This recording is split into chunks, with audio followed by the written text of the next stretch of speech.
conference will commence shortly, so I kindly ask you to take your seats and turn your mobile phones on silent mode.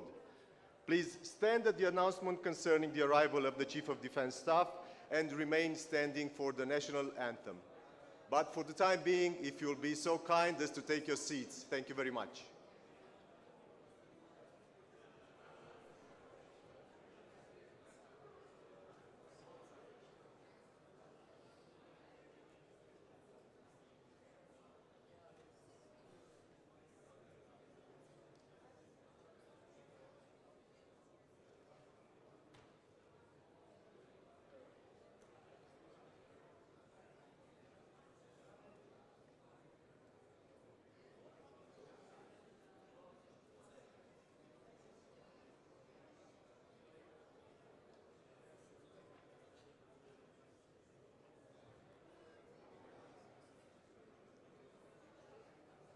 Ladies and gentlemen, the Chief of Defense Staff is arriving. If you'll please stand up and remain standing for the national anthem of Romania.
Please take your seats.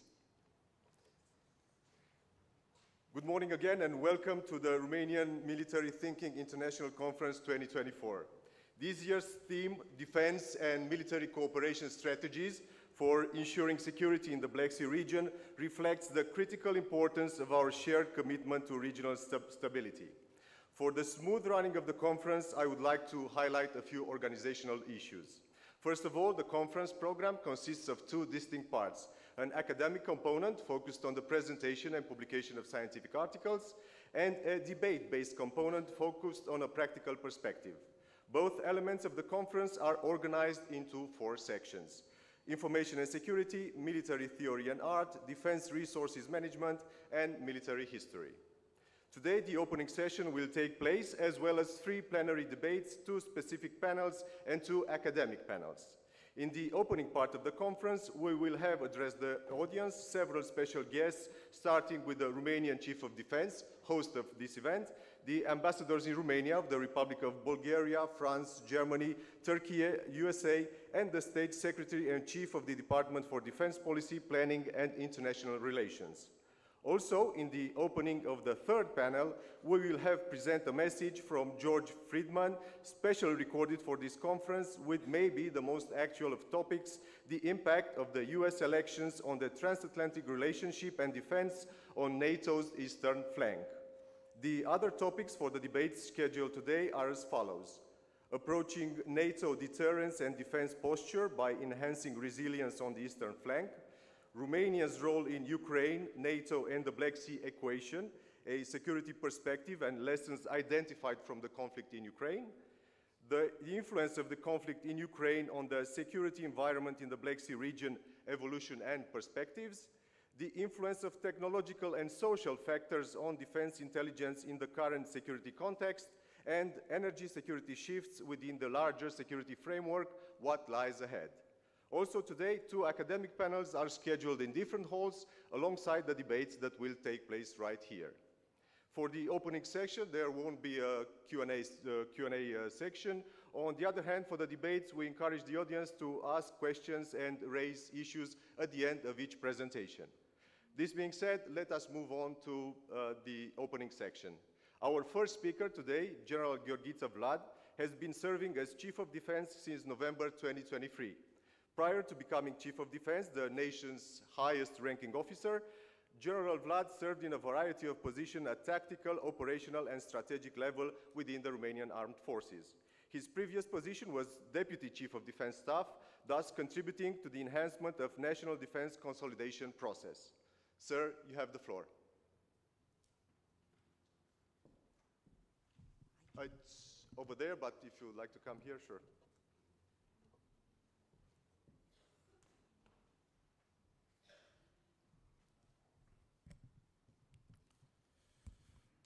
State Secretary, Ambassadors, military attaches, ladies and gentlemen, distinguished guests, colleagues and partners. It is an honor and a privilege to welcome you to Romania for the international conference titled Defense and Military Cooperation Strategies for Ensuring Security in the Black Sea region, held on the auspicious occasion of the 165th anniversary of Romanian Defense Staff.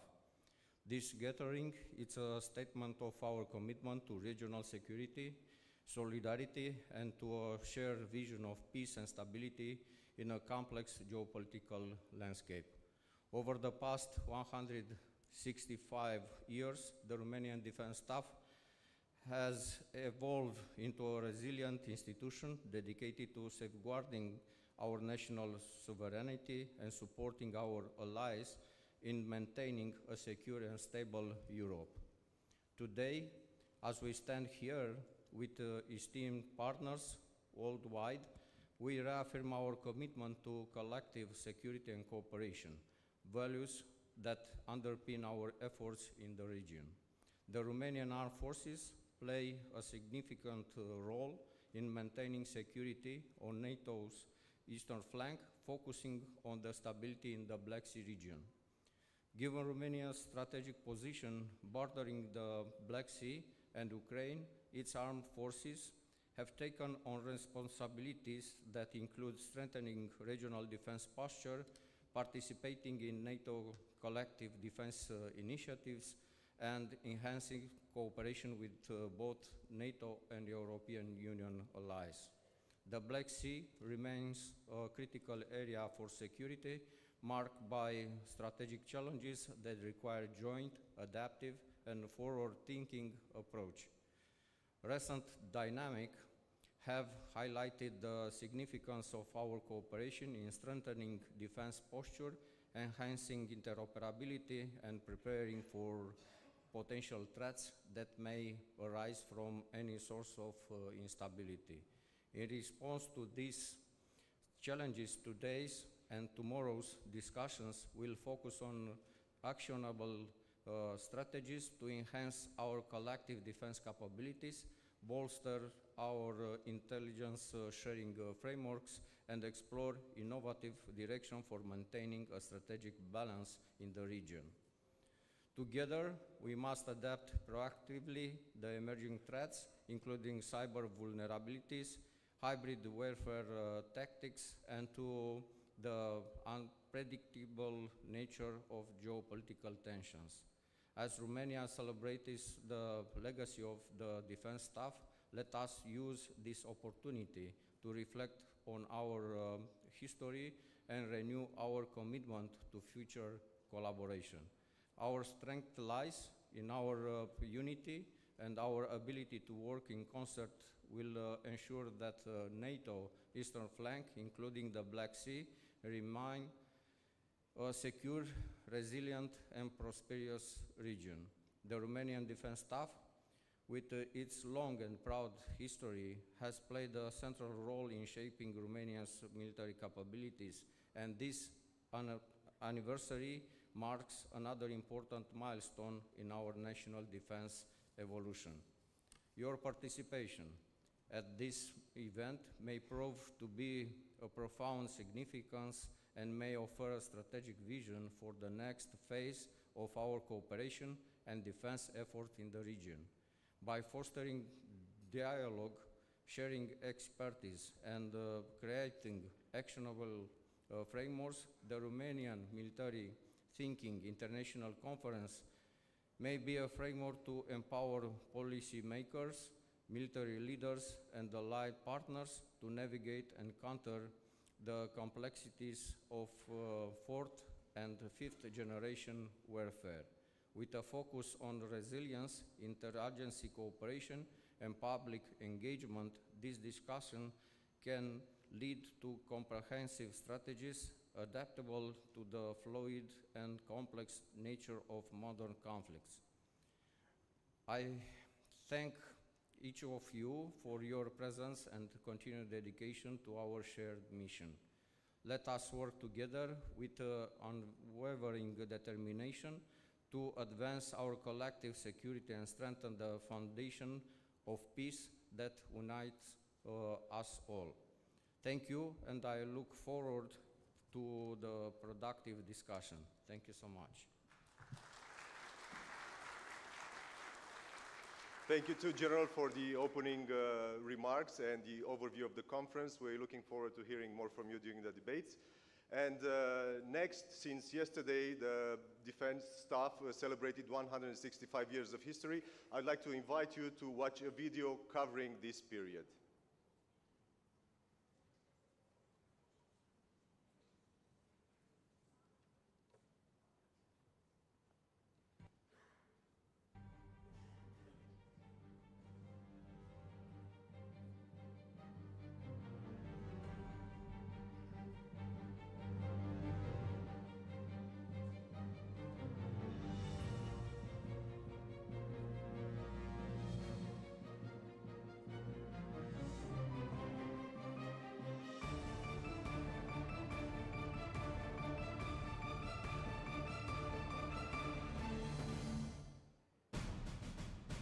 Armata română, de-a lungul timpului, și-a câștigat un loc bine meritat în istorie, dar și în inimile românilor, contribuind decisiv la apărarea și existența poporului român.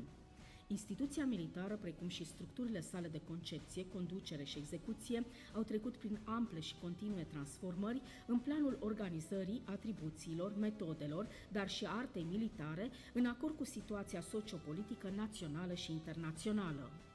Independent de denumirea sub care a funcționat, statul major al apărării, statul major general sau Marele Stat Major a reprezentat și reprezintă și astăzi o instituție etalonă a armatei.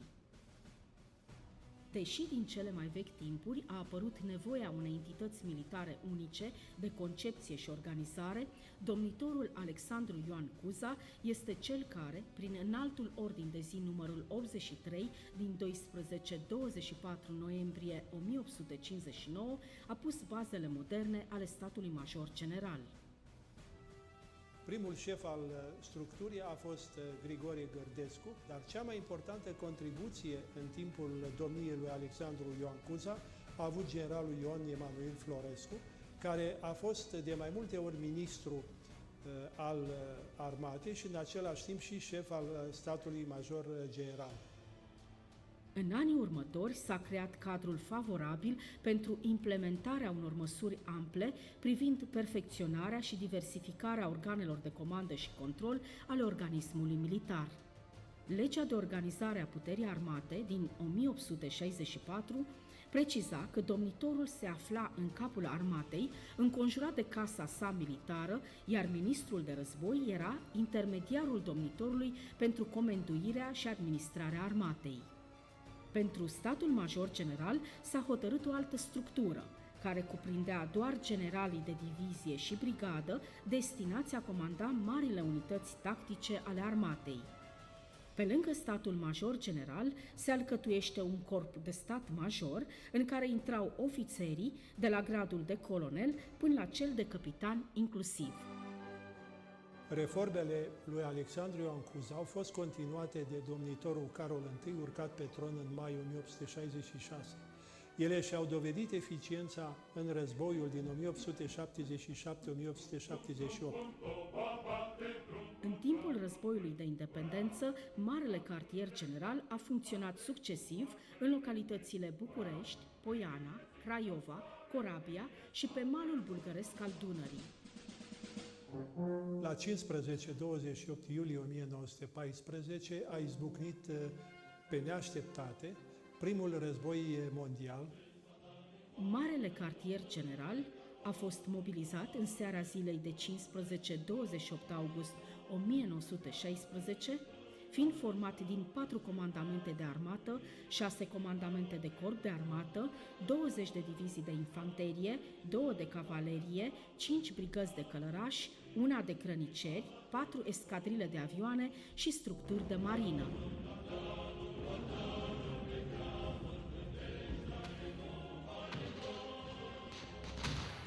La începutul lunii martie 1917. Armata română a fost temeinic reorganizată și aici trebuie să evidențiem și contribuția foarte importantă a misiunii militare franceze conduse de generalul Henri Mathias Berthelot, astfel că a fost capabilă să-și ia revanșa în marele bătălii de la porțile Moldovei din iulie-august 1917, bătălii de la Mărăș, Mărășești, Oituz. În anul 1918 s-a realizat unitatea națională. Crearea României întregite a schimbat poziția geopolitică și geostrategică a țării. Campaniile militare din perioada 1918-1919,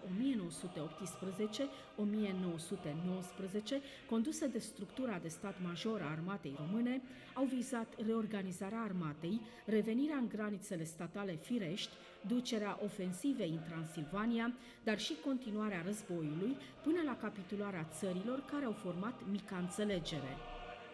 Vecinătățile erau altele și, prin urmare, a trebuit edificată o nouă concepție de apărare a țării și acest lucru a revenit statului major al apărării. Teritoriul național a fost împărțit în teatre de operații, iar în mijloc se afla concentrată rezerva strategică, reduitul central strategic în podișul Transilvaniei. Acest model defensiv românesc este o creație a statului major al apărării. Spuneam că a funcționat în condiții acceptabile, dar schimbarea raporturilor de forță, a echilibrului european în anii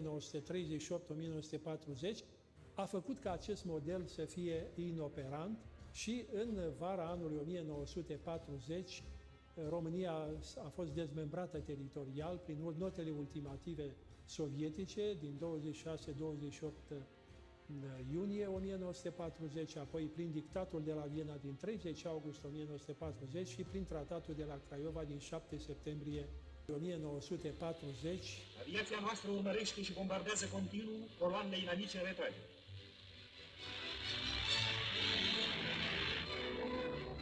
Participarea armatei române la al doilea război mondial se încadrat într-un război de coaliție. Activitatea Marelui Stat Major pe timpul campaniei din Est a fost influențată de natura relațiilor politice și militare româno-germane. În consecință, Marele Stat Major, în cea mai mare parte a războiului, nu a avut posibilitatea de a concepe planuri de operații și de a conduce efectiv mari unități de luptă. Prin actul de la 23 august 1944, România a rupt legăturile cu Axa și s-a alăturat Națiunilor Unite. După război, țara intră în sfera de influență sovietică. La București se instaurează un regim comunist, iar armata trece sub coordonarea Comisiei Aliate de Control. Urmează un deceniu greu pentru Marele Stat Major, nevoit să adopte doctrina și regulamentele sovietice. Între 1955 și 1960 au loc 3 reduceri consecutive ale efectivelor armatei. În această perioadă, fiind îndepărtate peste 2000 de cadre militare, necorespunzătoare din punct de vedere profesional sau cu date social-politice negative. Desprinderea de Uniunea Sovietică în vara anului 1958 generează un amplu proces de reformare structurală a armatei. În această idee, Marele Stat Major face eforturi susținute pentru definirea noului concept al doctrinei naționale de apărare a patriei de către întreg poporul. Pentru constituirea gărzilor patriotice în armate, înființarea de mari unități mecanizate de tancuri, dar și reînființarea trupelor de vânători de munte. După anii 80, armata română trebuie să se adapteze regimului sever de economisire a resurselor impus de către autoritățile comuniste, în timp ce efective de militari sunt trimise să lucreze pe șantier, în mine sau în agricultură.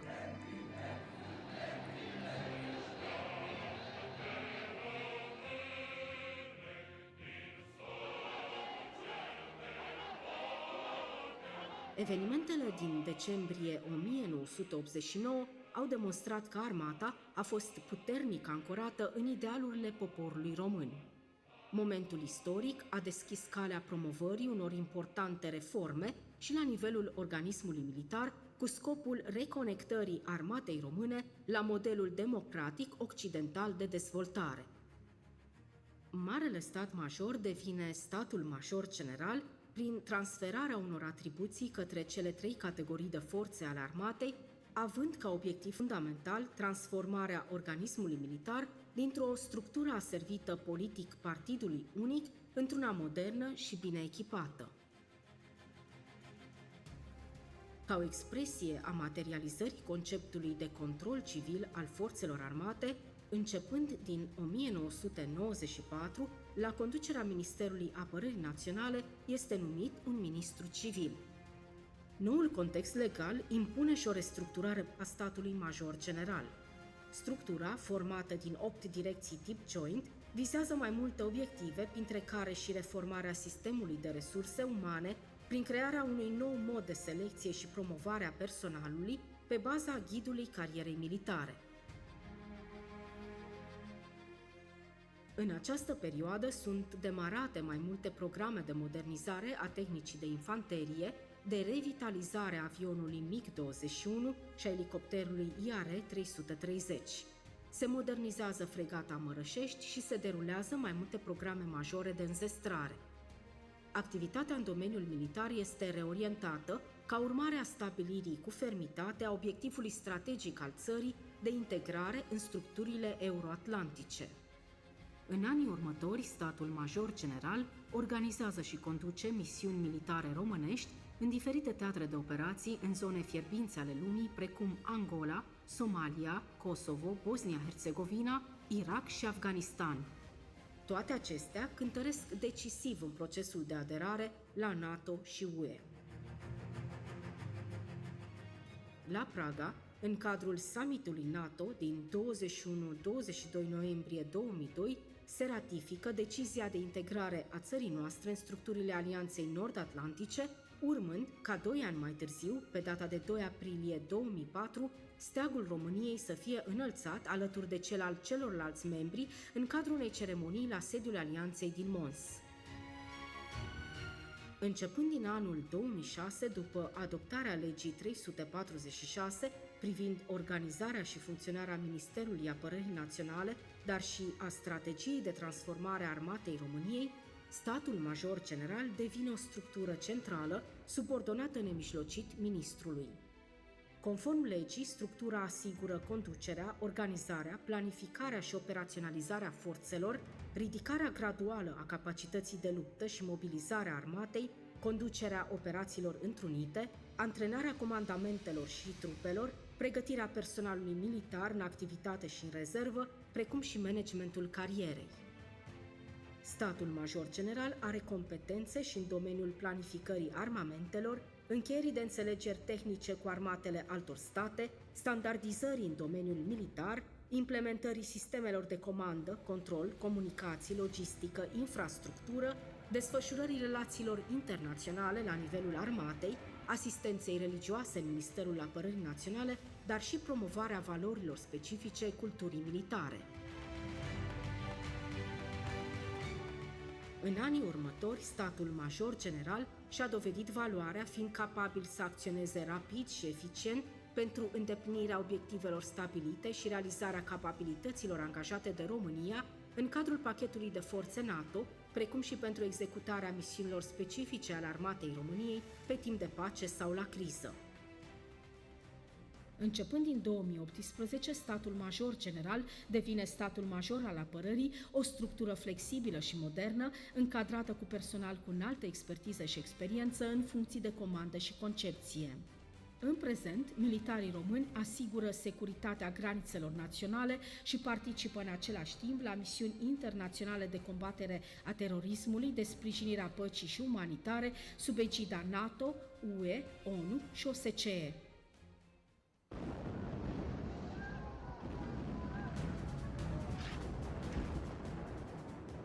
Mediul actual de securitate și în special cel regional a fost profund afectat după 24 februarie 2022, moment în care Federația Rusă a invadat Ucraina, încălcând flagrant ordinea internațională bazată pe un set de valori comune. Având în vedere amplasarea geografică a Ucrainei, zona extinsă a Mării Negre a dobândit o importanță relevantă în noul context de securitate. În România, Franța a preluat rolul de națiune cadru a grupului de luptă. Mai mult, la Mihail Gogălnicianu, detașamente din diferite state aliate, precum Italia, Germania, Spania, țările de jos, Canada, Marea Britanie, au contribuit și continuă să participe în sistem rotațional alături de piloții români la misiunea NATO de poliție aeriană. Eforturile naționale au fost concentrate pentru asigurarea nivelului operațional și concretizarea proiectelor multinaționale NATO de pe teritoriul național, respectiv Unitatea de Integrare a Forțelor NATO, Brigada Multinațională Sud-Est, Comandamentul Diviziei Multinaționale de Sud-Est, precum și Comandamentul Corpului Multinațional de Sud-Est. România are un parteneriat strategic robust cu Statele Unite, care include prezența militară americană la baze precum cea de la Mihail Gogălnicianu și cooperarea în proiecte comune de apărare, inclusiv sistemul de apărare antirachetă de la Deveselu. Acest parteneriat întărește apărarea pe flancul estic și poziția României ca aliat de încredere în NATO.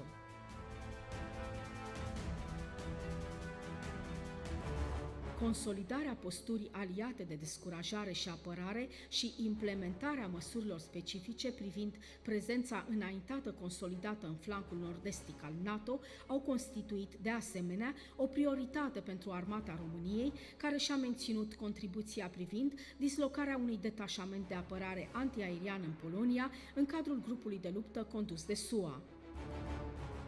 Totodată, în anul 2023, un detașament al forțelor aeriene române cu avioane F-16 a fost dislocat în Lituania, sub comandă NATO, pentru a asigura integritatea spațiului aerian al statelor baltice. Forțele navale române colaborează strâns cu flotele aliate pentru a securiza regiunea Mării Negre, o zonă de importanță strategică unde NATO desfășoară exerciții navale și operațiuni de supraveghere maritimă pentru a descuraja orice provocare din partea actorilor care amenință securitatea regională. Totodată, Armata Română participă, începând cu anul 2023, la Comandamentul Forței pentru Sprijin și Lovire, Strike for NATO, și Comandamentul NATO din Bosnia și Herțegovina și continuă participarea la operațiile NATO din Irak. Nu în ultimul rând, militarii români participă la toate operațiile și misiunile militare din cadrul politicii de securitate și apărare comună. Pentru ca România să-și respecte angajamentele internaționale și să continue să fie un furnizor de securitate în regiune, Armata României are în lucru simultan peste 50 de programe de înzestrare aflate în diferite stadii de implementare. Tancurile Abrams, avioanele F-16 și F-35, lansatoarele HIMARS, sistemele aeriene fără pilot sunt doar câteva dintre echipamentele militare de care armata are nevoie pentru a asigura acum și în viitor securitatea națională. În decursul celor 165 de ani, statul major al apărării a avut un rol esențial în asigurarea apărării naționale și în consolidarea poziției României pe scena internațională. De-a lungul timpului, această instituție a evoluat constant, adaptându-se la provocările momentului și anticipând nevoile de securitate ale țării noastre într-un context internațional în continuă schimbare. Profesionalismul și dăruirea personalului militar au fost întotdeauna pilonii care au susținut succesul nostru, indiferent de obstacolele întâlnite. Prin oamenii săi, statul major al apărării a dovedit că a fost, este și va fi pivotul central în domeniile planificării, organizării, operaționalizării și conducerii structurii de forțe, creierul și inima organismului militar.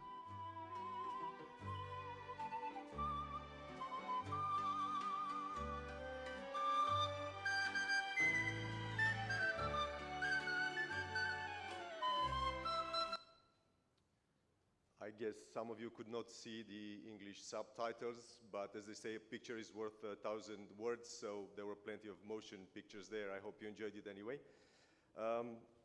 Next, our first honorary guest for today, His Excellency Mr. Radko Todorov VLAYKOV, the Extraordinary and Plenipotentiary Ambassador of the Republic of Bulgaria to Romania. Prior to his appointment in 2022, His Excellency Mr. VLAYKOV worked for the Ministry of Foreign Affairs as an ambassador at large, as well as the Special Coordinator for Public Diplomacy Affairs, Head of Information Department, and was a member of hundreds of delegations headed by the President, the Prime Minister, and the Ministry of Foreign Affairs of the Republic of Bulgaria. Mr. Ambassador, the spotlight is on you. Thank you very much, also for the kind presentation. Dear General VLAD, dear Madam State Secretary Simona COJOCARU, Your Excellencies, and I want especially to say Your Excellency Ambassador of France, dear Nicolas, Ambassador of Your Excellency Ambassador of Germany, dear Per, Your Excellency Ambassador of Turkiye, dear Özgür, Your Excellency Ambassador of Greece, dear of United States, dear Kathleen, dear participants, ladies and gentlemen, first of all,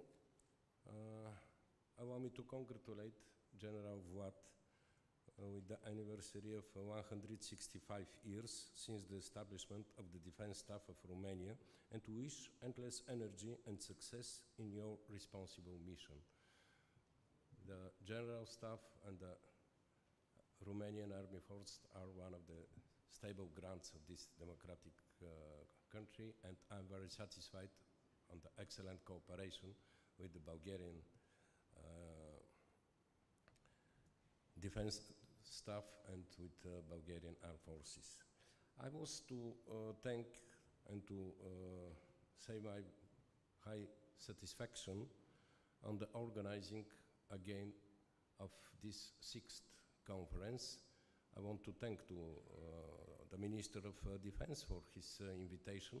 For me, it's really a pleasure to be second time here after next year, because this audience is very important for the issues which are here discussing, and especially this high attention to the situation in and around Black Sea. I want to congratulate Romania, not just Ministry of Defense, but Ministry of Foreign Affairs, all NGOs, the government of Romania, for this attention which is in the last 2 years, especially after the start of the aggressive war of Russia in Ukraine, for organizing such events about Black Sea. And we are taking part in all these conferences because we understand very well the sense not just to change views, but to make common strategies, to make common plans. That's why thank you very much to the Romanian authorities. Security remains obviously very high on our regional agenda. Russia's military aggression against Ukraine affected gravely the maritime security and stability of the Black Sea.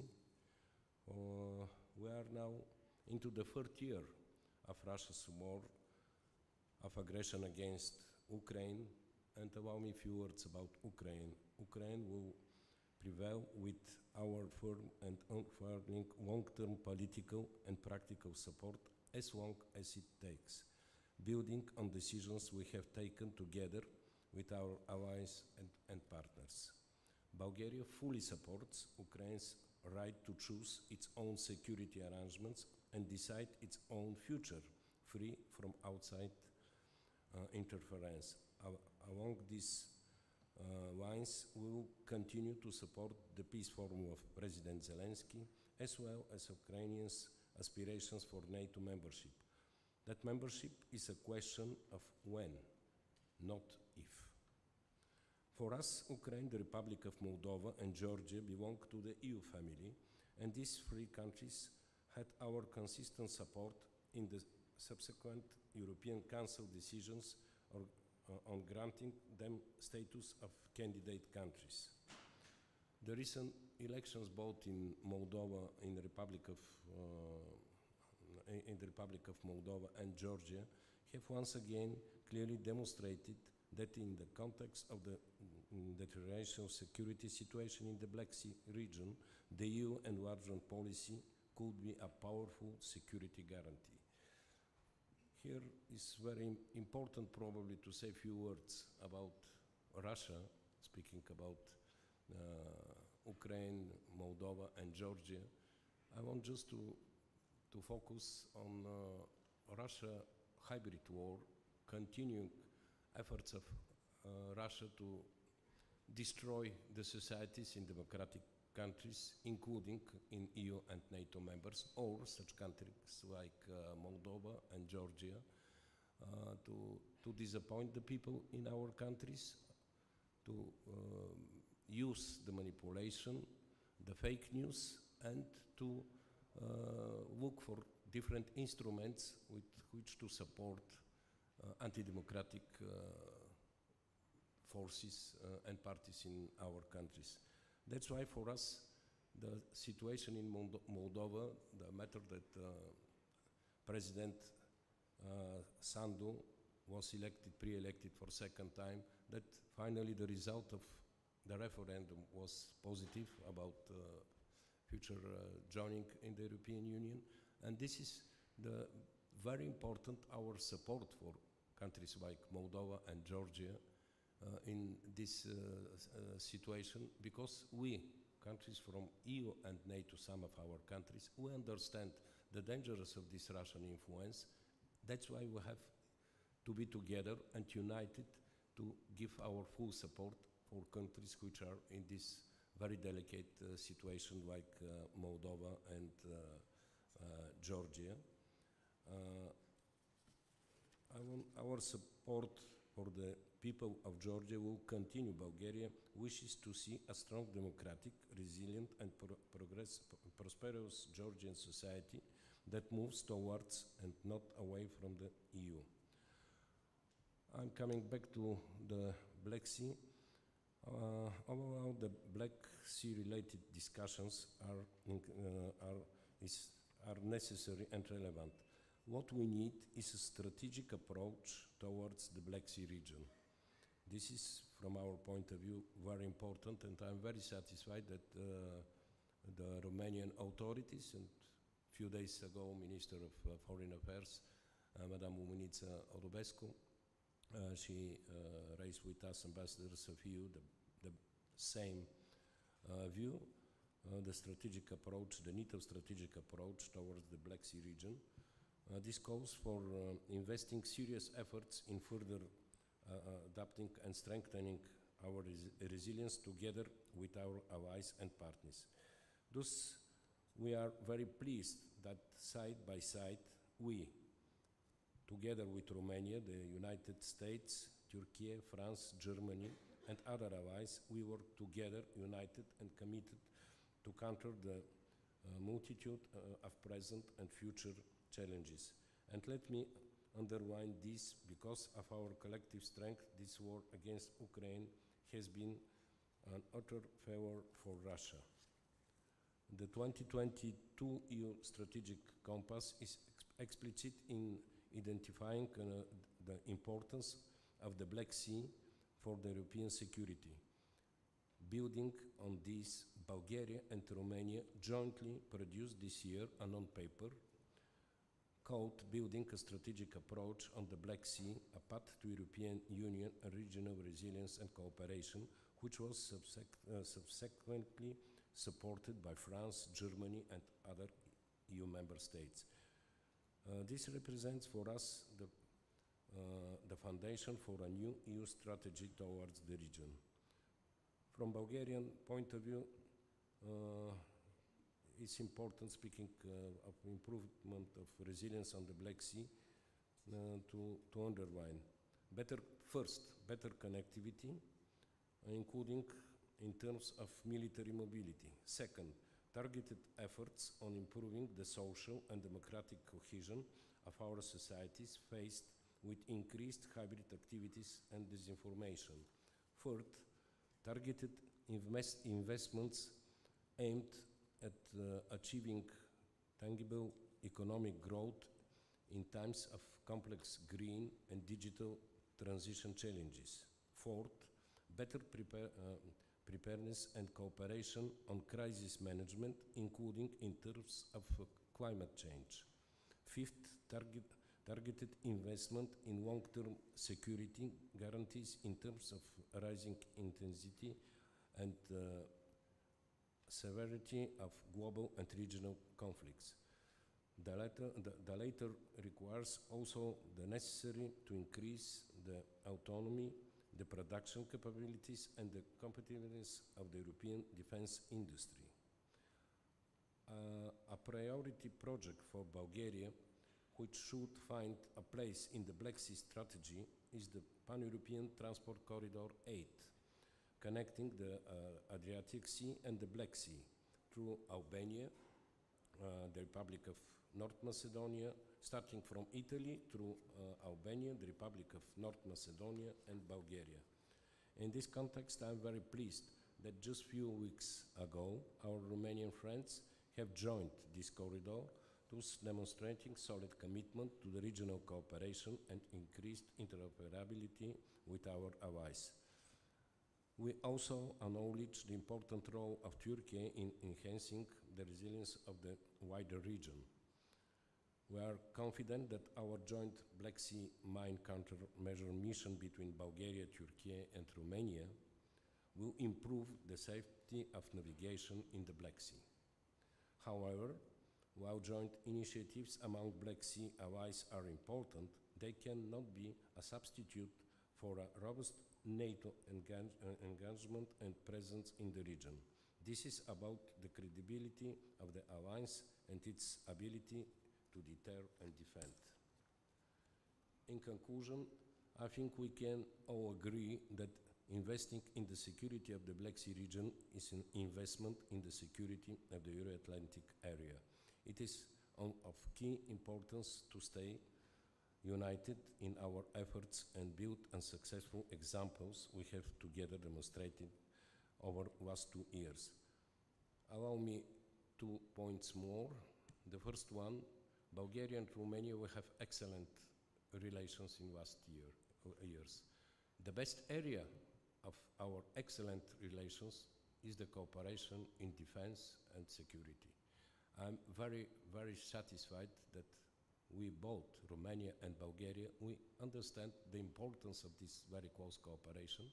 And that's why one conference in this audience, together with colleagues from our countries, is the best occasion to present our readiness to go together, both on bilateral basis and in frame of NATO, on eastern flank of NATO, and especially in Black Sea.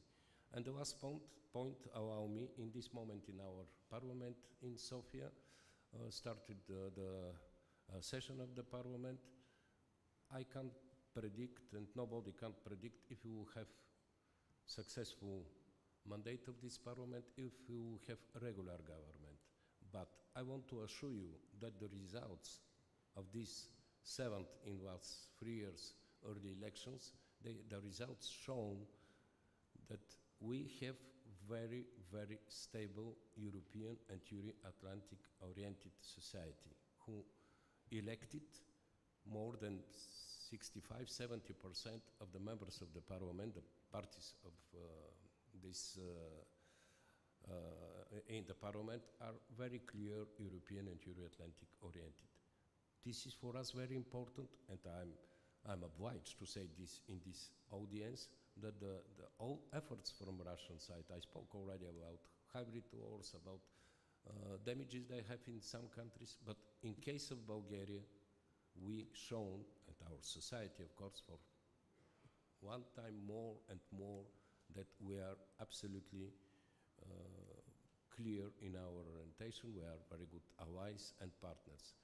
Allow me to congratulate once again General Watt about this anniversary, about the excellent atmosphere on this conference, about the very interesting video, and to assure you that Bulgaria is one very, very important partner and allies of Romania on bilateral basis and in frame of NATO. Thank you very much.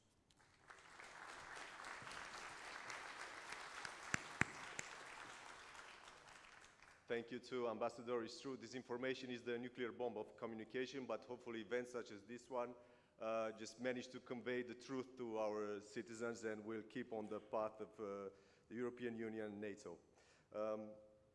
Our next honorary speaker is His Excellency Nicolas WARNERY, Ambassador of the French Republic in Romania since August 1st, 2023. A distinguished career diplomat, he has dedicated his work to strengthening Franco-Romanian relations through diplomatic, cultural and economic partnership. Before his posting in Romania, Mr. WARNERY held various significant roles within the French Ministry of Foreign Affairs, including the position of Ambassador of France to Togo and Vietnam. Your Excellency, la parole est à vous. Thank you very much, Madam Minister General, dear colleagues, ladies and gentlemen. I'm very happy to be here for this very interesting conference, which is dealing with the past, the present, and I guess the future as well. Let me put it very quickly and very bluntly. Ukraine is the main issue since the aggression, the Russian aggression, and I fear that it might stay, it might still be the case for the next months and years. Ukraine is our main priority. We did a lot. We helped Ukraine politically, militarily, through training, through equipment, financially, on a humanitarian basis. We did a lot, I think, but we must go on. For sure, the issue will still be on the table in the next months and years, and we are prepared to be in such a situation. I would, of course, extend the Ukrainian chapter to what my Bulgarian colleague said about Russian threat in general. It's a global situation, it's a global picture. It's not only Ukraine, it's also Moldova, it's also Georgia, it's also us, because all these hybrid attacks occur everywhere, including in my country. We suffered during the last months of various curious events in Paris, clearly linked to this global hybrid attacks and Russian threats. So we must face this situation. Second point, I would like, General, to mention all what we do together here. France has been designated as a framework nation since even before, if I remember correctly, even before the aggression. But of course, we went on very quickly on the implementation of this decision since the aggression. We are very, like I say often, we are very happy and proud to be the nation framework here, to have this eagle force that you welcomed marvelously, and I would like to thank you again, General, for all the efforts of all your troops everywhere. We are making very big efforts on a day-to-day basis, including weekends, on a day-to-day basis, in terms of infrastructures around the camps, in terms of logistic inside the camps. We are building actually a new camp in Chinku, in the middle of Chinku. We are making efforts, we are working on legal aspects. Why? Because we had a few days ago, and we were there together, this very impressive Dash and Fall exercise, but we are preparing Dash and Spring, which will be, in my view, the key issue, because at that time we should be able to project, to double the size of the force, and to project in a very few days a lot of men, a lot of equipment, and to play the same kind of exercise like we saw a few days ago, which was very impressive again. And we should show everybody, every nation in the region, what we are ready to do, what we are able to do together with our soldiers, which are very different than the one I knew when I was very young and when I was a petty officer in French army. It was during Cold War. It was a very different army. We've got nowadays very modern, if I can say so, soldiers, officers, structures, ways of working, and I was really impressed of what our people are ready to do, and we must absolutely be in position to prove it again and even more in next spring. Last comment, if I may, the so-called European pillar of NATO. We insist on that for years for many reasons. It has been sometimes misunderstood, and I would like to clarify a few points. The first aspect of European pillar of NATO is probably the budget one, and it meets what former president and next president Trump asked a few years ago and is asking again in terms of increase of our budget. Clearly, in our mind, we must make that kind of effort, especially in the nowadays context, in the strategic context. So all our nations, I think, are dedicated to increasing the budget of defense, and we must make this effort. And I'm speaking of European countries now. Second aspect, which is sometimes forgotten, is the European operation. The film was making, there were a few images about EUFOR Altea in Bosnia, that Romania is going to take the command of next January. And also well-known operation, quite well-known, the EUTM RCA in Republic of Centrafrique, in Bangui, which is also a key issue, especially when we remember that the Russian threat on African continent began a few years ago, unfortunately, specifically in Bangui. So we must be ready to fulfill and to conduct all these European operations as again, the European pillar of NATO. Third aspect, industry of armament. Of course, we are all in sort of competition on this issue, but I think that we must absolutely, and I think it's, if I understood correctly, the Romanian government intention to reinforce its industry of defense, which used to be a very strong one, but which has been sort of not dropped down. I would not use that word probably, but not who didn't receive enough investment in the last years, and we are ready, like other nations, I'm sure, to help you through bilateral partnerships, to local production, to offsets, to various mechanisms that we have to build a strong European industry of defense to face any needs of our armies. And last comment, we must be ready to face any new situation. I mean, situation is evolving in all fields. So as European, we must not be relying 100% on the big ally. I mean, I say it very frankly to Cathy. I think that we have to take our responsibilities as Europeans. We want to do that. My country decided to do so years ago. We did it in various fields. We did it in Africa, for example, even if the end was not very successful. I must admit it, and I regret it. But we took our responsibilities for years in Africa and before in ex-Yugoslavia too. We must be ready to, also in Indian Ocean, we must be ready as Europeans to take our responsibilities. And we will be always on your side, Madam Minister, General. We'll be there. We are, again, happy, a bit proud also, and we are there for quite a long time. I will not tell you for how long we say to our military who come here, but to make them understand clearly that it's long, we say them for some years, many years. Thank you very much.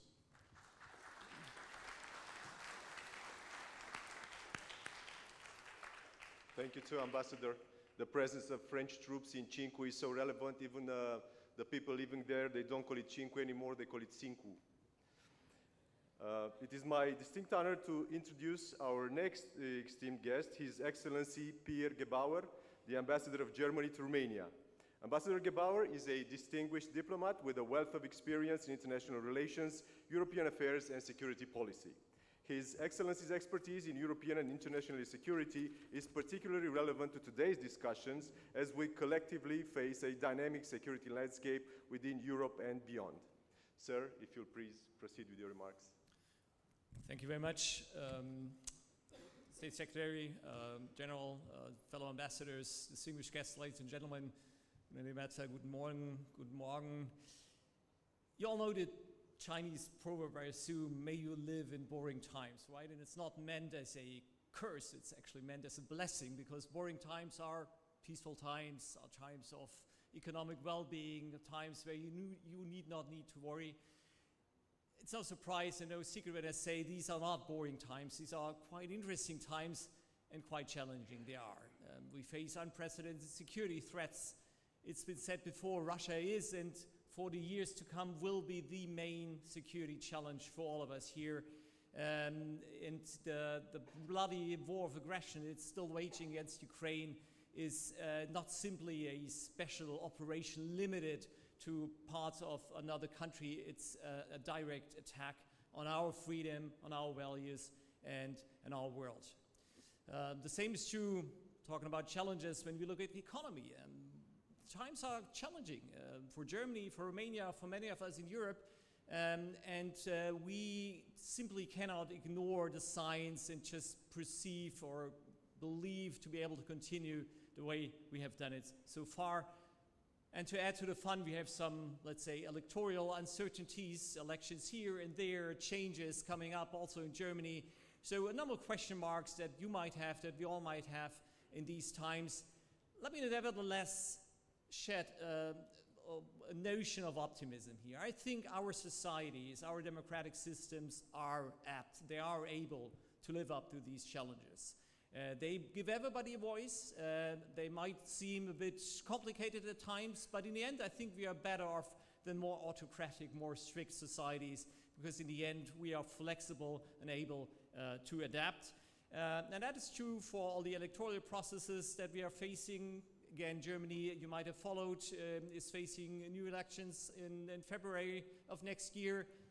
Rest assured, we will stay on a stable course. We will remain a stable ally and partner for all of you here in this room. Now, when I say our democracies are apt and able to meet the challenges, that's true, but at the same time, of course, we have to act. We have to get our act together. It's no alternative just to lay back and believe things will solve themselves automatically. So, given that this is a format of looking also in the future, as Nicolas, you phrased it, allow me to raise a few issues where I feel we need to focus on.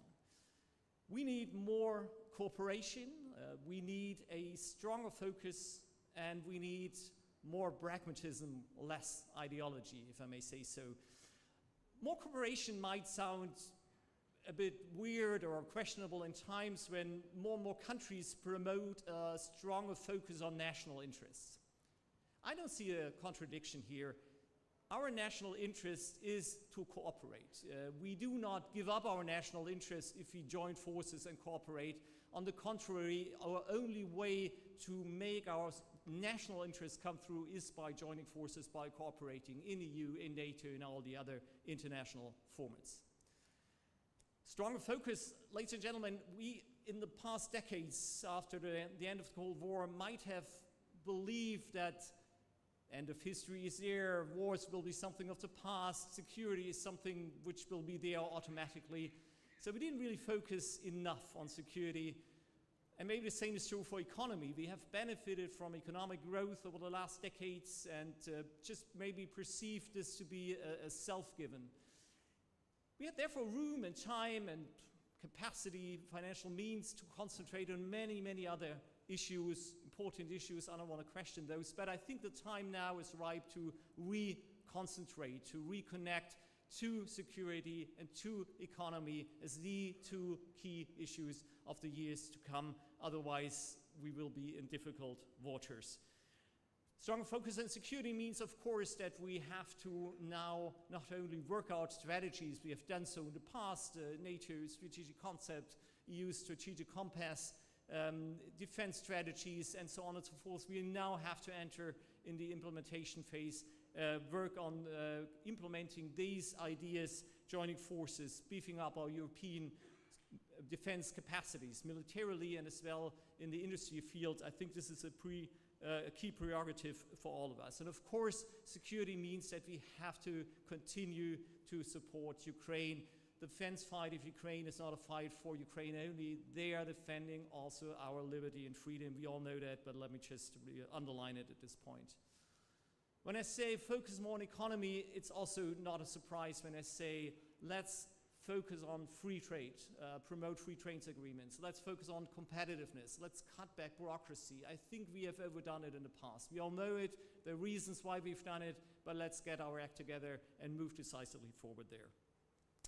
And of course, while focusing on security and economy, we mustn't leave out other pressing challenges. Climate change is just one I would like to mention because we just can't run away from what's happening outside on this planet. So let's make sure that we don't play out one against the other, but we pursue these goals and principles in sync.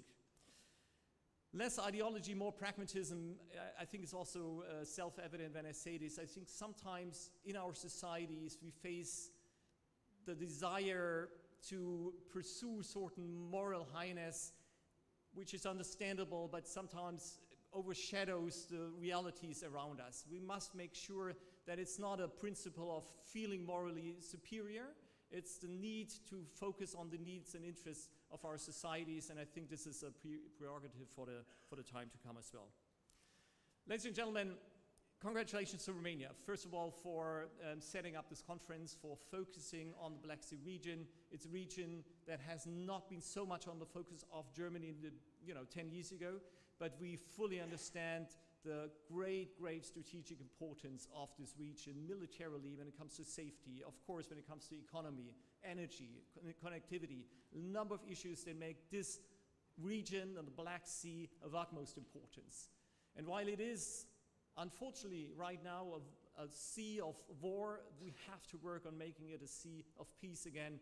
This is necessary in the interest of Romania, of Bulgaria, of all the countries around it, but of course also in the interest of Germany.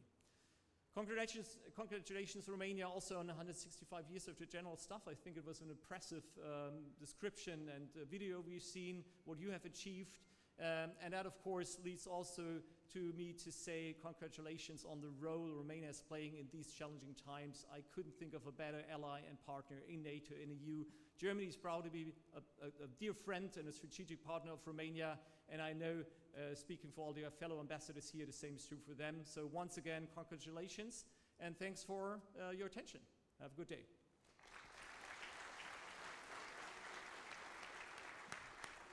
Thank you very much, Ambassador, for your remarks and for your kind appreciation of Romania, the General Staff, and our conference.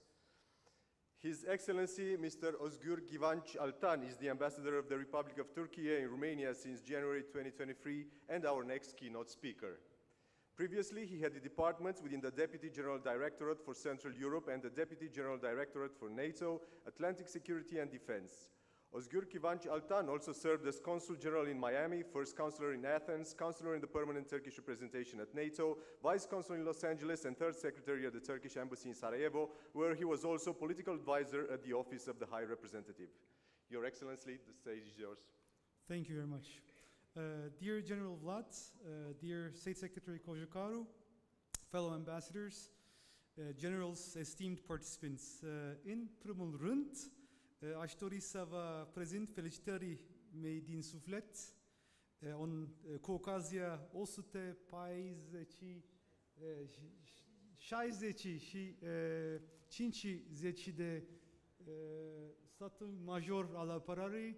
Suntem mândri ca Turcia ca continuăm să lucrăm împreună, umăr lângă umăr, cu prietenii români.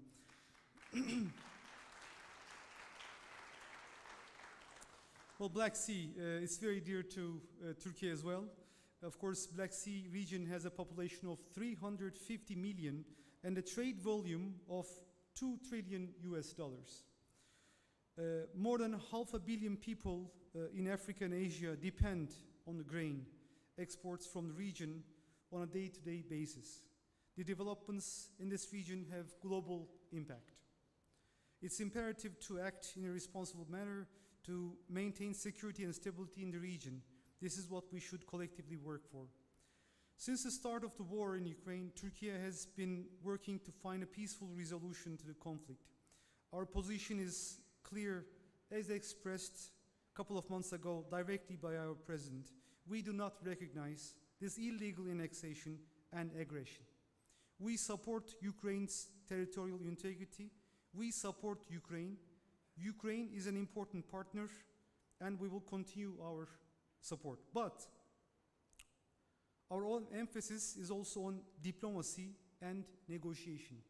We are of the opinion that we are focusing too much on the conflict side and too less on making efforts on a diplomatic front. We will continue to do this, of course, thanks to our efforts and also the United Nations. We were able to secure the deal for Black Sea grain. We were even very close to an overall deal in the outset of the conflict because we were able to bring the sides together. But then conflicts in the atmosphere of conflict, they prevailed. So we will continue these efforts. In the Black Sea maritime area, the Montreux Convention remains as the foundation of security and stability. That's a careful balance that was established by the convention. And as laid out in the convention, it regulates the transit and navigation through the straits within the framework of Turkish security. These are the words in the convention. Within the frameworks of the Turkish security and the security of the riparian states, including Romania, and of course, Bulgaria and the other countries. So these words are international law. And we are quite conservative in preserving these. Actually, they're contributed by the legendary Minister of Foreign Affairs of Romania, Mr. Titulescu, who had a wonderful relation with our country. So just 3 days after the start of the war in Ukraine, by regarding conflict as war, we have shut down the Turkish Straits and two warring parties. And I think this really contributed to controlling the escalation in the maritime zone. So we will continue this policy. NATO allies are proudly present around the Black Sea. First and foremost, of course, by the allies themselves. Romania is there with all its forces. Bulgaria is there. And Turkiye is there as a significant naval presence. We share almost entire Black Sea air and maritime picture with our allies here in the riparian states, but also in NATO HQ. We share about 70% of what's going on a day-to-day basis, and we will continue this contribution. And of course, allies are also present with their efforts in the region by contributing to the force structure, command structure, also NATO air policy, which Turkey has contributed last year with 4 F-16s. So all of this should continue. But of course, our emphasis is on the cooperation among the littoral states. Just as we speak, there's an activation going on in Constanța among Romania, Bulgaria, and Turkey. Our warships, maritime sweepers, minesweepers are acting together. So this effort is a very remarkable effort, and I think in the future, as we go along, we can look for other areas to include within this plan. Energy security could be an area, as we both have sizable natural gas basins, Romania and Turkey at least. So the Black Sea region should become a region of peace and stability, cooperation and economic development, as my dear friends also indicated. Once this unjust war is over, we have the necessary multilateral institutions that can be employed for the benefit of the region. First and foremost, we have the Black Sea Economic Cooperation, which is being led by a seasoned Romanian diplomat, Ambassador Lazar Comănescu, former Minister of Foreign Affairs. He's doing a great job. Thank you, Romania, for sending him. For more than 30 years, BISEC has served as an important and effective institution to promote economic cooperation with its 13 members.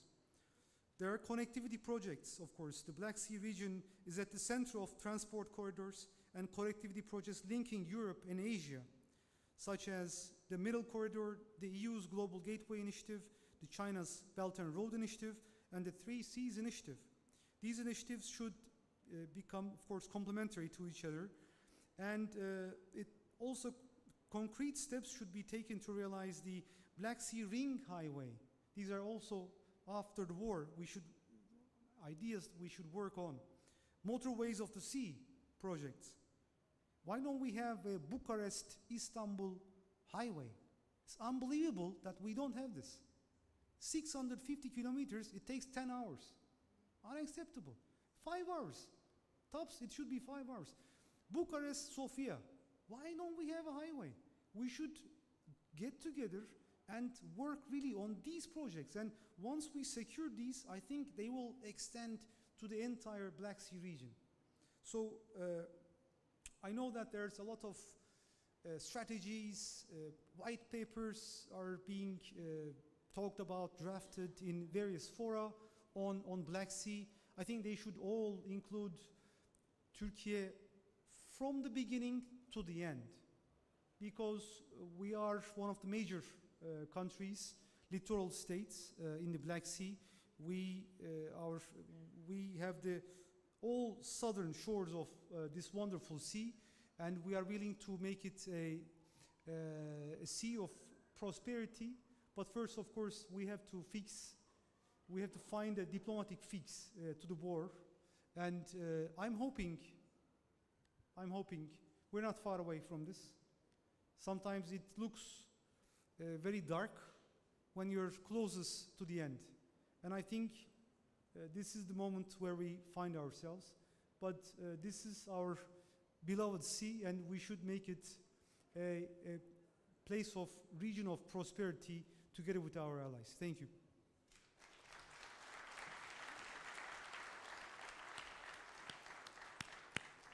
Your Excellency, I was about to say çok teşekkür ederim, but your Romanian is so much better than my Turkish. I'm just going to say mulțumim frumos pentru prezentare.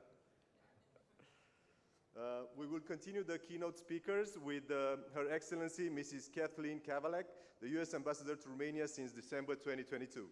Previously, Ambassador KAVALEC served as the head of the Organization for Security and Cooperation in Europe mission to Bosnia and Herzegovina and as Deputy Assistant Secretary in the Bureau of European and Eurasian Affairs of the State Department. Her overseas assignment includes serving as political counselor in Ukraine, 2 tours in Russia covering political issues, as well as tours in Romania and Brazil. In Romania, she served as cultural attaché between 2005 and 2008. Your Excellency, the floor is yours. Thank you, and good morning, bună dimineața, or bună ziua. I think it's maybe after noon already. It's a pleasure to join you here for the 6th edition of the Romanian Military Thinking Conference. My sincere thanks to the defense staff for the invitation to speak today at such a timely event.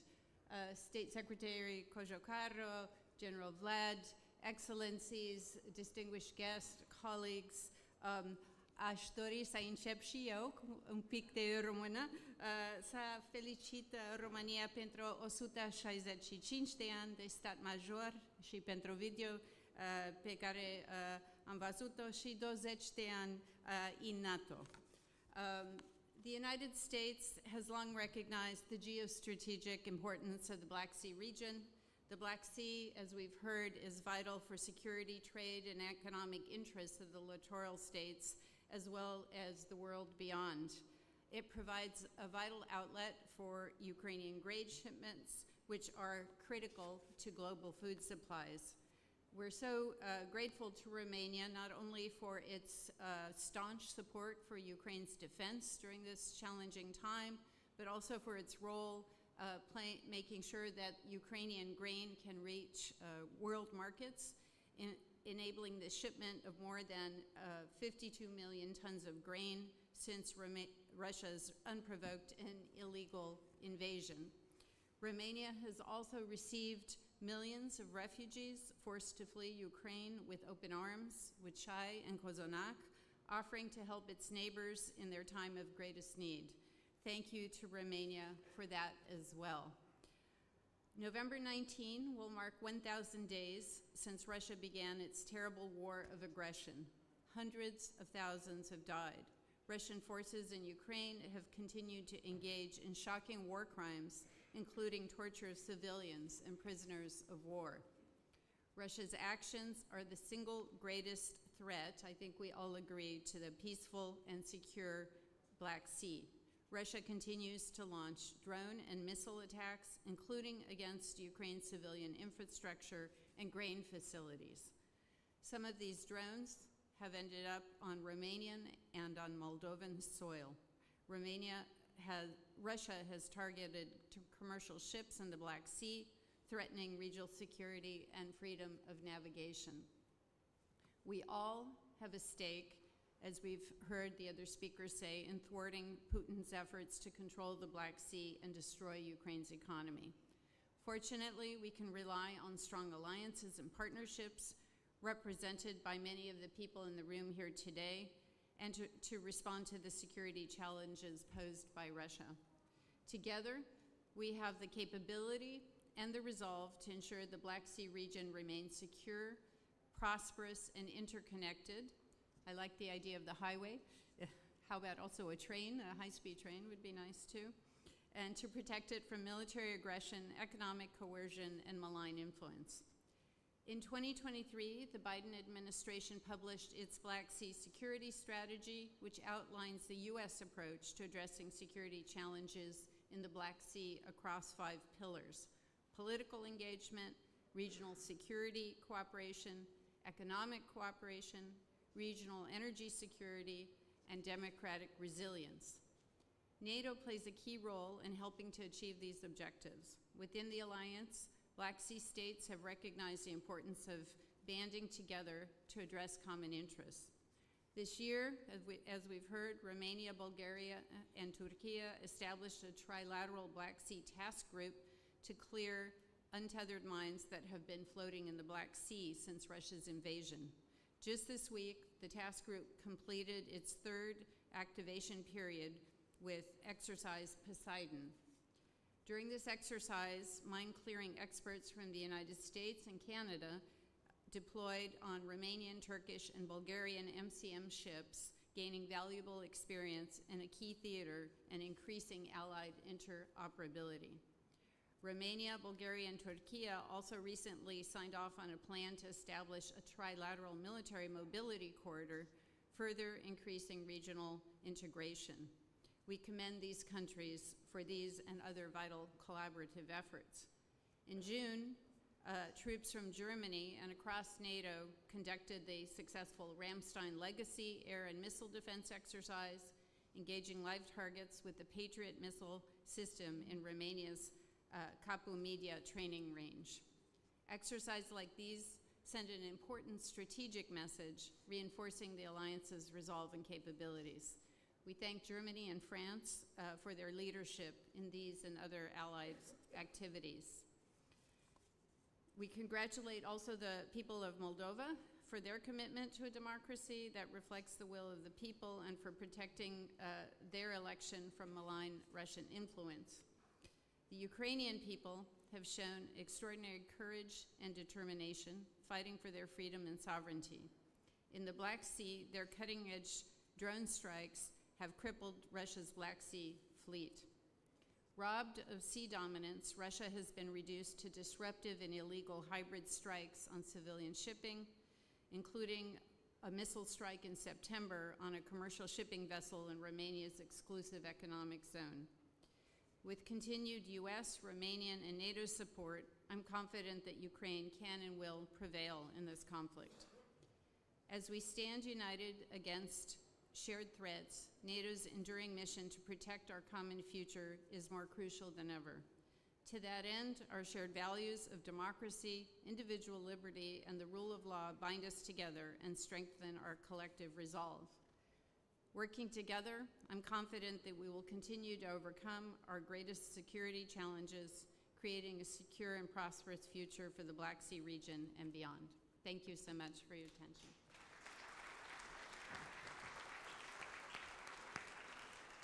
Thank you as well, Madam Ambassador, and also for acknowledging Romania's post-invasion efforts.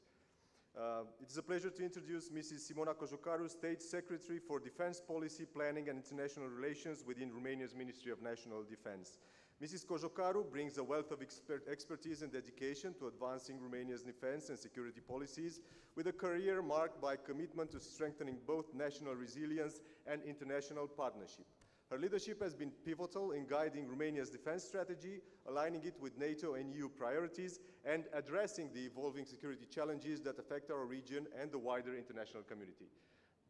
Madam, you have the floor. Thank you. General Vlad, Your Excellencies, Ministers, Ambassadors, Generals, distinguished guests. It is really a great pleasure to be here today at this important conference dedicated to advancing our shared security and defense strategy in the Black Sea, a vital region which, in the current context, has an increased significance and relevance for the European and Euro-Atlantic security. Let me join others by saying that today's conference is especially meaningful as we also celebrate 165 years since the founding of Romania's General Staff. On November 12, 1859, by decree signed by the ruler of the Romanian Principalities, Alexandru Ioan Cuza, the General Staff was established as the singular command structure for the Romanian Armed Forces. Since then, the General Staff has evolved to meet the challenges of each era, continuously adapting to the needs of Romanian society while ensuring the readiness and professionalism of our forces. Today, the Defense Staff oversees the planning, organization, and mobilization of our military, providing joint operations, leadership, career management, armaments planning, and fostering the values of military, culture, and education. This is why, ladies and gentlemen, Romanian Armed Forces remains the institution in which Romanians place their best trusts. I will speak now about some current achievements and commitments. I will speak about present. Starting 1st of July, we have increased our contribution by deploying a company within K4 in Kosovo for a period of 6 months. And of course, we are going to continue this contribution next year. One of our frigates is deployed right now in NATO mission Sea Guardian. We are currently providing for 6 months the command and flagship for NATO standing mine countermeasures Group 2 in Mediterranean Sea. We just concluded the first activation of MCM Black Sea. Maritime Regional Training Hub, F-16 Training Hub, are in full swing training Ukrainian pilots and Ukrainian troops. Starting January 2025, we will take over the force command of EUFOR Althea in Bosnia-Herzegovina, and we are currently holding the command of the EU mission in Central African Republic. We are continuing to heavily exercise with our allies and partners as we speak in Cincu or in Halko-Ganicianu or in Craiova, across the country, and yes, Dacian Spring next year is of a paramount importance to elevate the level of the battle group to the brigade level. So I'm absolutely very proud about these achievements and commitments by Romania towards regional security and across the globe. So ladies and gentlemen, for Romania, the Black Sea holds deep strategic relevance. And we are glad to notice that more and more allies and partners share this assessment. For centuries, the Black Sea has stood as a bridge between continents, and yes, Ambassador, we need more bridges, railways and, heavy ways. So a crossroad for commerce, culture, and cooperation. Yet today, it is also a front line where our commitment to security and stability is being tested in a struggle to uphold the principles of peace and sovereignty in the face of evolving threats. As a Black Sea nation, we understand both opportunities as well as the risks associated with this region. The Black Sea, as mentioned before, has always been a region of geopolitical significance linking Europe to Asia and serving as a critical hub, as I said, for commerce, energy transit, and military operations. In the current context, we cannot let it turn into a vulnerability. Ukraine is taking center stage in our region, in Europe, and in Euro-Atlantic security. The escalating military confrontations, Russia's illegal annexation of Crimea, and the brutal and illegal war of aggression against Ukraine pose direct threats to our region, and as I said, to Europe and to Euro-Atlantic area. This is not a theoretical danger. This is not our risk perception. This is an immediate and existential challenge. The militarization gives Moscow a platform to challenge NATO and EU security directly, controlling vital sea routes and influencing energy supplies and geopolitical dynamics far beyond the region. Yet, the conventional military threat is only part of the picture. This is, ladies and gentlemen, a comprehensive conflict. Hybrid warfare, spearheaded by disinformation and propaganda campaigns, cyber attacks, weaponization of energy, have become central aspects of the Russian playbook. The use of political, economic, and psychological tools with the intent to destabilize the Black Sea region is intensifying. Romania witnesses the impact of these hybrid actions, which aim to weaken NATO's eastern flank. In the maritime domain, Russia's hybrid tactics and conventional attacks target both economic and security interests. The disruption of the Black Sea Grain Initiative and the continuous attacks on Ukrainian ports are designed not only to cripple Ukraine, but to disrupt global food security. By declaring vast areas of the Black Sea as exclusion zones for so-called military exercises, Russia undermines freedom of navigation and maritime commerce. These actions destabilize energy and, as I said, food supplies and have global ramifications. Romania has consistently acted as a pillar of stability here, having a role that is related to responsibility. As both an European Union member and a NATO ally, this year, you know very well, is a milestone year for Romania, marking 20 years since we joined NATO, thus 2 decades in which we have seen NATO grow stronger, more cohesion and more adaptable to the challenges we face today. Over these years, Romania has stood shoulder by shoulder with its allies, contributing to collective security and benefiting from the unity and solidarity that lies at the heart of NATO. Together, we have built a strong presence in the Black Sea region, from enhanced air policing to the NATO forward land forces stationed in Romania, signaling our unwavering commitment to security and stability. Ladies and gentlemen, our role in the region goes beyond traditional military measures, as today threats are multifaceted, with hybrid tactics ranging, as I said, from cyber to weaponization of energy. Russia's over-aggression against Ukraine has highlighted the need for continuing vigilance, cooperation, connectivity, innovation in countering these complex threats and challenges. Romania, alongside its allies and partners, remains committed to these efforts, actively working on enhancing our defense capabilities, interoperability, and deepening partnerships across the Black Sea. In our discussions today, and I will be myself part of one of the panels this afternoon, let us focus on strategies, although I have heard the distinguished ambassador of Germany talking more about pragmatism, not ideology, not more speeches and strategies, but more pragmatism, but let's focus on strategies, on building a resilient strategic environment in the Black Sea, a goal that demands strong military cooperation, coordinated diplomatic efforts, and the readiness to confront threats across the conventional and hybrid spectrum. Together, we are not only defending borders, but we are upholding our shared values of peace. Thank you very much.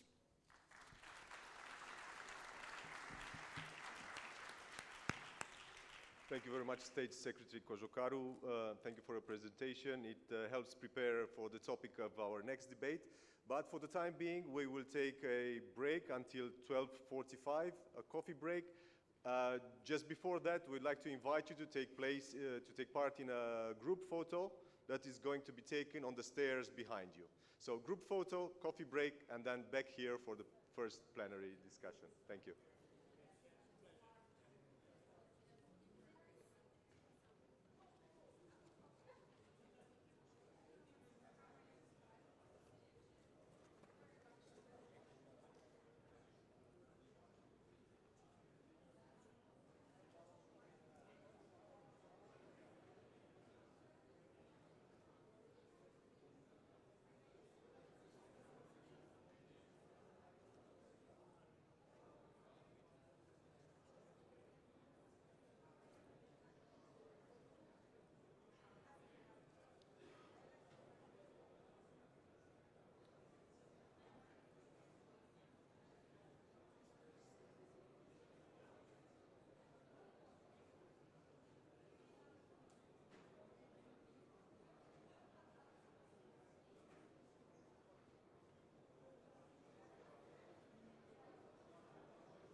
Da.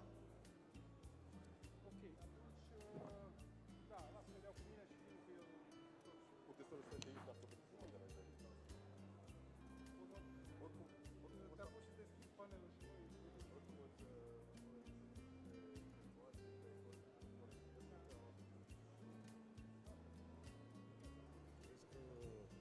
Stai la telefon. Și te-a blocat, ți-a dat avertisment.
pe programul ăsta.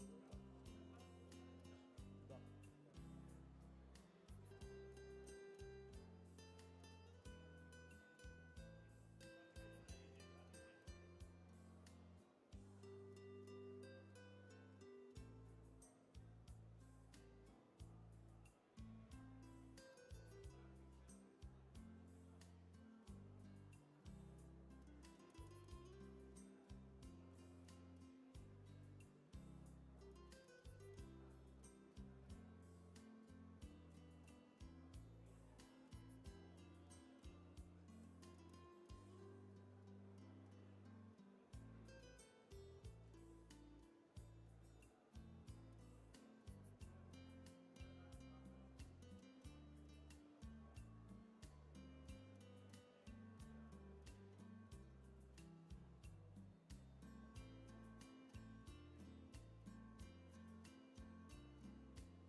Dear guests, our first debate will start shortly, so if you'll please be so kind as to come back and take your seats.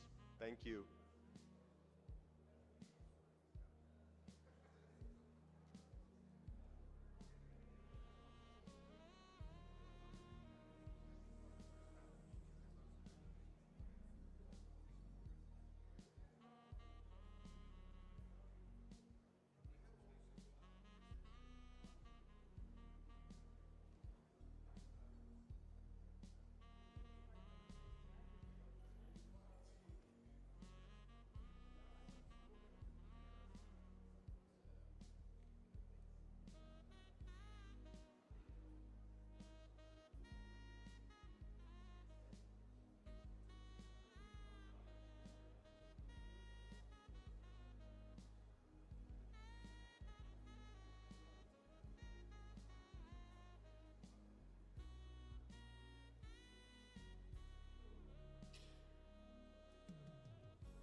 Ladies and gentlemen, the panelists are anxiously awaiting to start the first debate of the day.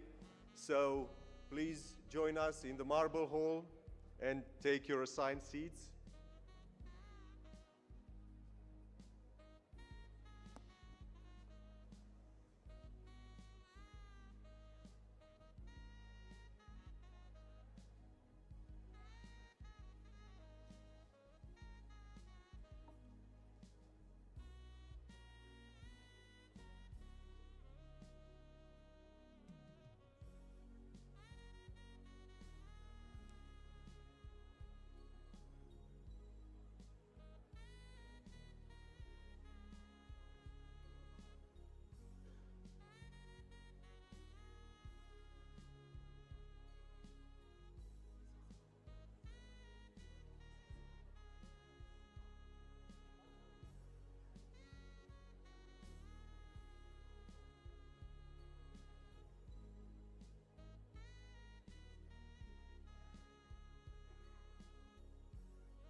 Dear guests, we are ready to start the debates, possibly the most awaited moment of the day.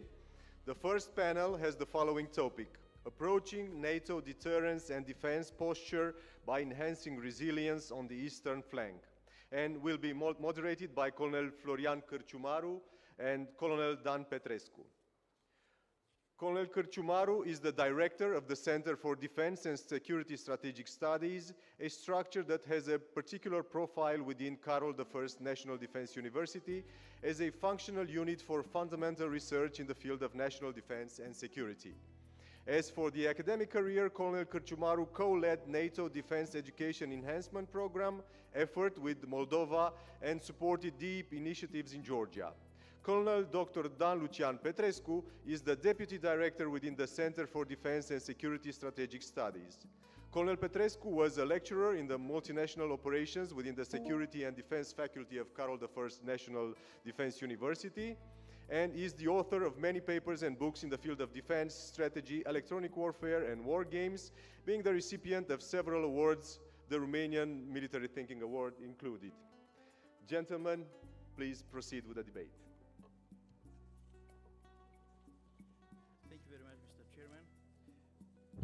Your Excellencies, distinguished generals, admirals, and officers, distinguished member of the International and National academic community, dear professors, dear guests and colleagues, ladies and gentlemen, good afternoon.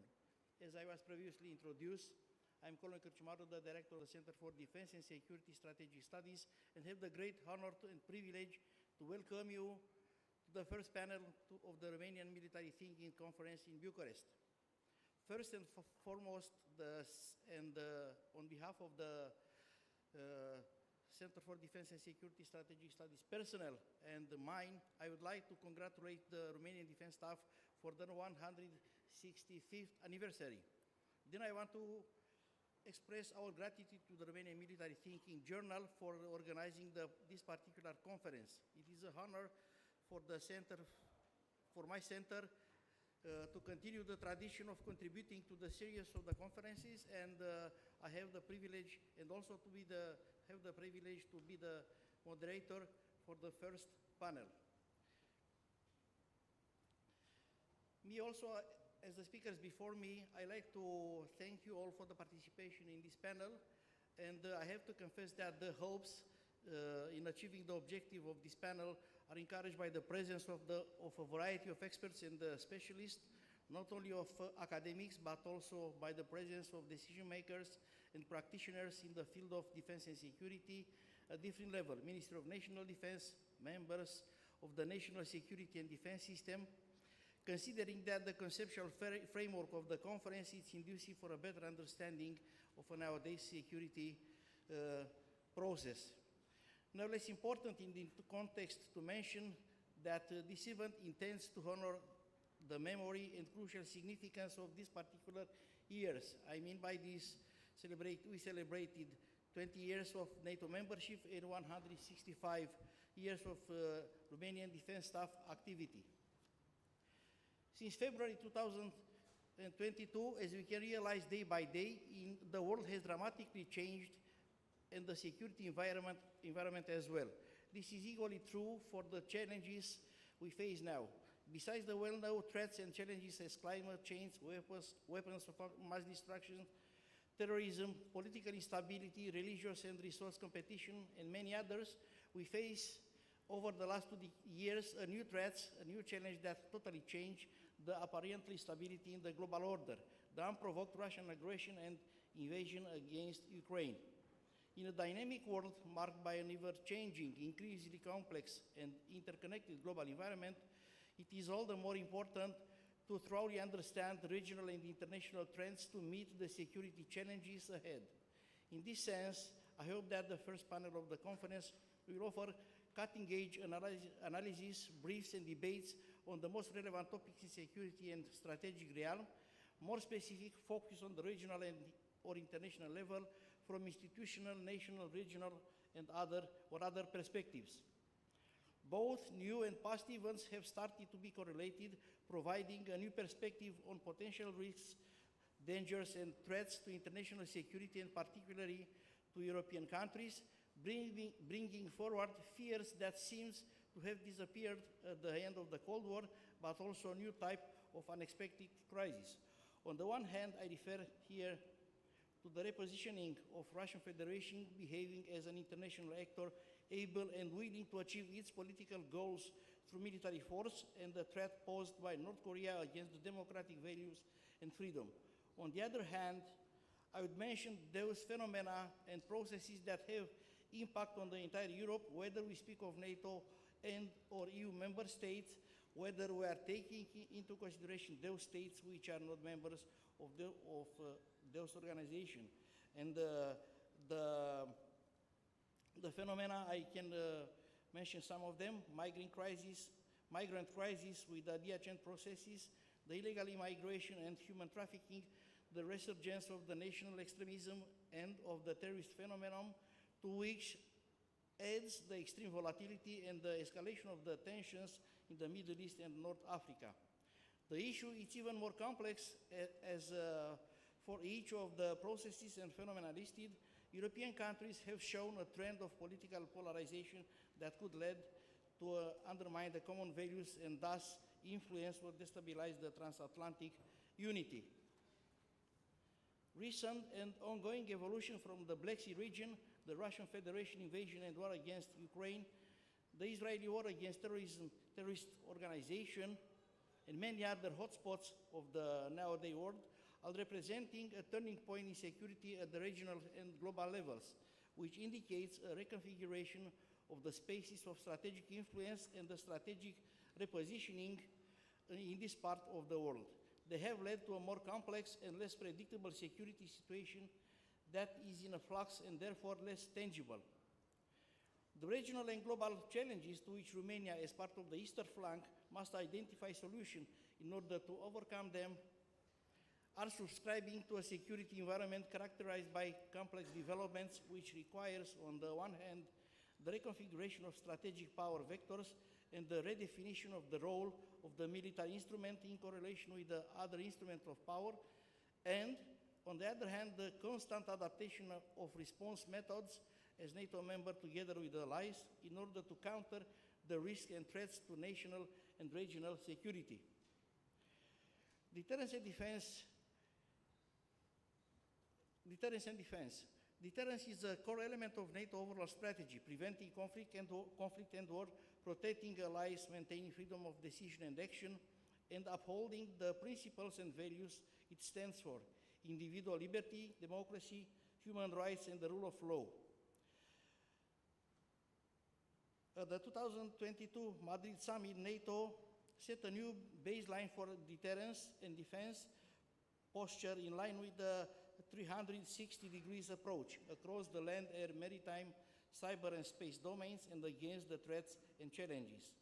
NATO leaders built upon this new baseline in 2023 Vilnius summit, agreeing significant measures to enhance NATO's deterrence and defense in all domains, including a new generation of regional defense plans to strengthen forward defenses and increase the alliance stability to rapidly reinforce any ally that may come under the threat. Nevertheless, partnership cut across many lines: military, government, industry, public, private, and our event today draws up a dedicated scientific resource to consider the most relevant strategic approaches in security and international relations. It offers all of us the opportunity to raise awareness of security and safety issues, discuss strategic approaches to improve the ways and means to fight together against the instability, to reset peace, stability, and security.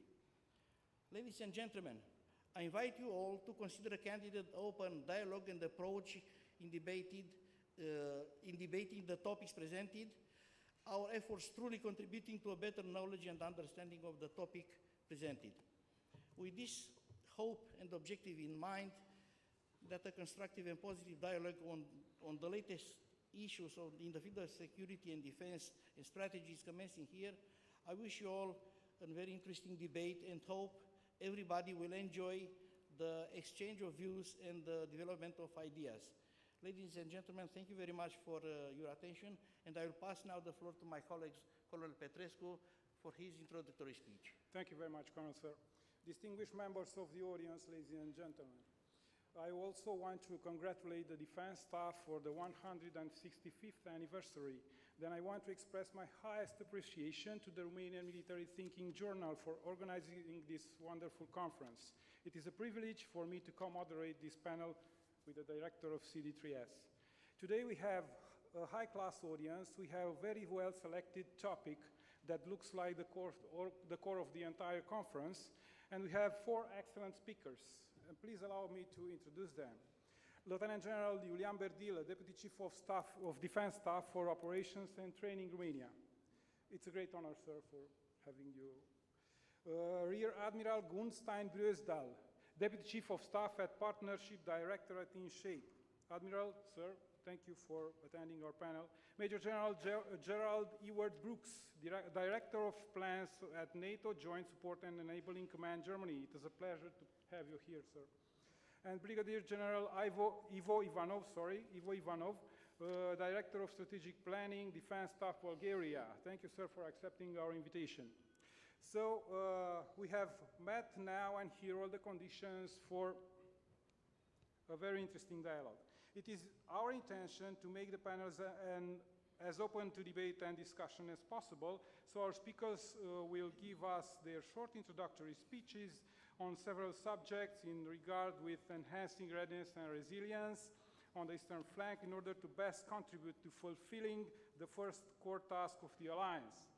After the introductory session, we'll open our discussion to the audience. And please, I encourage you to ask as many questions as you can.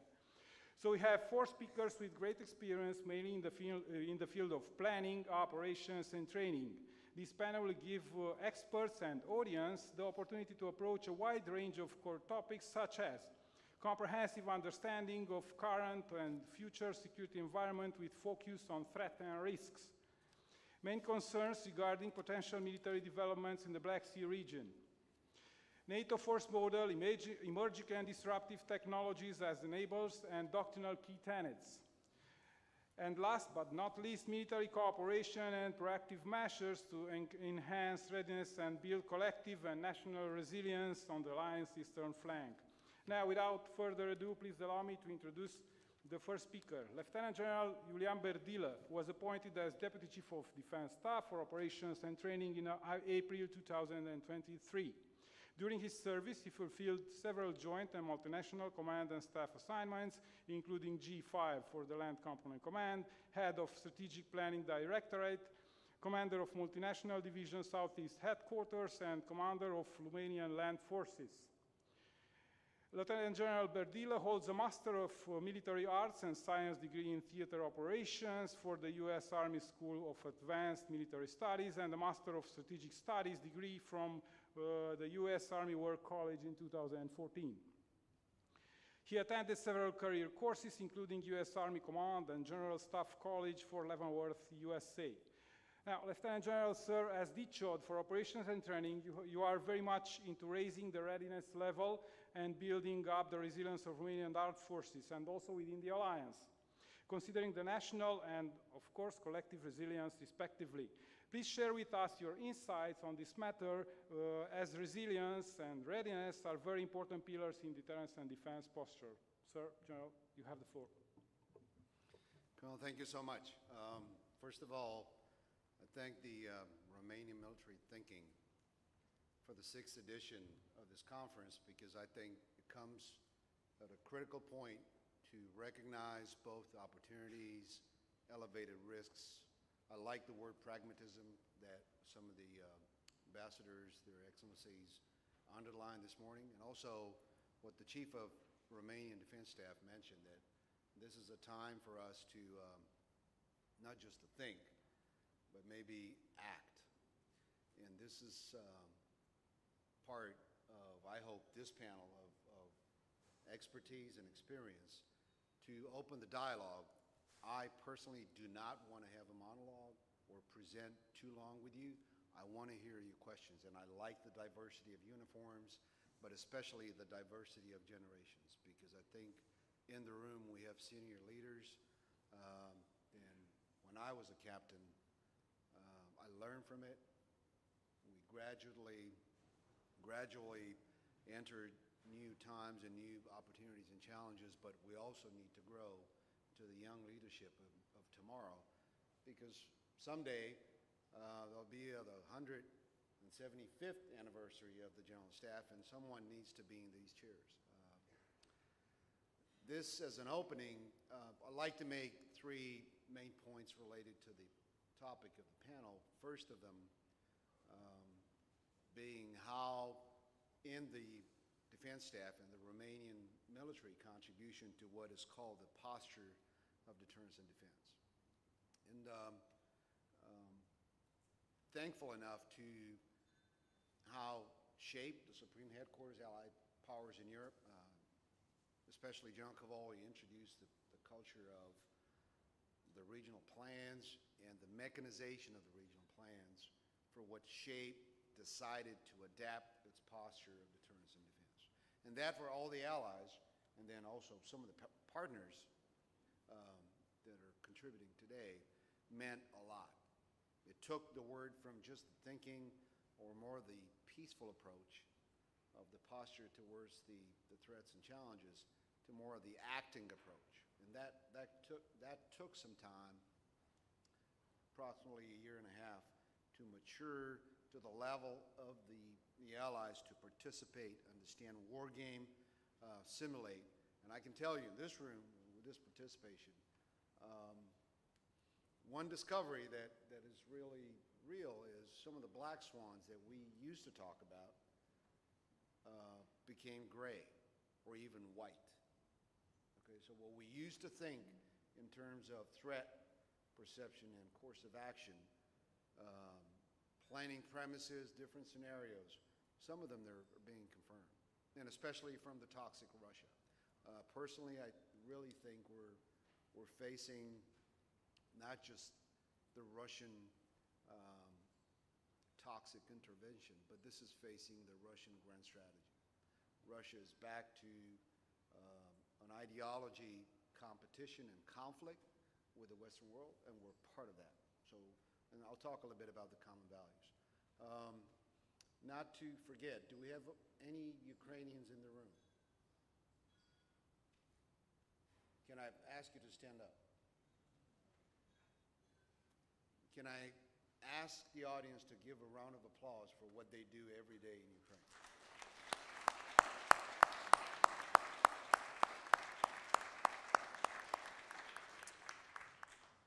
Okay, so first, as I mentioned, the regional plans and how the nations came together to function under the concept of operation of SHAPE, but also to adapt, and this is what Romania and other allies in the Black Sea region participated with, to adapt the national plans and the wargaming of functions in that.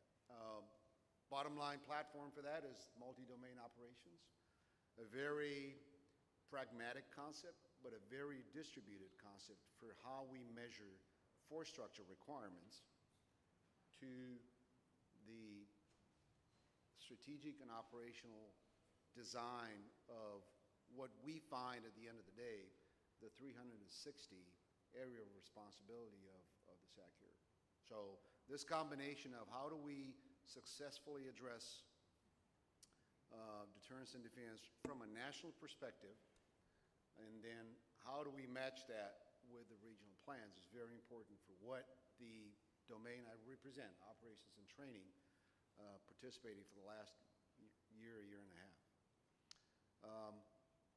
Within that, three sub-pillars that I want you to consider when we all try to understand that congruency of plans.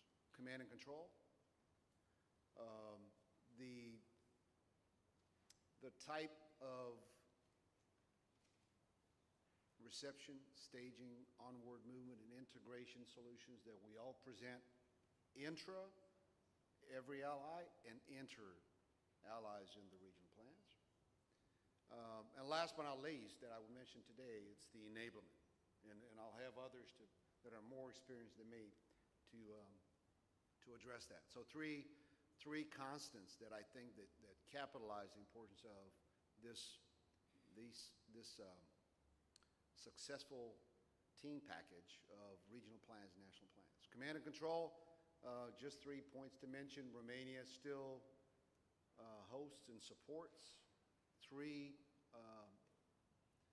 actors from actors of NATO force structure. This is Multinational Corps Southeast, Multinational Division Southeast, and Multinational Brigade Southeast.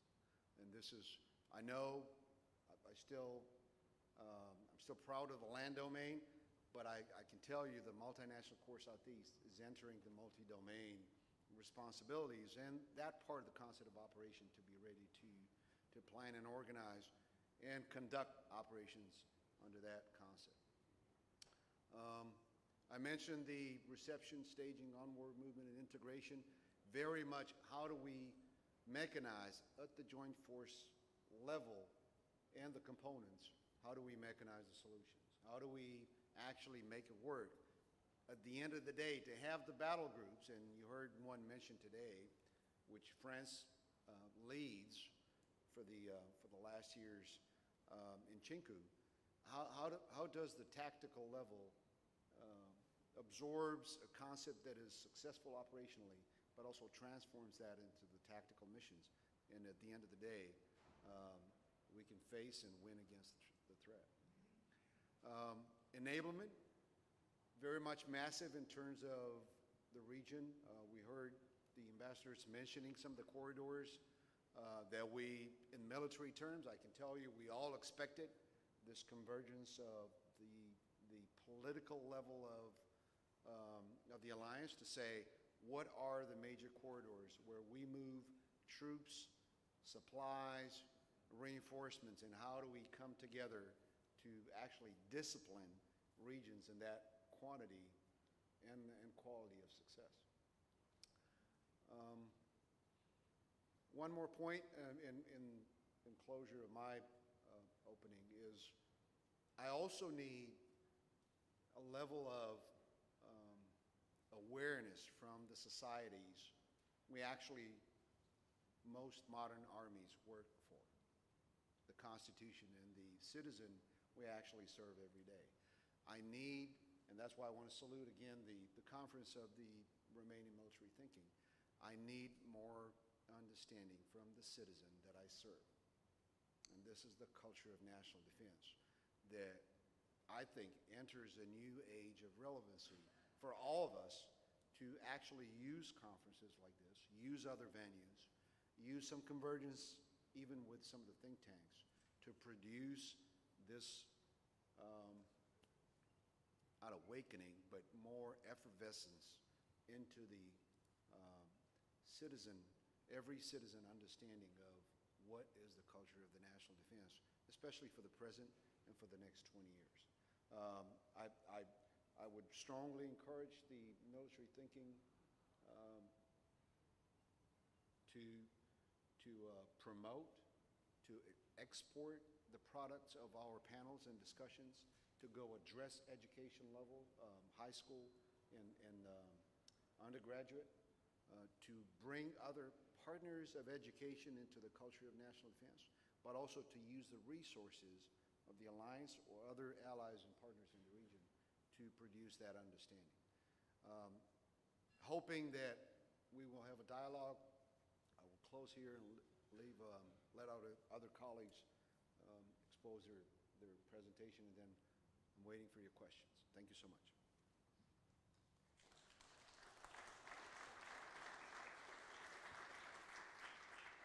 Thank you very much, General Berdila, for for sharing with us your insights related to the topic presented.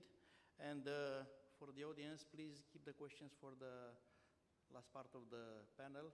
So General is very happy to answer to those, as he encouraged you already to prepare.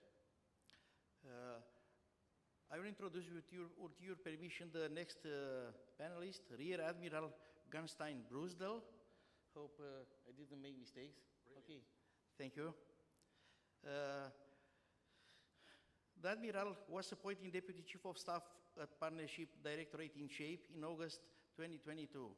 Along his career, Rear Admiral Gunstein Brusdel served in various posts at the Naval Material Command and for the Joint Defense Staff, and I will mention some of them. In 2005, he was posted as a Staff Officer in Joint Command Lisbon.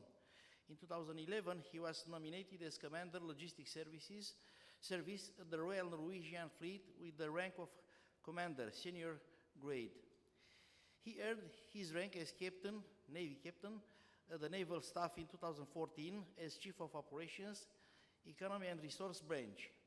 On 1st of January 2019, he was appointed Deputy Commander, Chief of Staff of the Royal Norwegian Navy, a position he held until July 2022. Rear Admiral Gunstein Brusdel holds 2 master degrees in Strategic Management and Leadership and in Technology and Innovation at Norwegian School of Economics. He is alumnus of NATO Defense College, Rome. As a tentative topic, Rear Admiral, sir, you hold a great experience in resource management, mainly in the Royal Norwegian Fleet.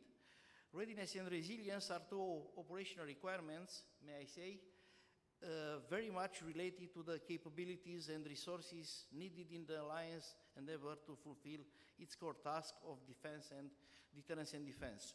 They are also keystone components to project stability and strengthening security outside NATO territory through cooperation and partnerships with non-member countries.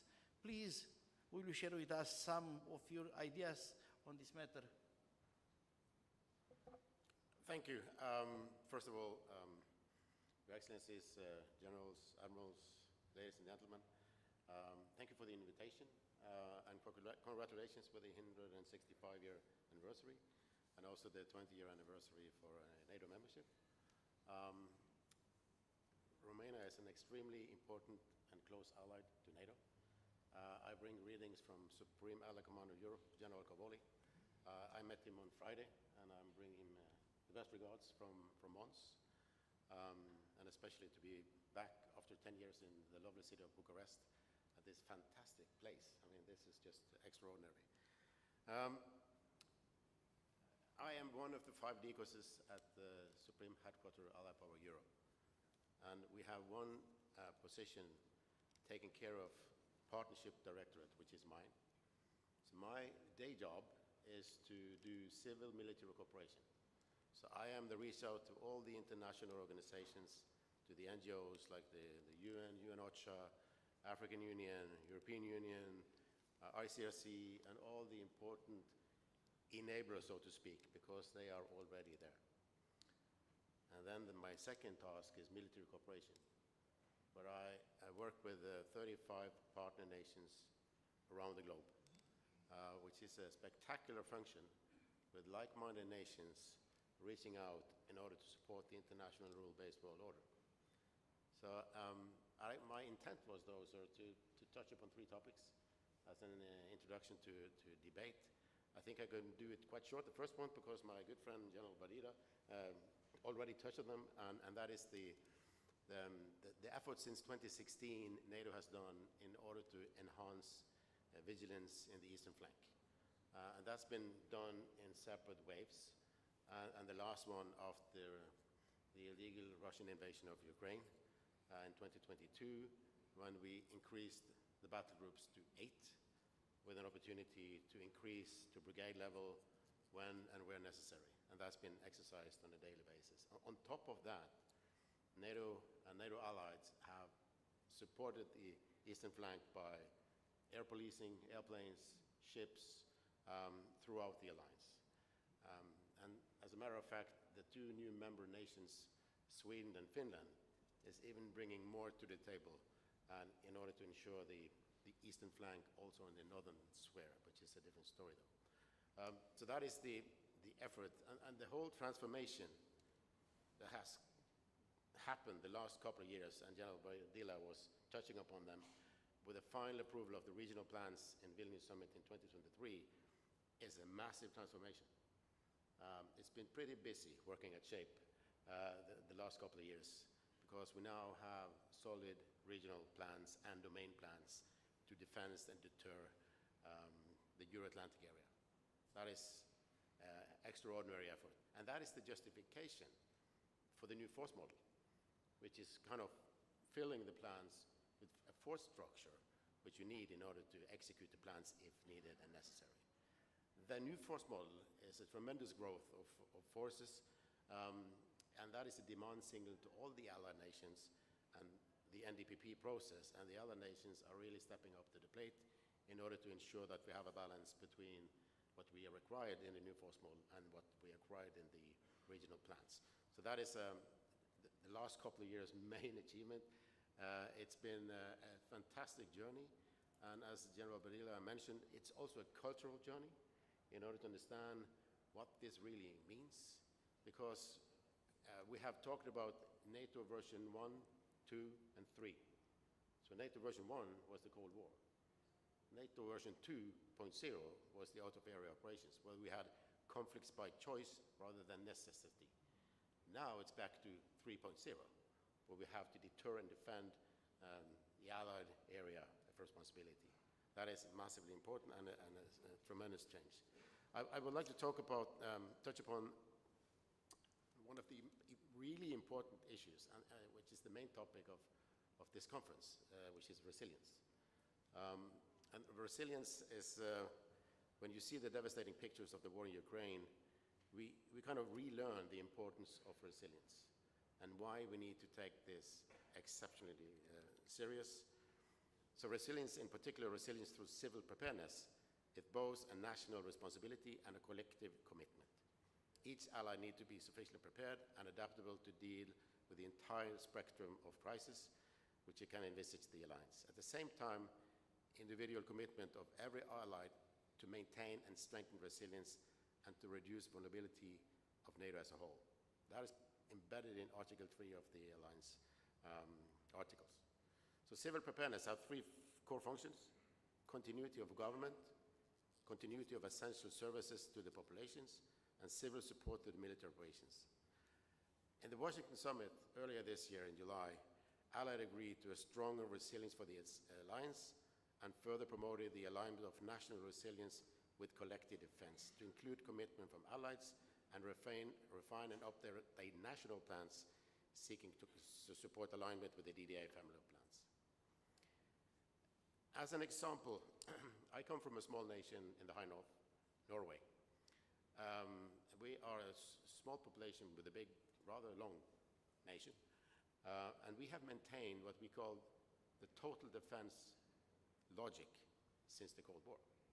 And we exercise this every year. And that is to bring in all the key stakeholders together with the military services in order to figure out how we can cooperate and how we can mitigate risks and challenges. We do this either as tabletop, that could be the police, the harbor facilities, rail, road, medical facilities, all the key stakeholders in the nation. Bring them together and talk to each other. Because resilience is all about so much more than the military force.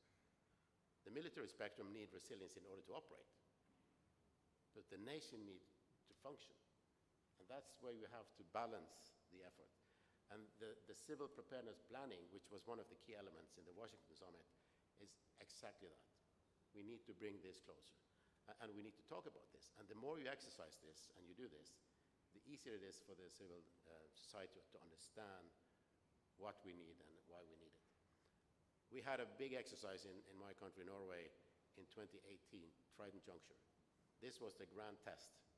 We received more than 50,000 troops to our country. That is more than the armed forces can handle. So we really needed to plan this in cooperation with the civil authorities. And it worked. A lot of lessons. But after that, we have done this one time every year in order to maintain that friendship, understand the interoperabilities. And one of the challenges was, of course, communications.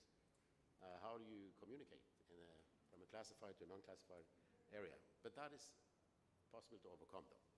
So the resilience is, one thing is the nation plugging into Article 3, but also part of the broader collective defense logic. And resilience is one of the most hot topics when I discuss with partners, which is my last point. Being the Deputy Chief of Staff of Partnership, I spent a lot of time talking to partner nations around the globe. So we have partners from Colombia in the west, to Japan in the east, New Zealand in the south, and Ireland in the north. I just told Sakir I lost 2 partners. It was Sweden and Finland, but he was quite okay with that. So that is a broad umbrella of partners and friends. And especially for this region, we have strong cooperation and activities with Moldova, Ukraine, of course, Georgia, Bosnia-Herzegovina, also in the suburban of Armenia and Azerbaijan, which is an important route in this region. I work under political guidance. So I am given a military committee guidance. So this is approved by all heads of states, how we interact with the partner nations and how far we can go. But for the partners in this region, we have defense capacity building packages, which is pretty robust. That goes for Moldova and Georgia. With Georgia, we even have a substantial NATO-Georgia package, which is even up and above what we normally do. So there is a lot of political will and appetite to support the partners in this region. I think that is an exceptionally important piece of a stable, secure Black Sea region. That is to include the partners we have in the region and take them into account when we do our planning efforts. So I'll leave it with that so I don't take all your time.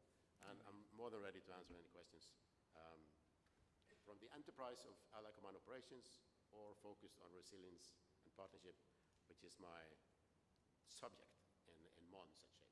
Thank you. Thank you very much, Rear Admiral, for your excellent presentation. Indeed, resilience is a buzzword. It is one of the most important pillars for strengthening the defense and deterrence and defense posture. And I hope there will be questions related to resilience because it is a very tricky concept, but we will develop afterwards. Please allow me to move forward. Major General Gerald Ewart Brooks, the Director of Plans at NATO Joint Support and Enabling Command, Germany. He spent much of his early career as a troop commander in Germany, Northern Ireland, and the Balkans. As a major, he completed a Master of Science in Defense Logistics Management. He completed 2 tours in Afghanistan, and afterwards, as a colonel, he became Deputy Chief of Staff with the 3rd UK Division, the well-known Iron Division, supporting the formation's final tours in Afghanistan and then refocusing it for readiness and divisional warfighting. In 2017, he was one of the only 2 officers fortunate enough to command both divisional logistic brigades, 102 and 101st Logistical Brigade. From June 2020, he had been head logistics, responsible for the procurement of all the British Army's operating and training stocks until April 2022, when he was appointed to NATO's JSAC in Ulm as the Deputy Chief of Staff for Plans. Now, Major General Ewart Brooks, you are immersed in the development of reinforcement and sustainment plans that underpin secures deterrence and defense of your Atlantic area, the well-known DDA. This position qualifies you to provide us the best perspective on the role of JSAC in fulfilling the Alliance core task for deterrence and defense. Henceforth, the floor is yours, General. Thank you very much, and thank you for the kind introduction. It's quite a historic day, I think, for me as a British person to be sat here in Romania, because I understand our 2 countries have just signed a defence treaty. So it's the happenstance that I happen to be there to be able to be with you today when that occurred. Thank you for inviting us as the Joint Support Enabling Command to this event. My commander, General Kai Royschneider, I think would like to have been here, but you can imagine he is invited to many nations and many headquarters across NATO, was unable to attend this event. But he did send me, and I think without perhaps being too egotistical about it, of all of the 2 stars that work for him, I'm probably the one that now has the most experience on the practitioner's perspective on enablement in the European theatre. So he sent me, and hopefully I can live up to your expectations. So I think having heard a little bit about the if you like, the strategic perspective, let me now focus on what I would describe as the operational level aspects of what NATO is going to do to achieve security and resilience in the Baltic Sea region, the Black Sea region and the Baltic Sea region, and in fact all of NATO's regions. And I think this is probably what Lieutenant General Badilla described as the acting approach. So I only have a short period of time to talk to you, but I felt it's important first and foremost to try to explain to you what it is that the Joint Support Enabling Command, the headquarters I'm part of, actually does. And then after I've done that, what I'll do is I'll turn to why we see Romania as such an important country going forward in supporting us in what we deliver. So the Joint Support Enabling Command, JSEC for short, came into being in 2019 in response, I think, to a recognition that it just isn't possible to reinforce Europe at the scale that we now need to be able to do so without an organisation that can prepare for and then coordinate that effort. And that's what the JSEC does. Our mission, if you like, put simply, is to enable SACEUR's area of responsibility. And by that, I mean to coordinate the preparations in advance of the crisis, and then to coordinate large-scale reinforcement of Europe as the crisis escalates. Now, notice in both of those terms, I very carefully use the term coordinate, because to achieve our mission, we have to work very closely with nations, both sending nations, transit nations, and host nations, to meet the demands set upon us by the Joint Force Commands and the Theatre Component Commands. And it doesn't need me, of course, to tell you that Romania is both a sending nation and a host nation, and hence we view it as a strategically important nation in support of our role, a point that I'll come back to a bit later on. So how are we achieving that mission? Well, to explain it, I want to focus on two things, really, two areas of development that the JSEC is leading. The first is the development of a network that can be made ready if and when it's required for a crisis. And we're calling this, and some of you may have heard of it, the Reinforcement Sustainment Network, or the RSN, as I'll refer to it going forward. That RSN is comprised of a number of nodes and mobility corridors which are designed to have the capacity to move thousands of troops, hundreds of thousands of troops in fact, their equipment and their supplies into and across all of Europe, and to do it quickly. And currently the JSEC is working with the nations to identify and agree what facilities, what enablers and what services those nations can provide to support this movement. This is detailed, comprehensive work. So we've identified, for example, all the facilities across Europe, such as airports and seaports, railways, road routes, marshalling areas, convoy support areas, for example, all the things that we think we need for military purposes in the event of a crisis. And to work in those nodes, we've identified all of the enablers necessary to run the facilities. So if you like, freight handlers to offload aircraft, stevedores to offload ships, or movement controllers to sit in convoy support centres on road routes. And the next step in all this work is to define the services necessary to support those enablers. So for example, the provision of food or of fuel in the convoy support centres or the ports that I've just mentioned. And this work particularly is linked to what is now being encapsulated in NATO's host nation support concept that seeks to clarify in detail for the host nations the requirements for host nation support that we need across that reinforcement sustainment network to sustain the forces at the scale that I described at the beginning. And if you'd like to conclude my explanation of the RSN, we're also working with a number of nations to try to reduce the impediments to transit between countries on the RSN. And this concept has been termed military mobility corridors, and I know Romania is heavily engaged in that work with a number of other nations, some of which are here represented.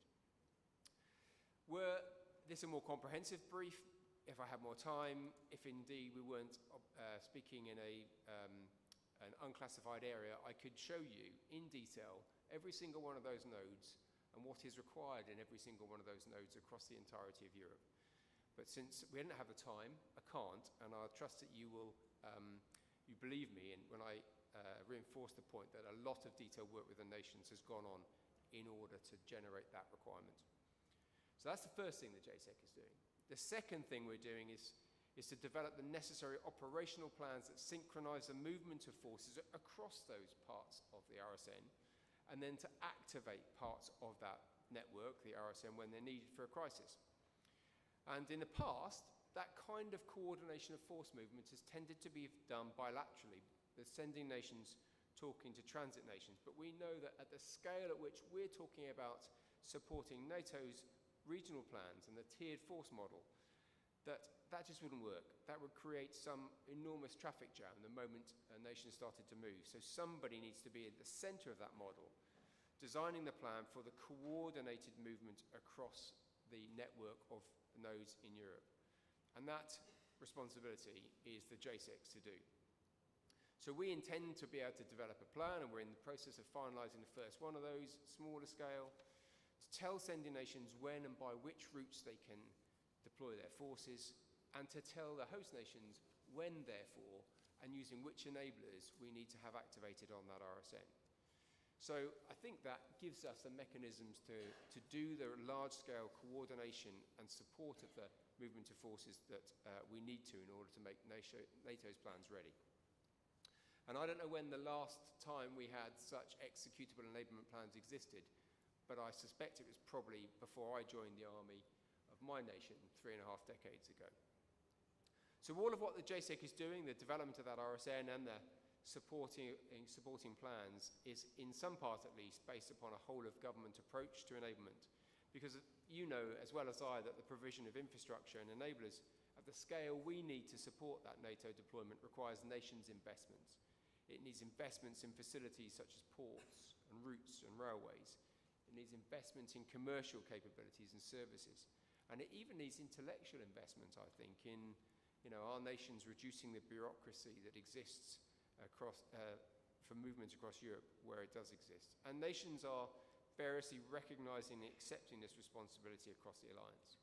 Which leads me on to my final part of my short introduction, and Romania, in describing why I think your country is so important in supporting what the JCEC is trying to do and trying to coordinate. We recognize the efforts that Romania is making to advance many of the issues I've highlighted. We know, for example, that Romania is driving forward with a CHOD-approved national enablement plan that includes within it consideration of the host nation requirements. And I had a conversation with some of the team in the MOD today who are desperate for us to be able to provide them the clarity of what's required so they can progress that. We know, for example, that your Joint Logistic Command is charged with developing and implementing that enablement plan. We know that Romania, along with Greece, Bulgaria and Turkey, has signed a letter of intent for the development of 2 military mobility areas and is indeed negotiating with other nations to create a mobility corridor in addition to that.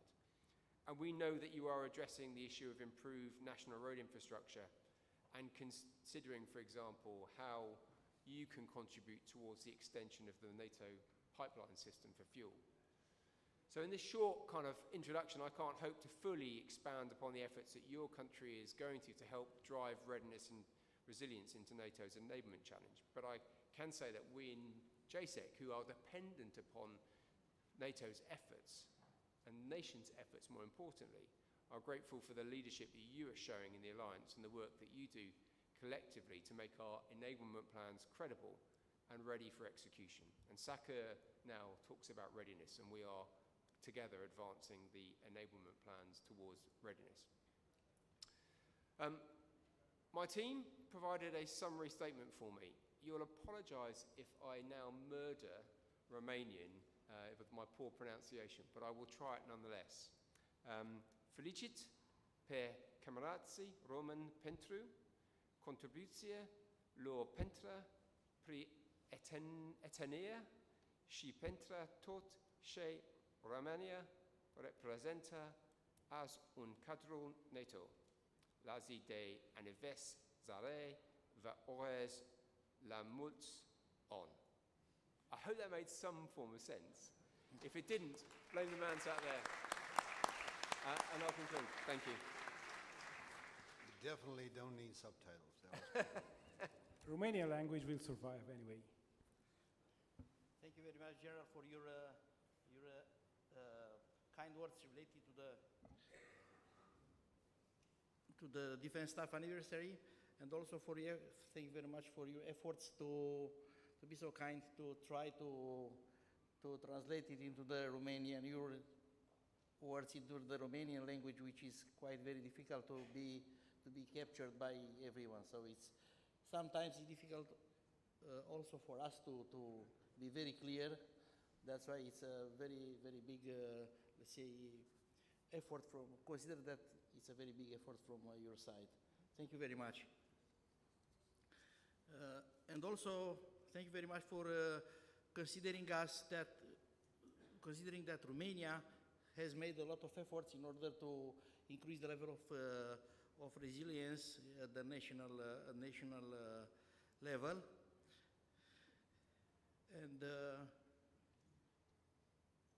And please allow me to go further on to move to the next panelist, General Ivo Ivanov. He has been Director of Strategic Planning Defense Staff in Bulgaria since June 12, 2024. Brigadier General Ivo Ivanov is a very experienced officer with more than 30 years of service in the Bulgarian Armed Forces. Along his career, he was appointed in different command and staff positions in the Joint Force Command and the Defense Staff of the Bulgarian Armed Forces. General Ivanov has been deployed in Afghanistan and Bosnia and Herzegovina, where he demonstrated good organizational and staff skills and outstanding leadership. He was granted with the first master degree from the National Military University in Veliko Trnovo. He also holds 2 Master of Science degrees. First was granted in 2005 by National Military Academy, Bulgaria, and the second one, Master of Science of National Security Strategy, granted in 2019 by National War College in US National Defense University, Washington, D.C. General Ivanov, you are very much experienced in the defense strategies and doctrines, defense planning process and crisis response planning within both national and international framework. In such a volatile and complex security environment, NATO and the member states need to adapt continuously in order to reach the appropriate level of deterrence and, if necessary, to defend the people and the democratic value. Some of the main efforts in the processes must be focused on building up resilience and enhancing readiness. Please, can you provide us your perspective related to the topic? Thank you very much. Thank you for introduction. First of all, congratulations to Romanian Defense Staff for the anniversary, and thank you for the invitation to be here in this conference in this amazing building. I will touch upon, in my short introduction, Bulgarian perspective in order how we see enhancing deterrence and defense posture and building up a resilience on the eastern flank. As you know, in the last summit declaration, NATO leaders stated that Black Sea region is of strategic importance for the alliance. However, Russia's war against Ukraine has shattered the security in the region, demonstrating a deliberate attempt to establish military superiority and posing a direct threat to NATO. The threats in the region arise from all operational domains. In the maritime domain, Moscow used coercive means to hamper the traffic in the region, maritime traffic. In the air domain, the Russian use of advanced fighter jets, bombers, surveillance aircrafts has also created a risky situation with potential unintended consequences. We have experienced cases of GPS jamming and disruptions which put at risk civil maritime and air navigation as well. In the cyber domain, there has been a significant increase of cyber attacks and disinformation before and during the war. Hybrid warfare nowadays and information propaganda have become a modus operandi. Due to our strategic Black Sea location, Bulgaria, together with our allies, plays a pivotal role in implementing NATO DDA posture on the eastern flank. In this complex security landscape, the Bulgarian armed forces remain committed to the implementation of NATO concept for deterrence and defense of Euro-Atlantic area. We're working on the availability, readiness, and interoperability of our forces in investing in infrastructure and host nation support. Our strategic and operational plans are fully synchronized with the regional plan Southeast. In the land domain, we are hosting the multinational battle group like our Romanian ally with Italy is a framework nation. Nations and units contributed from other 8 allies. It is envisaging that the scale-up of the battle group to brigade level based on the security requirements needs infrastructure and capabilities for providing the force protection that is critical necessary for this multinational formation. In order to provide these critical facilities, we are investing in major investment projects. Also in the land domain, we have proposed the establishment of multinational division headquarters east on our territory, demonstrating our readiness to contribute in the new NATO force model on the eastern flank.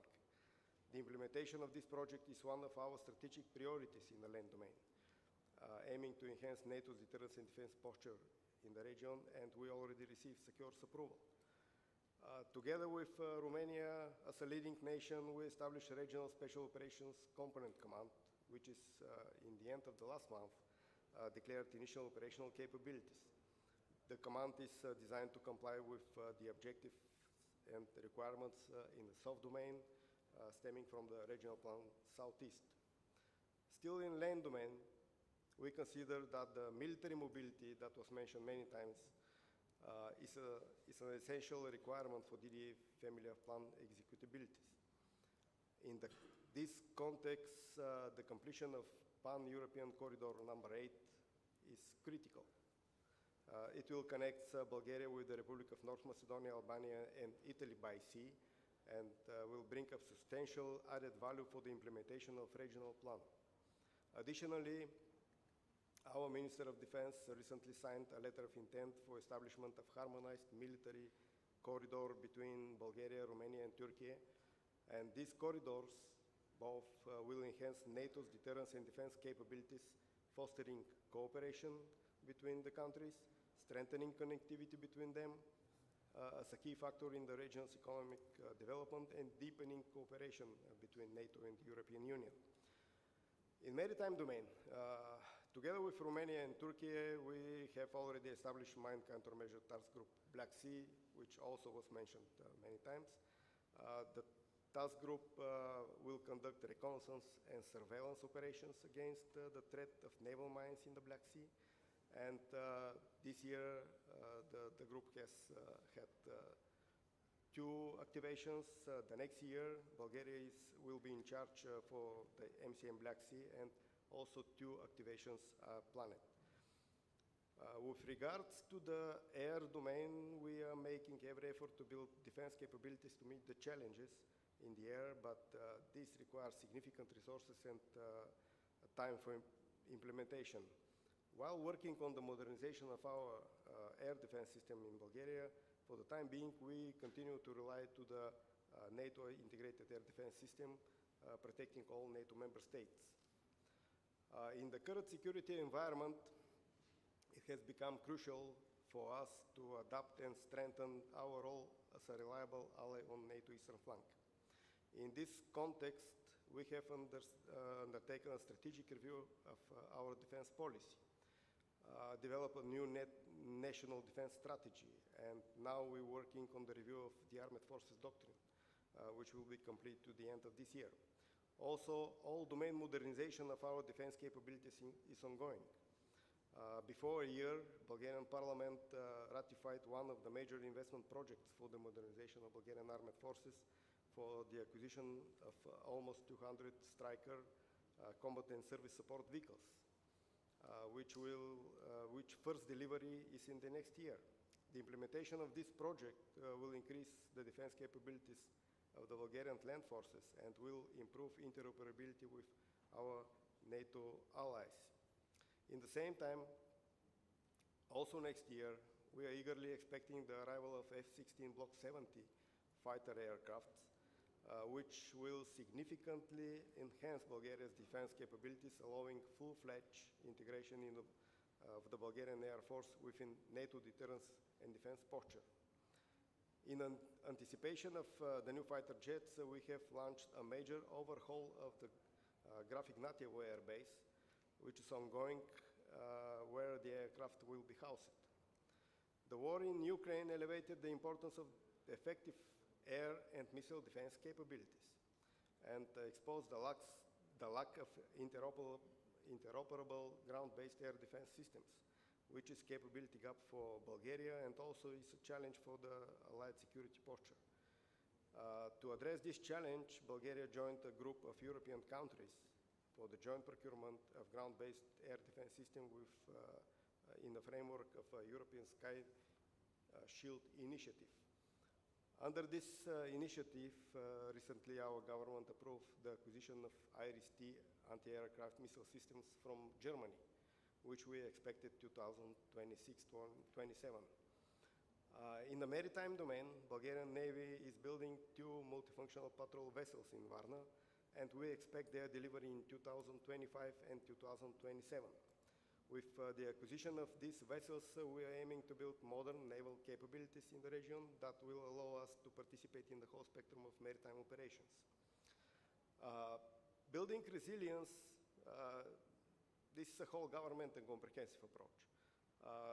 This includes modernizing of armed forces equipment, boosting the defense industry, enhancing military and civil preparedness, as was mentioned, protecting critical surface and subsurface infrastructure, countering malicious narratives and the information space and cyberspace. From military perspective for us, we must be sure that we have the necessary forces in appropriate level in order to ensure the executability of the regional plans and required capabilities that to ensure host nation support. As a part of building resilience, I would like to mention that in terms of situational awareness, Bulgaria working on development a project for Earth surface monitoring using nano-satellite technologies, which have both civilian application in addition to military ones. This will enhance situational awareness and to allow for monitoring critical infrastructure, maritime, coastal, and other areas in order to provide early warning of potential crisis situations for the benefit not only for the national security and defense, and as well as the security of our allies and partners. In conclusion, looking forward to Russia is likely to remain a significant threat to the security in the region. That's why strengthening the NATO deterrence and defense capabilities on the eastern flank remains critically important. So I will stop here to have enough time to... Thank you very much, sir. Thank you for your remarkable presentation. Thank you for your country's remarkable efforts to build resilience, mainly by building capabilities, acquisitions, and everything. So we'll now move to the Q&A session. Please, I address to the audience, please address questions, mention your name, affiliation, and addressee for your question. So please.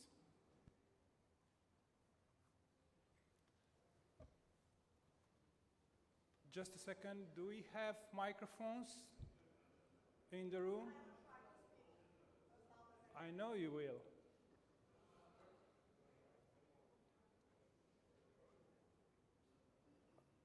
Okay, go on, then the mics will come.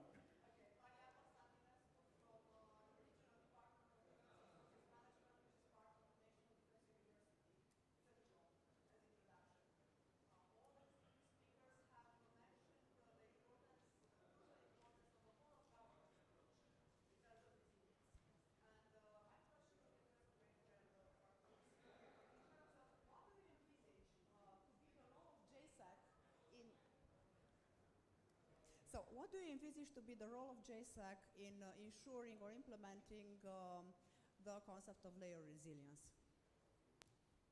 Thank you.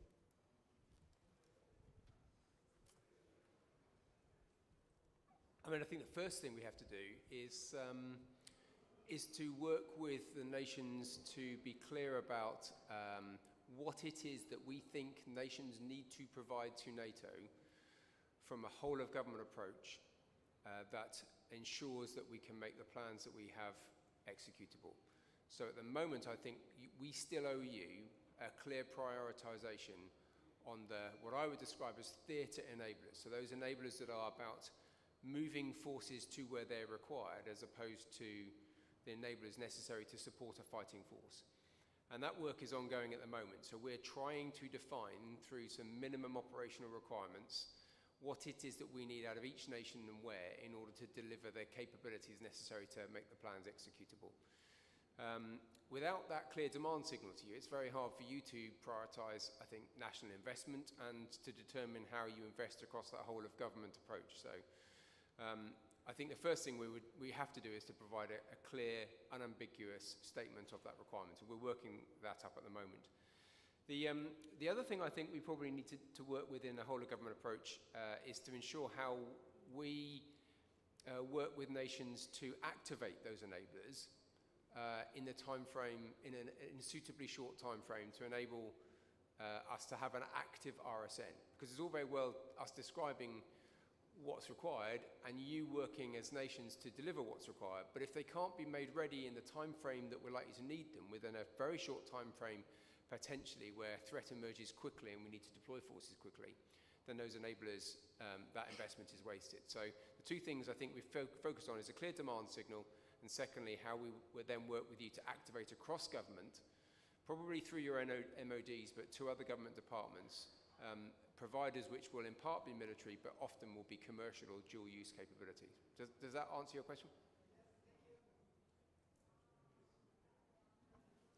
Just to add some national perspective on what you asked, and I'm glad you hear from Brașov, from Dresmara, because we do need models for how do we plan the new defense management, and how do we balance between the NDPP and force structure requirements? Okay, how do we go 19 years ahead into the capability targets, but also respond to what we have inside shape as force structure requirements? That's one. Two, to add, we used to have, especially the new members, we used to have the paradigm of Article 5 will do everything. No, this has been reversed to the responsibility of every ally, especially on the eastern flank, to say, what can Article 3 do for the alliance before Article 5 comes and convergently produces success? So this is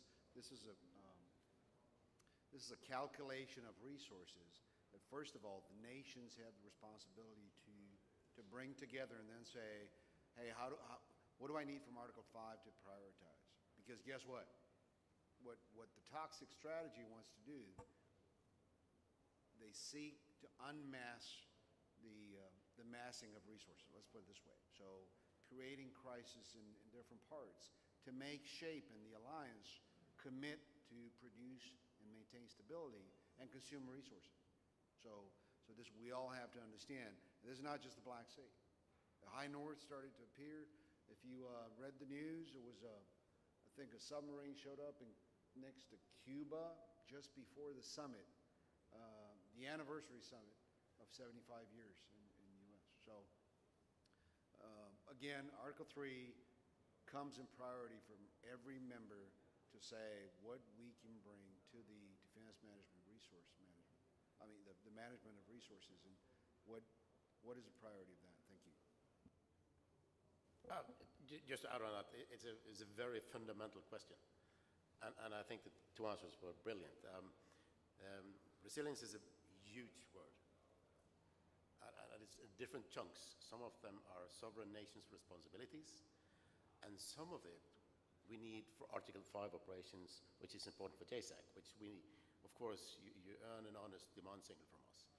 ACT is working on something they call layered resilience, which is the military portion of the term resilience, because that's what we, at least at SHAPE, really. I'm trying to be the custodian of this in SHAPE, and then you have the Resilience Committee in NATO HQ, which is a huge institution with all the nations and more. But that is work in progress. So this is there is a dynamic in this. But first and foremost, all the nations have to dig into their own resilience. We can only tap on what's already there. And we need to know, and we need honest answers. What's the situation with water, fuel, bridges, tunnels? Because we don't like to make assumptions. We'd like to have facts when we move forward. Thank you. With the risk to be shot by the chair of the conference, but one example, just keep in mind that military planning factors for operational strategic levels used to be 1 month, 2 months of operations, and how do we merge the definition of victory into that was very easy. Hot technology, weapons, very much on the spot, operational integration. If you recall the warfighting functions concept, all the things were there. Well, guess what? Try to adapt the concept, and this is again on recognizing SHAPE and the SACEUR's initiative to change this on the multi-domain operation. Let's go 6 months to 1 year. Now let's ask the industrial capacity to relook the unit basic loads for different types of weapons from 2 weeks and 1 month to 1 year to 2 years, and see what numbers you come up with. And that's huge in terms of. Last but not least, and I promise to stop at least for this question, 2 new domains, and try to quantify that, cyber and space. And this is not just Star Wars or some trilogy coming back again, even though I wish they had some new episodes. But what is the force structure in space that we're trying to produce into an allied concept of operation? Who has the force structure? How do you share the cyber defense domain between the allies and partners? What is the enablement of cyber, and how much does a cyber expert cost today? You think you can put them into the active force? I would challenge some of you who have a different answer to tell you that cyber defense personnel is very expensive. So different facets, like we mentioned this morning, of how do you produce resilience from this perspective. Thank you. Yeah, thank you. Please. I wouldn't like to cling on one question, so if there are other questions, please. No, don't give it to him. He's got the tough ones. Okay. No, I know. Yeah, thank you very much, Brigadier General Lungu, 1st Maneuver Enhanced Brigade Commander. First of all, thanks to our panelists for your insights, for your remarks. Outstanding panel today. First, my question goes back a little bit what General Berdila mentioned a little bit earlier. And we're talking about all the changes which had happened for the last few years and speed of changes we have seen in NATO for the last few years in terms of DDA, regionals plan, and so far and so forth. However, what we are seeing right now, or feeling right now, it looks like the speed of these changes are not so high enough right now. So my question is, considering also the operational tempo of Russian forces, both at the strategic and operational level from Ukraine, my question is the tempo of changes or adaptation of NATO posture keeping up the pace with the strategic and operational tempo of Russians changes? Is the NATO 3.0 enough, rapid enough, strong enough as alliance to maintain the necessary level of resilience, and not only for the alliance, for the armed forces, but also for the society? And this question goes to Rear Admiral and the Lieutenant General Berdila, or all the other panelists. Thank you. Thank you for the question. The honest answer is, of course, never speedy enough. I think that the massive wake-up call February 22 was not only for NATO, it was for all the nations. And NATO is just the sum of nations. So, so what we have done, and I think is massively impressive, what's happened in the alliance the last couple of years, which normally would have taken ages, years and years in order to achieve one plan. The sense of urgency which has been within the alliance has been exceptionally forward-leaning.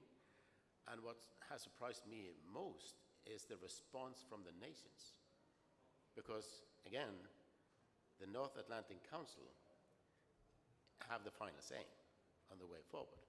Now that is 32 sovereign nations, which has to agree upon how we do this.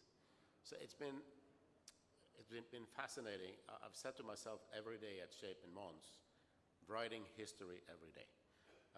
But of course, I think the sense of urgency is there. So our boss, the Supreme Commander of Europe, General KAVALEC, he's very forward-leaning.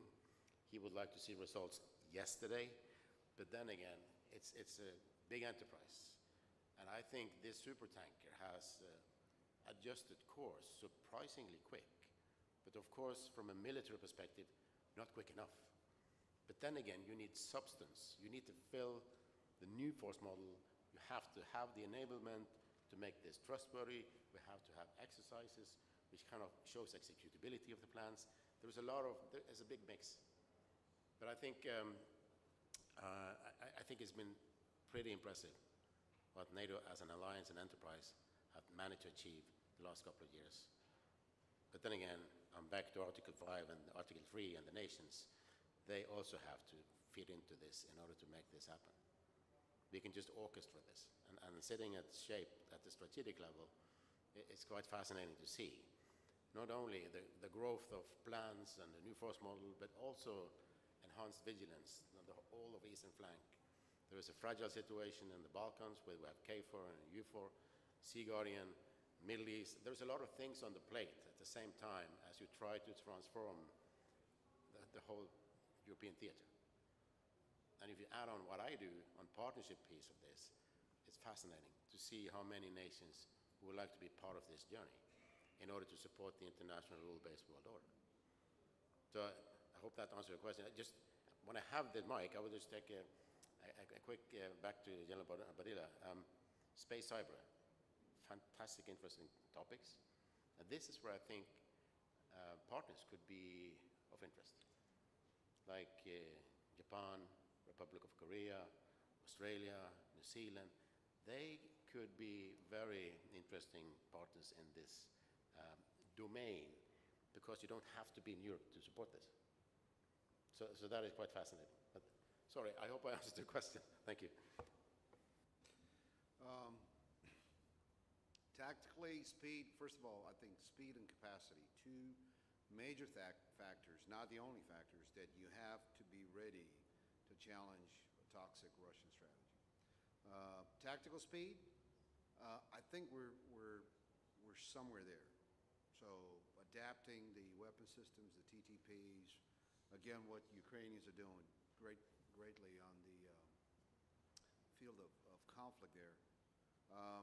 If you zoom out, and this has been a perspective from the alliance for some years, and especially the allies in the Black Sea region, 10, 15 years ago, for some of the toxic measures that Russia was stepping up gradually, do we have the speed, or did we have the speed in the last 10 or 15 years to actually match Russia's speed? No. So strategically, I think we lost some of the opportunities to challenge and to pose deterrence when it was needed. Think about Georgia years ago, then Crimea. So these were phases of a campaign in the region of the Black Sea that we did not have the strategic speed to respond and adapt. And I'm not saying it was too late. All I'm saying is we probably could have had more awareness and recognition of what was coming. Now, obviously the question goes in the future, will we have the right speed to address Russia, what's coming for the next 10 or 15 years?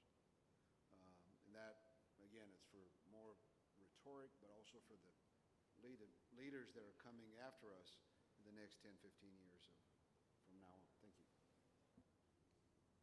I'll just offer a very quick thought that it's easy when you look back to say, oh, we haven't progressed quickly enough, and I think I do that on my team on a day-to-day basis, and they hate me for it. But if you'd asked me 3 years ago to project forward what I think we could have achieved in the 3 years from 2021 to 24, I'd never have imagined that we've been able to have done what we've achieved. And in the area of enablement, where we had no network, to having a detailed understanding of what we require now across infrastructure and a developing understanding of what we need from a host nation support perspective, that's transformative. It's not there. We haven't moved quick enough, but we've moved a lot quicker than I thought we would have done. So I think it's a positive message, but we know we've got more to do. Thank you very much. Do we have other questions? We only have time for one question. Is that incentive for you? One question? Last question? Okay, please.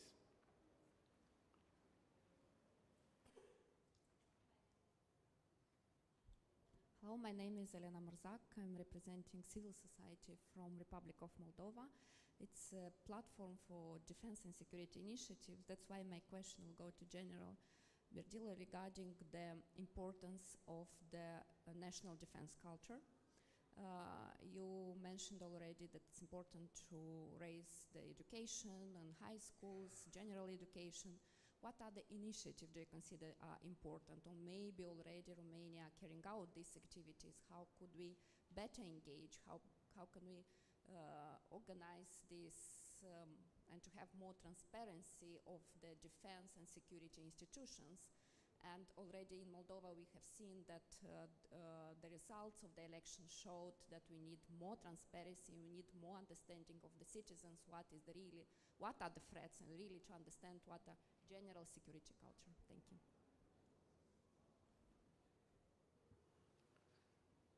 Well, first of all, let me make a personal statement in recognizing that what I used to say about the alliance too and the allies. A union by common values is always stronger than a federation by force. And what I like to discover every day, it's that the citizens on both sides of the Prut River, and I'm talking Republic of Moldova and then Romania, still have the echo of the substance of the common values. There's no federation by force that can erase that just using force. You really have to make people believe in something.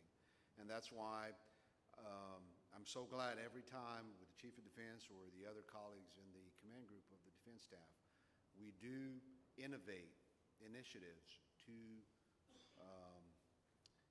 consolidate the military partnership with the Republic of Moldova. And there are numerous examples. One that I bring back from my recent position as the Chief of Land Forces was the commissioning Moldovan officers into using the Land Forces Academy or using the military high school to allow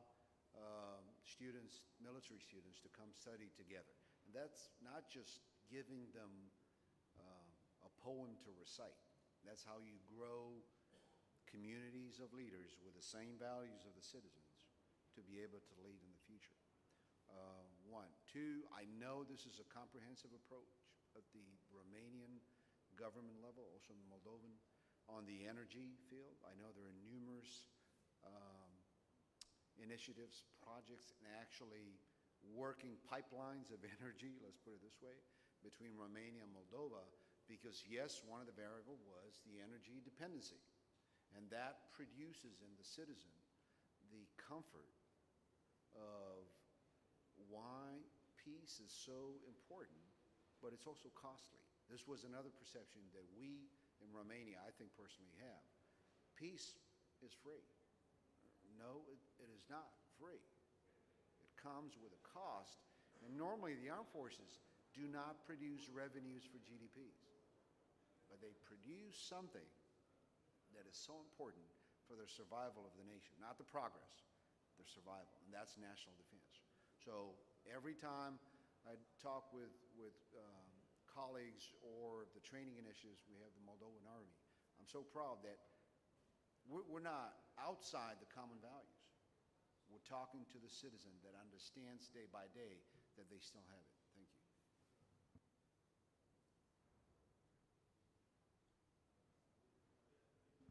Okay, so please allow me to give you my end remarks. I know it is lunchtime, but please bear with me for another 45 minutes.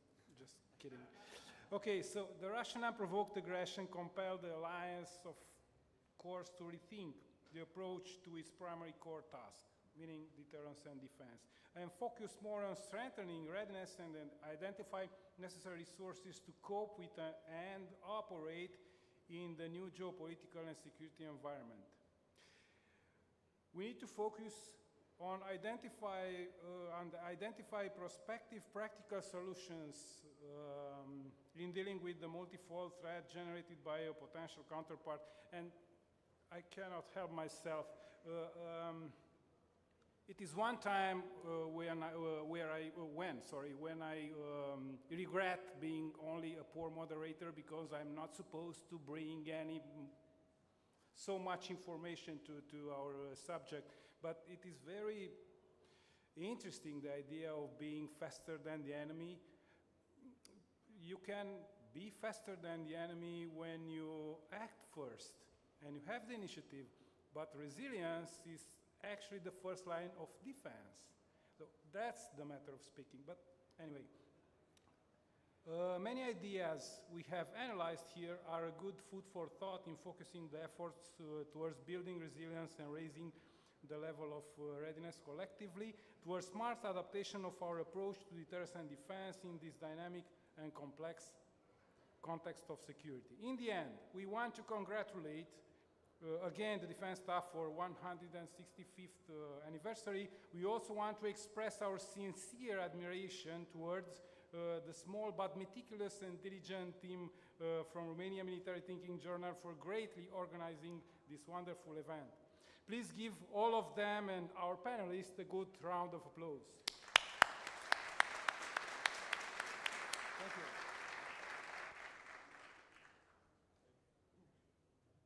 Thank you very much, Generals, Admiral, Colonels.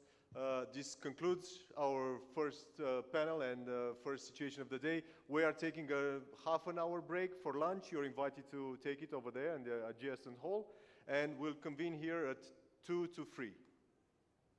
Enjoy lunch.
15, say?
Dear guests, we are getting ready for the second panel of the day, so if you'll please join us in the Marble Hall.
Please feel free to take up seats in the front row.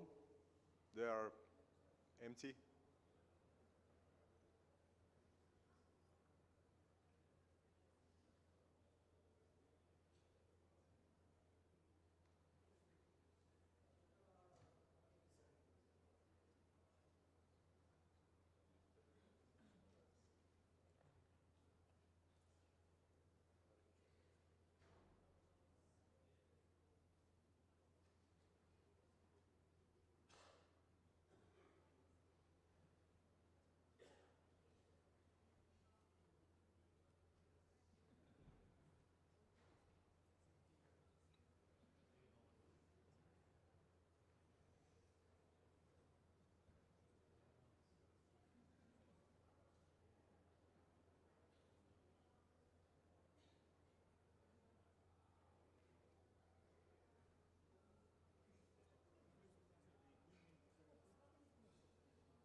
The second panel today has a very challenging topic: Romania's role in the Ukraine, NATO and the Black Sea equation, a security perspective and lessons identified from the conflict in Ukraine. The debate is coordinated by the Center for Conflict Prevention and Early Warning, a think tank active in the areas of security, defense and foreign policy, and is chaired by Mr. Narcis Bălășoiu. Mr. Bălășoiu is the director of the said center and a lecturer in the Department of International Business at the Academy of Economic Studies. He holds 2 PhDs in National Security and Intelligence from the National Defense University and in Economics and International Affairs from the Academy of Economic Studies. Narcis Bălășoiu held several positions in the public administration, such as advisor to the Ministry of Defense and advisor to the Minister of Foreign Affairs. Dear sir, you have the floor. Thank you very much for the generous introduction. I am happy to be with you today. It's quite a privilege. I'd like to welcome anyone in the panel and also in the audience. It's a great pleasure to be again part of this project together with my colleagues from the Center for Conflict Prevention and Early Warning. Actually, this is the third year that we have accepted this challenge to organize this panel inside the conference that is also organized by the Romanian Military Thinking under the umbrella of the Defense Ministry. I would also like to thank our partners, Hans Seidel Foundation. Their support was instrumental in having so many outstanding professionals here today in this panel. So, looking at our panel, you might be overwhelmed. Imagine my position as a moderator, but you know, the complexity, the dynamics of the Black Sea make that each actor in the Black Sea region, in the wider Black Sea region, to be more specific, has its own instrumental relevance, so we could not let anyone behind these discussions.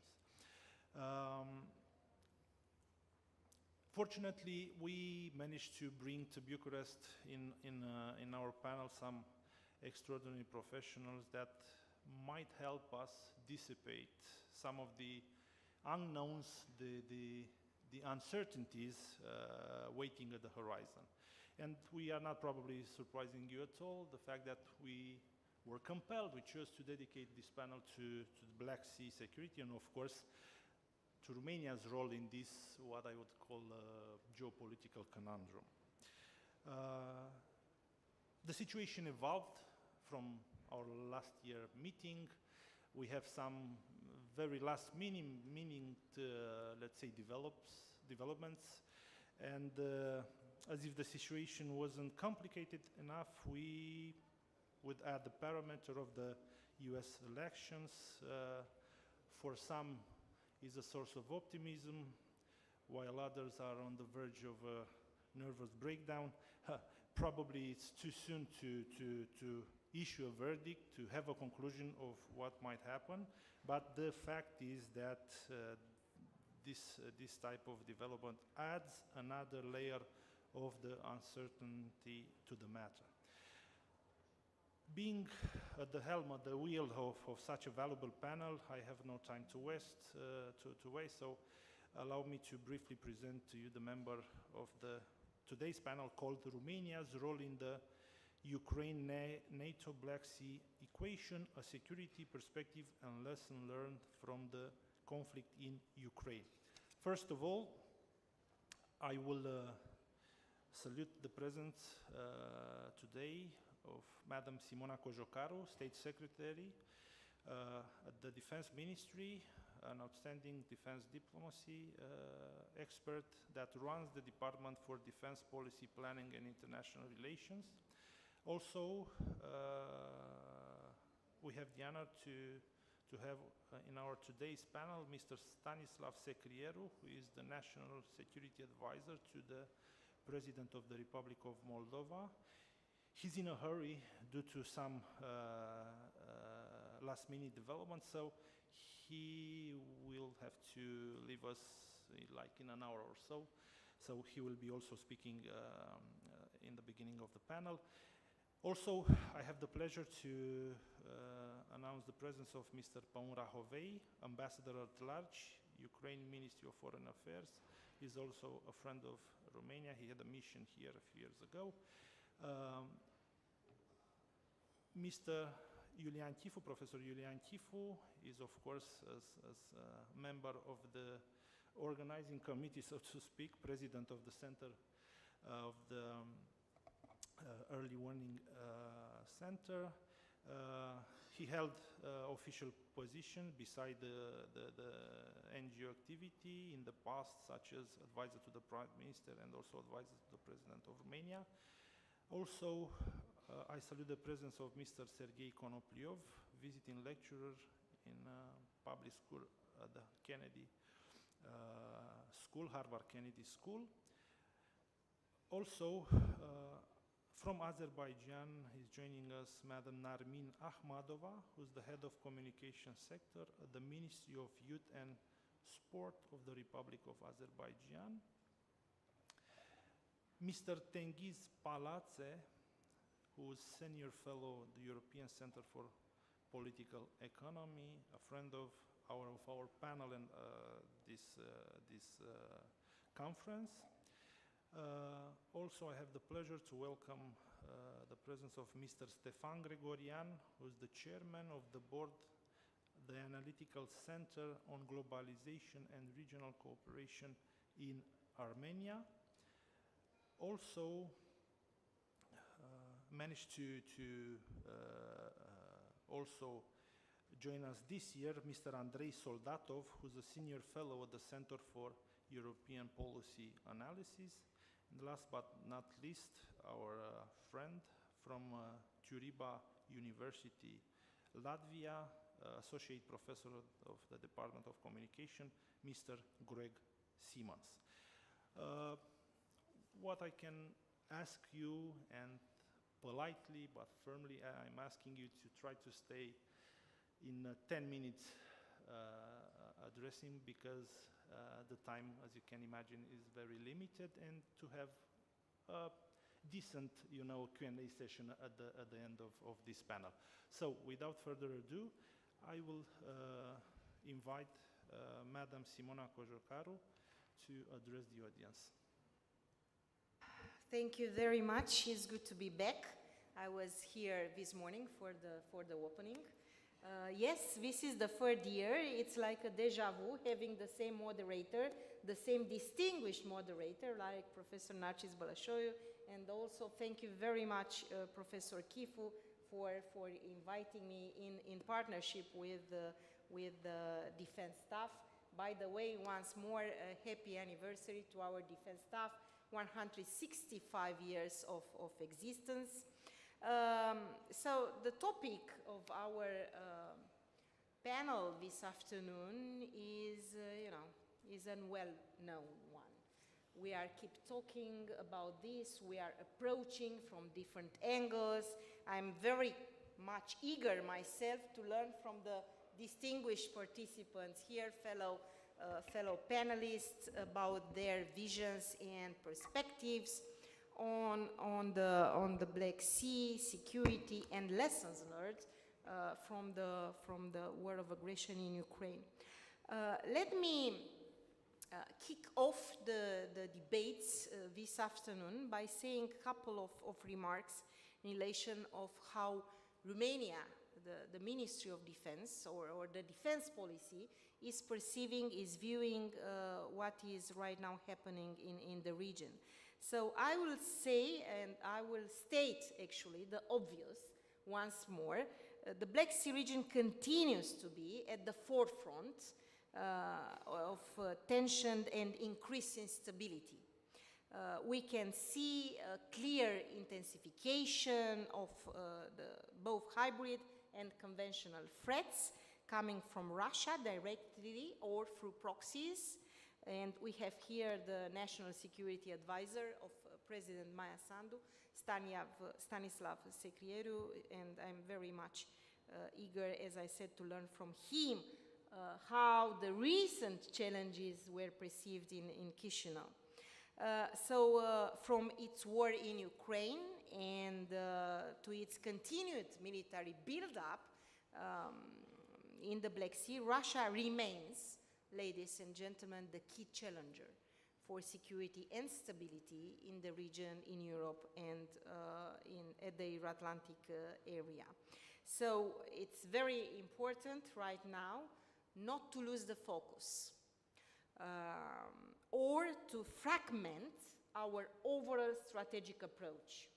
I started by saying that for me it's already like a deja vu, to be part of such a distinguished panel like the one last year, but something changed. the security situation. This is becoming worse and worse day by day. And the war in Ukraine is not confined to Ukraine, and there is another bigger challenge. The war, we keep saying that, is a test for the West, and we cannot fail. And that's why, ladies and gentlemen, the Black Sea is still in such a sharper focus. Not only is a vital corridor for energy or for grain transportation, but also a key arena for military operations and geopolitical influence. That's why the escalating security concerns for Ukraine neighbors, particularly those in the eastern flank and also Republic of Moldova, are very much concerning. Romania has an indispensable role as a frontline state. It has welcomed thousands of refugees from the brave Ukrainian neighbor, providing shelter, medical care, and humanitarian assistance for those fleeing the conflict. And our involvement in both humanitarian and military support,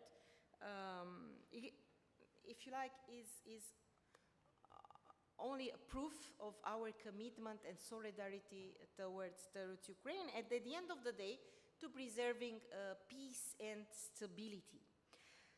Russia's continuous attacks on Ukrainian ports alongside the Danube represent another significant threat.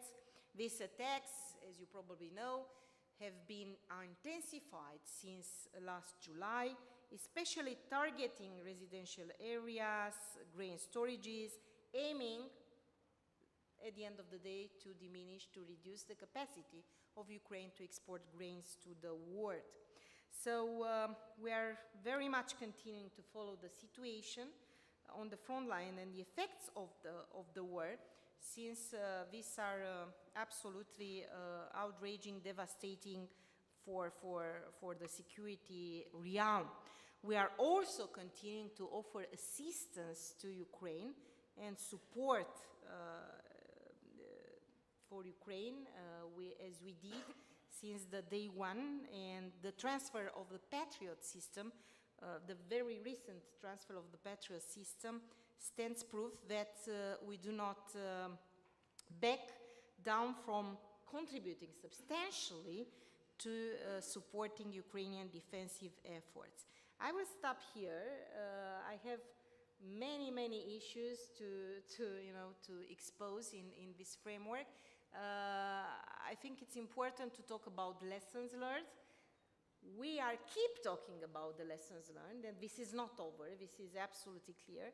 And yes, at the end of the day, Russia's unlawful invasion of Ukraine is only but a stark reminder that peace cannot be taken for granted, and Ukraine has indeed demonstrated extraordinary resilience towards this brutal war of aggression. Thank you. Thank you, Madam COJOCARU, for this, let's say, brief inventory of our support, and also for having a short glimpse on the perspective that we have over the Black Sea from here, from Bucharest. I'm sure there will be further discussion that will definitely involve you. Next, I will invite Mr. Stanislav Secrieru, as I told you, the National Security Advisor to the President of the Republic of Moldova. Please. Mersi, Narcis, mulțumesc mult pentru invitație, mă bucur să fiu în București. Actually, it's my first trip after presidential elections. For me, it's important that my first trip is to Romania. Having this occasion to be in Bucharest, I would like to start, before I would dive deep on the lessons learned, with expressing the deep gratitude to Romania for standing with us during the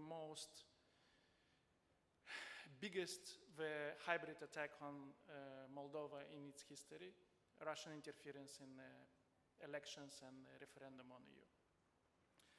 And in my capacity as National Security Advisor, when I look at the sectors of security, there is no one sector where Romania would not be with us, supporting and providing assistance. And I think Romanian contribution to Moldova's continuous path to free, prosperous, and European future is significant. So, big gratitude to Romania. Now, lessons learned. Let me give you a Moldovan perspective, how we see what happened after Russia reinvaded Ukraine. I think most of analysts are focusing on the lessons learned from conventional warfare. We in Moldova are learning lessons learned from conventional warfare and hybrid warfare, which Russia still wages in Ukraine. The doses of those two can differ, but those two things are happening as we speak in Ukraine. And I agree with Madam COJOCARU that we are learning. We have not learned. We are learning because it's a continuous process. In our case, when we look at the conventional warfare in Ukraine, obviously, first thing which comes is importance of air defense. Only this Sunday we had 3 drones landing on our territory, yeah, 3 drones in one day. We had previously Shahed drones landing in the field with unexploded payload. So our people were in danger. Our infrastructure was in danger. So as a result, we are trying to channel more resources towards air defense. Here we're investing in the air surveillance, but also in the means, kinetic and non-kinetic means, to get the targets down. It's a work in progress. We had for the first time in 30 years bought a highly modern air radar, and we will be bringing more new equipment into our armed forces, thanks to the assistance of EU member states and also EU through European Peace Facility, for which we are grateful as well. Second thing is that it's not enough to have air defense, but also you need to have a better awareness of a battlefield. And here we are looking at the importance of drones, the permanent presence of drones on the battlefield.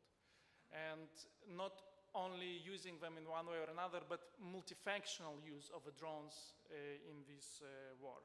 And here as well, we are having programs through which we are trying to acquire drones, but also we are thinking about programs how to train people. It's not enough to have equipment, you need people who know how to use this. Third element, I remember that a previous foreign minister of Ukraine, when was asked what Ukraine needs, he was saying weapons, weapons, weapons. If you ask Moldovan armed forces, I will tell you on the top of weapons is people, people, people. So lesson which we learn from this, it's how important it is to have non-commissioned officers who can autonomously take decisions on the battlefield without waiting for an order coming from the top. So we are trying to invest programs, raising salaries to develop the corps of non-commissioned officers ready to be innovative on the battlefield. As well, question of quantity, you know. What this war have shown is that mass matters a lot. It's not enough to have professional soldiers, you need to have reserves. And as a result, we were trying to reactivate our reserves and organize some exercises and to give them some basic training after they've been last time in the army 15, 20 or 25 years ago. Last point on on the lessons learned from conventional warfare in Ukraine is that it's not only we, the Moldovan army, are learning the lessons, but we as well observe that the Russian troops in Transnistria are learning the lessons of war. They are as well investing in drones, they are as well investing in the cages which protect tanks, so we see the lessons learned there as well. A bit on the hybrid warfare, because I think this is the most relevant field for us, as Russia probably tested, but next year will increase significantly electoral interference in the parliamentary elections. I think for us, there are 3 things important. Cyber defense, this is what we've been learning from Ukraine. You need to protect your data centers because Russia will try to destroy your data, which makes your state functional. Second thing is we've learned from Ukraine is that cyber attacks on critical infrastructure and critical entities which provide critical services to citizens. We have seen in the first days of war in Ukraine, postal service was attacked. We had a similar attack in February this year. And third one is that it's a whole society approach. You cannot build cyber defense without society participating in this effort. And as a result of this, we are trying to spread the cyber hygiene programs, which train public officials, kids, students, everyone, because your first line of cyber defense is the brain of your people and how they behave in the online space. Disinformation. What we are learning from Ukraine as well is that it's not enough to be reactive. You have to be super active. Yeah?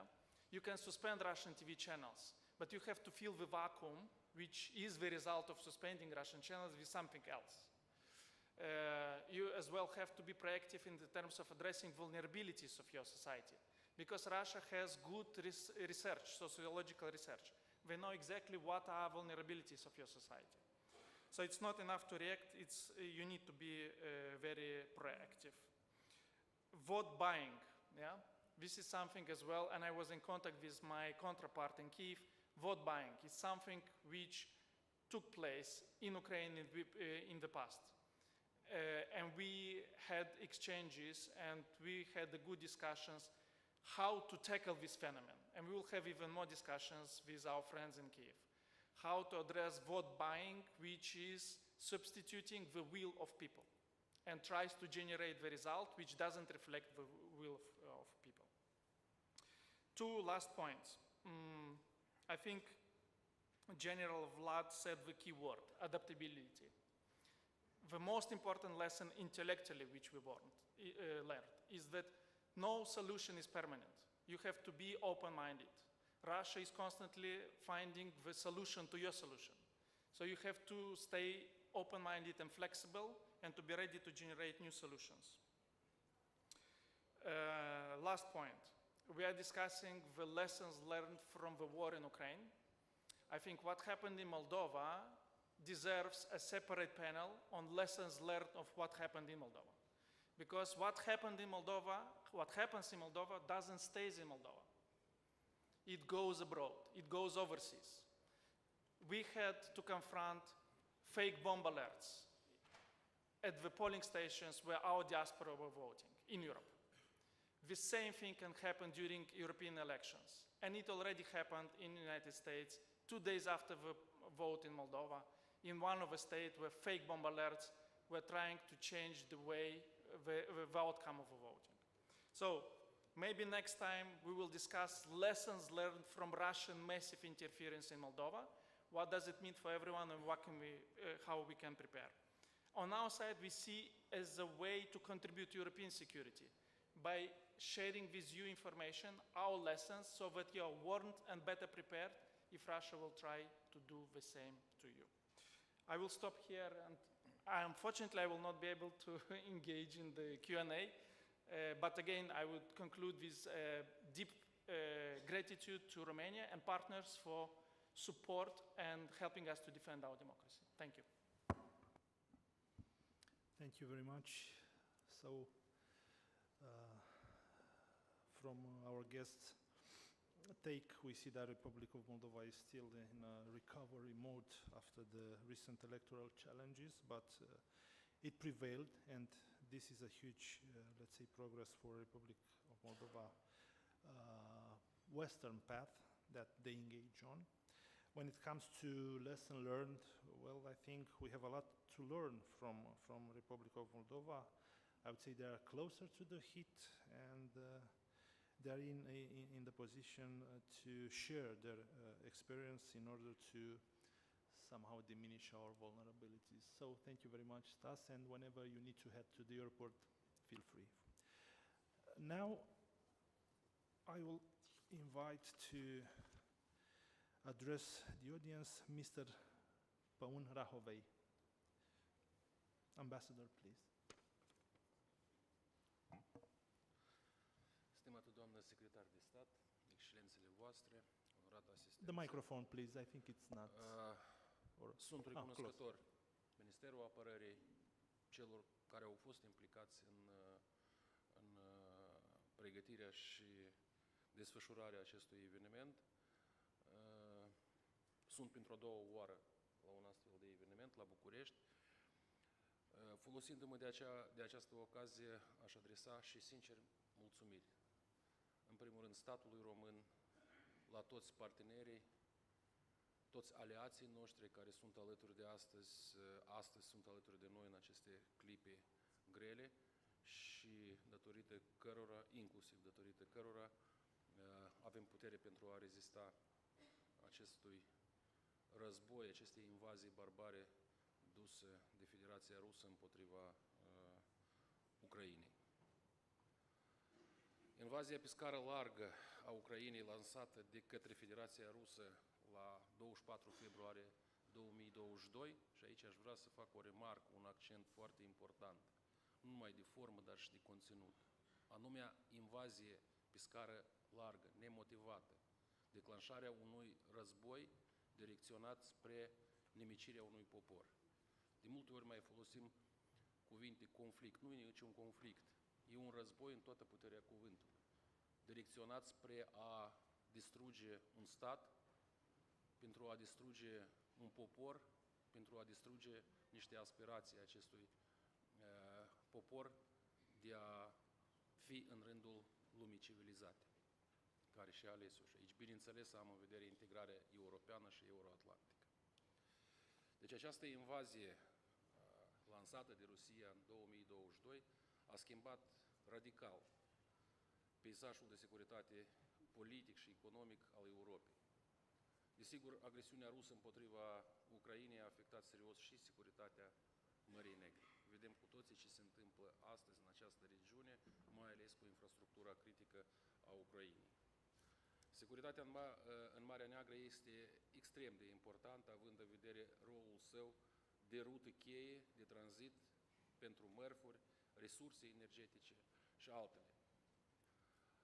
Orice perturbare a acestui coridor maritim prin agresiune militară, piraterie sau terorism ar putea avea consecințe de o amploare foarte mare asupra fluxurilor comerciale globale, afectând economiile statelor cu mult dincolo de granițele acestei regiuni. În data de 17 iulie 2023, Federația Rusă s-a retras din inițiativa pentru transport de cereale prin Marea Neagră și a început să atace porturile ucrainene cu rachete, drone, diferite alte mijloace de distrugere în masă și grânele care au fost depozitate acolo. Erau destinate exporturilor. Rusia continuă să folosească alimentele ca armă, distrugând infrastructura portuală a Ucrainei și grânele de acolo cu lovituri de rachete. Cu toate acestea, chiar și în aceste condiții dificile, Ucraina este pregătită să rămână un garant al securității alimentare globale.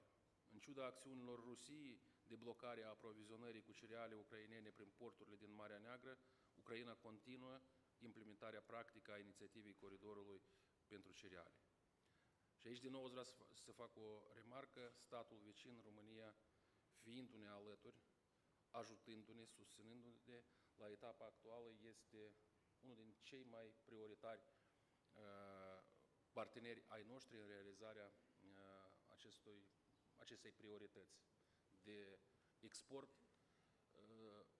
Cea mai mare parte din exporturile de grâne tranzitează teritoriul României.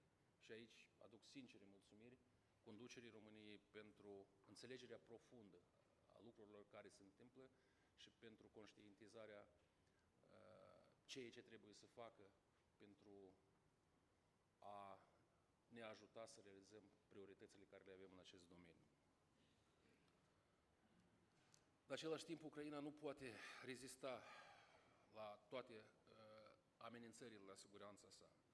De aici facem apel la toate țările, la toți partenerii noștri să ia măsuri comune la nivel internațional împotriva acestui terorism alimentar rusesc.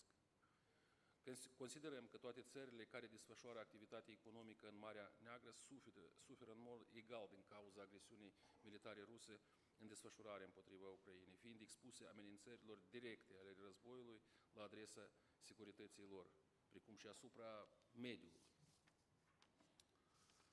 Ne-am dorit să vedem participarea activă a țărilor partenere din regiunea Mării Negre la menținerea unui nivel adecvat de securitate comună prin eforturi comune.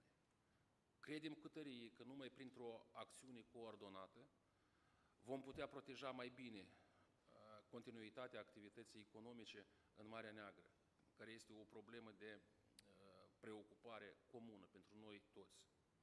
În acest context facem din nou un apel prompt la partenerii noștri și la vecinii noștri din regiunea Mării Negre de a lua în considerare posibilitatea creării și lansării a unor misiuni maritime comune împreună cu Ucraina pentru a asigura securitatea coridoarelor logistice din porturile Ucrainei și din altele porturi de la Marea Neagră. De asemenea, este importantă coordonarea și în continuare a eforturilor de garantare a exporturilor în condiții de siguranță a produselor alimentare ucrainene care vizează prevenirea foametei ca amenințare pe diferite continente din cauza blocadei organizate de statul agresor și a sabotării de către acesta a inițiativei Coridorului Grânilor. De asemenea, merită de remarcat faptul că securitatea alimentară cuprinzătoare este o parte integrantă a formulei de pace a președintelui Ucrainei, care este acum în derulare. Multe lucruri care au fost convenite la summitul global al FECI sunt în derulare și sperăm cât mai rapid să ajungem la condițiile care ne vor permite să organizăm al doilea summit global al păcii. Un eveniment la care ne-ar putea da o șansă de a găsi în comun cu partenerii noștri o soluție de a stopa acest război și de a asigura o pace durabilă în Ucraina și, să spunem, în toată lumea civilizată. Securitatea regiunii Mării Negre ar trebui să fie luată în serios și în considerare de către NATO și UE, drept unul dintre factorii cheie care determină securitatea europeană și euroatlantică. Restabilirea integrității teritoriale a Ucrainei și stabilirea unui echilibru echitabil de putere în Marea Neagră ar trebui să implice crearea de zone fără acces, să garanteze securitatea tuturor țărilor, precum și libertatea de navigație și comerțul maritim. Toate aceste condiții sunt sigur că se vor realiza cu ajutorul partenerilor noștri și vor fi reale în condițiile obținerii, stopării agresiunii ruse împotriva Ucrainei și creării niște condiții pentru o pace durabilă și o stabilitate durabilă în zona Mării Negre. Vă mulțumesc. Thank you, Ambassador. Well, I think we've heard you. The challenges are, of course, both in the security realm, but also economical. I am also content to acknowledge that Romania already provided help and I would say manifested openness to most of the issue that was raised here in terms of need for cooperation. Thank you very much once again, and I am now moving forward by giving the floor to Professor Iulian Chifu. Professor, please. Thank you very much. Thank you, and thanks to the public because they succeeded in overcoming, the postprandial, fatigue to get with us in this important and interesting panel. I will take a few slices of regarding the issue. For sure, we could begin by saying that it's not possible to have missions of freedom of navigation in the Taiwan Straits and not to have them in the Black Sea, where we have at least 3 states that are NATO members. But I would like to make 3 points. One point goes in looking at the threat of a full-scale, high-intensity, long-term war of Russia against NATO countries. My second point is on describing and trying to make reason on the new forward defense concept that we should look at. And my third point, also discussing about this conundrum between Romania, NATO responsibility, the war, actually the war of aggression of Russia in Ukraine, as well as the lessons learned from Ukraine. I'm going to tackle on the last point on some of the lessons learned from Ukraine that needs to be underlined. I'm very happy that Stanislav Secretariu has done its part of the job, also giving us some hints about his activities in the last 2 or 3 weeks. And once again, very happy that he acknowledged the support of Romania in that endeavor. Now, my first point is discussing at what level we have made the contingency plan and the regional contingency plan accordingly to the threats and risks that we have in hand nowadays.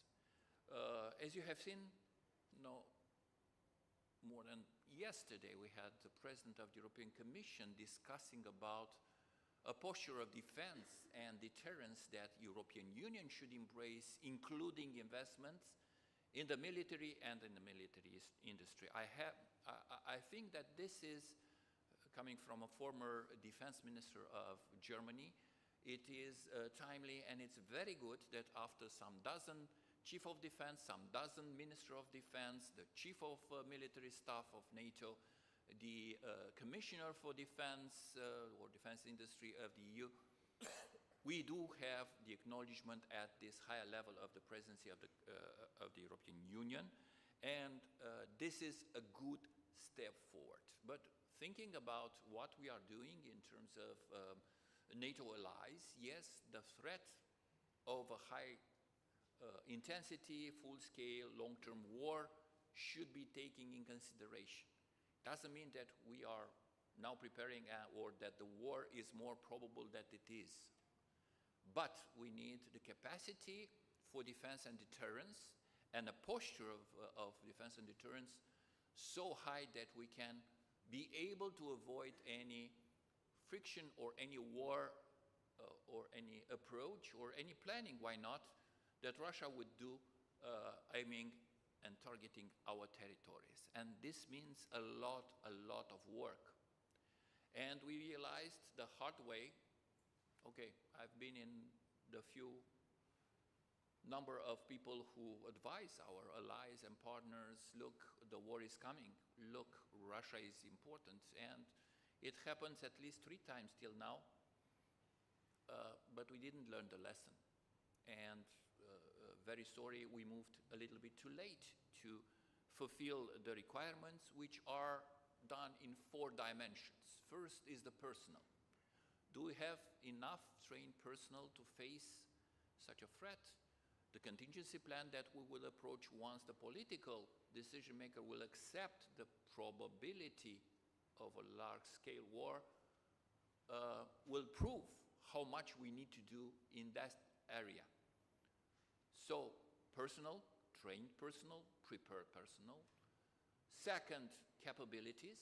We all see how depleted are our storages, especially after assistance in Ukraine, and also in the field of the ammunition, how difficult it is to begin a process of production which lasts for 2 to 2.5 years for a factory to reach their nominal output. The third one lies on doctrines and strategies because, okay, we are witnessing the first war of the 21st century. It happens to our neighbors in Ukraine, and we need to face this and to move a little bit in that direction to accommodate and to include in our training. I know we have a Center of Excellency in Poland. We have ourselves our own relationship with Ukrainian military so that we can extract the lessons learned and involve all these new features of 21st century war into our trainings, into the plannings that we have in hand. And the fourth one lies on the defense industry. We have to salute NATO moving to a format reuniting economy and defense industries representatives, but once again, it just happened at the last reunion, and we are a little bit lagging behind that, to be only diplomatic and not to be cursed by some of our friends who are working in that particular field. And there is also a proposal that we are contemplating that perspective. It is a high probability that we will embrace it, is to have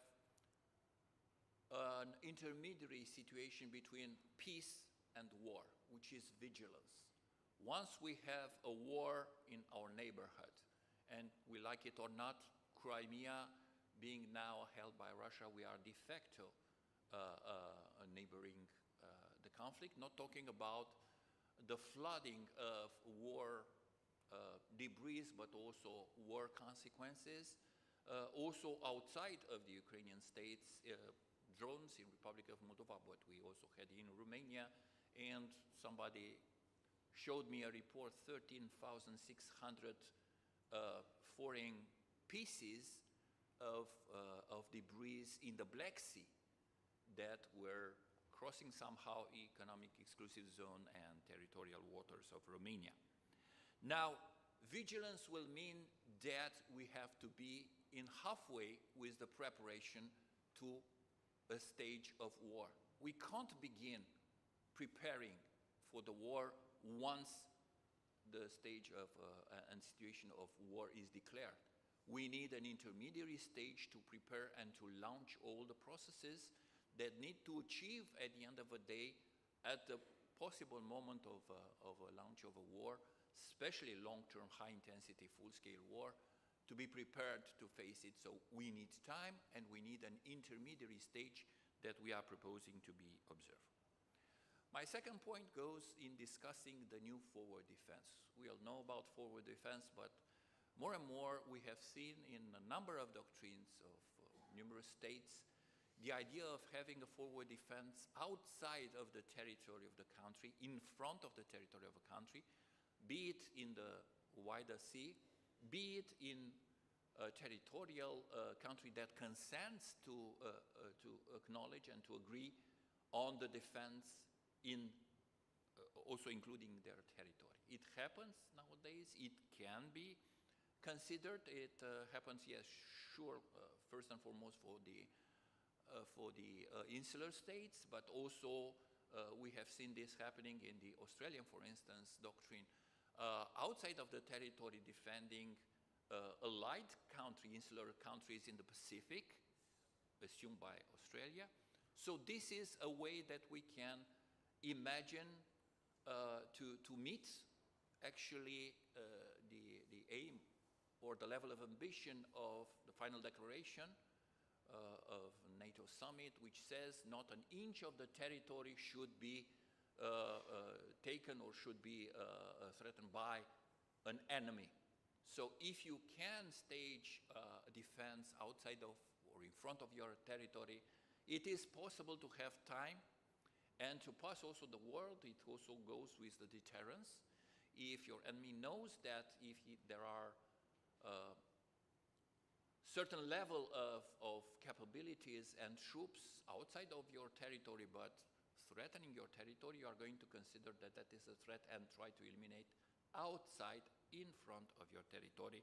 It also goes in that part of deterrence.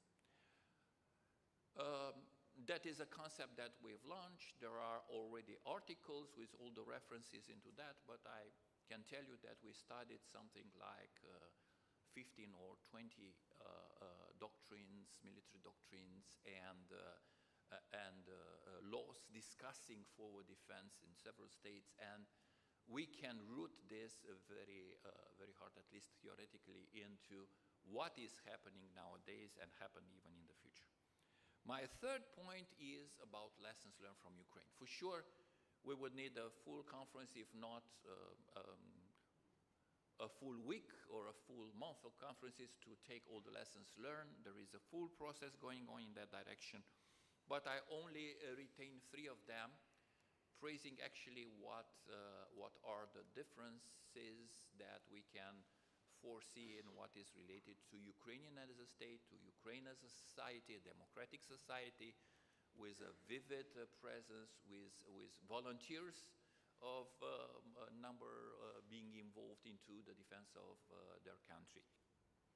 So my first lesson learned come from the intangibles of war: resilience, patriotism, will to fight, capacity of involving the full society in support of a war effort.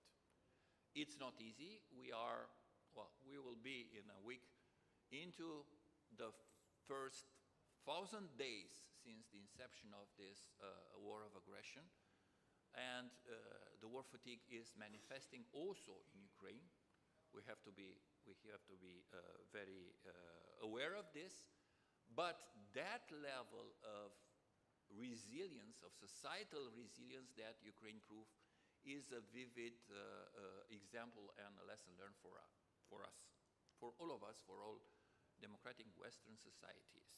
My second point is about the capacity of the society and the openness of the armed forces to improve, to involve NGOs, to involve private producers in the weapons. As we have seen in this 21st century war, the distance between producing a weapon and having a counter weapon is between 2 and 4 weeks on the ground. What Ukraine succeeded is involving private sector, involving NGOs, involving knowledge, science, passing some barriers of secrecy and of, for sure, and involving them in adapting the weaponry. I'm taking only the drones.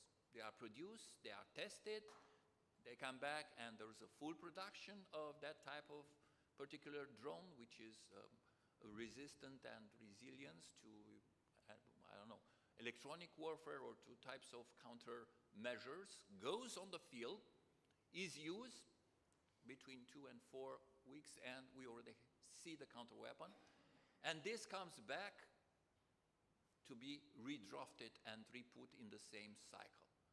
This capacity of involving the production of weaponry and adaptation of weaponry is the second lesson learned as importance from my point of view that we can learn from what happens in Ukraine and what Ukrainian state and private and society has done in order to adapt.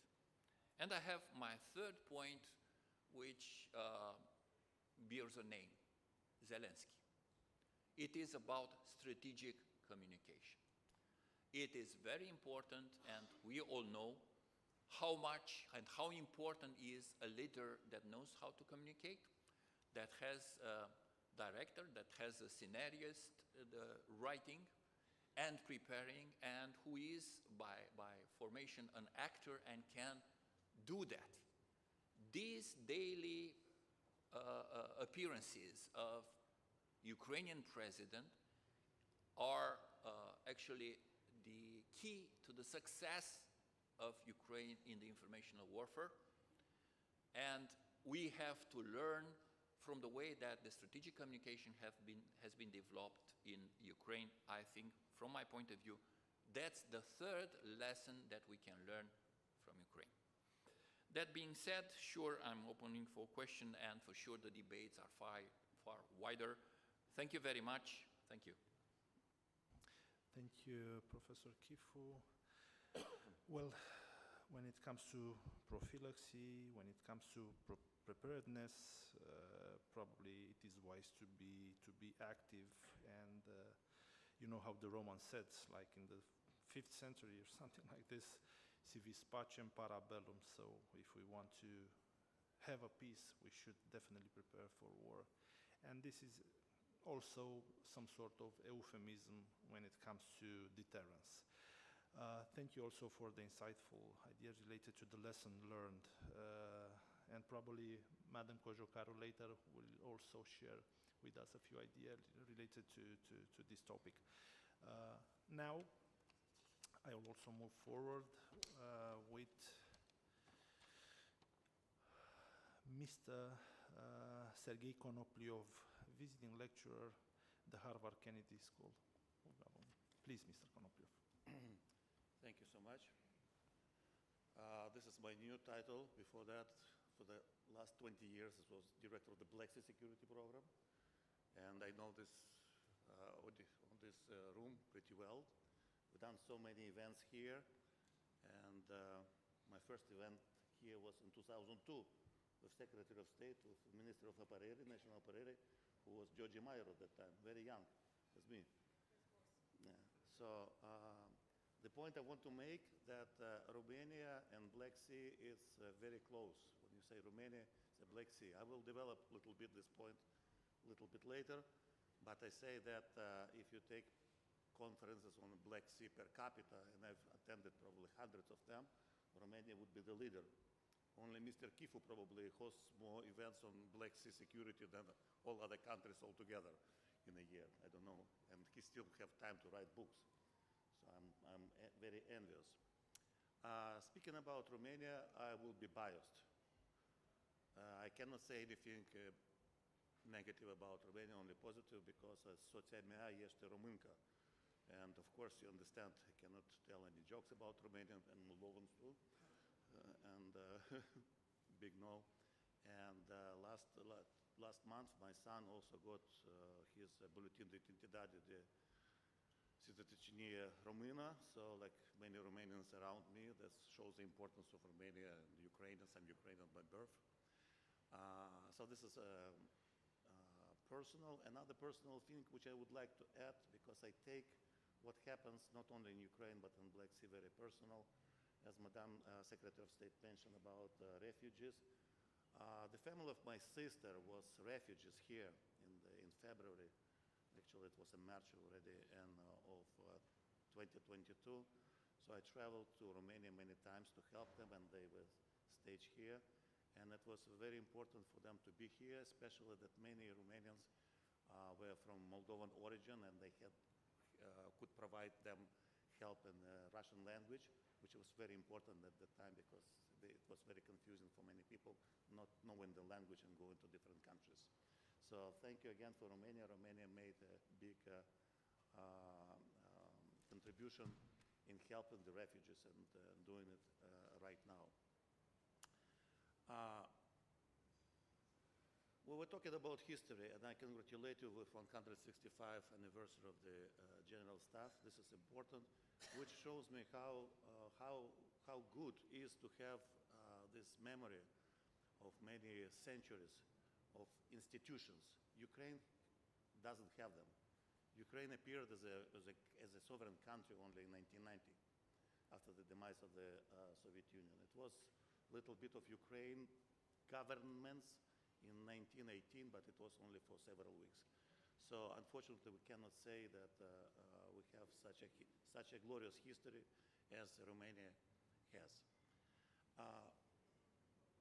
Romania importance and Romania versus Russia is not something new. If we go to the communist time,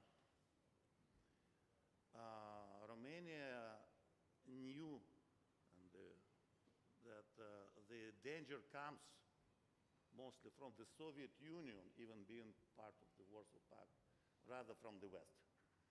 It was not official, but non-officially.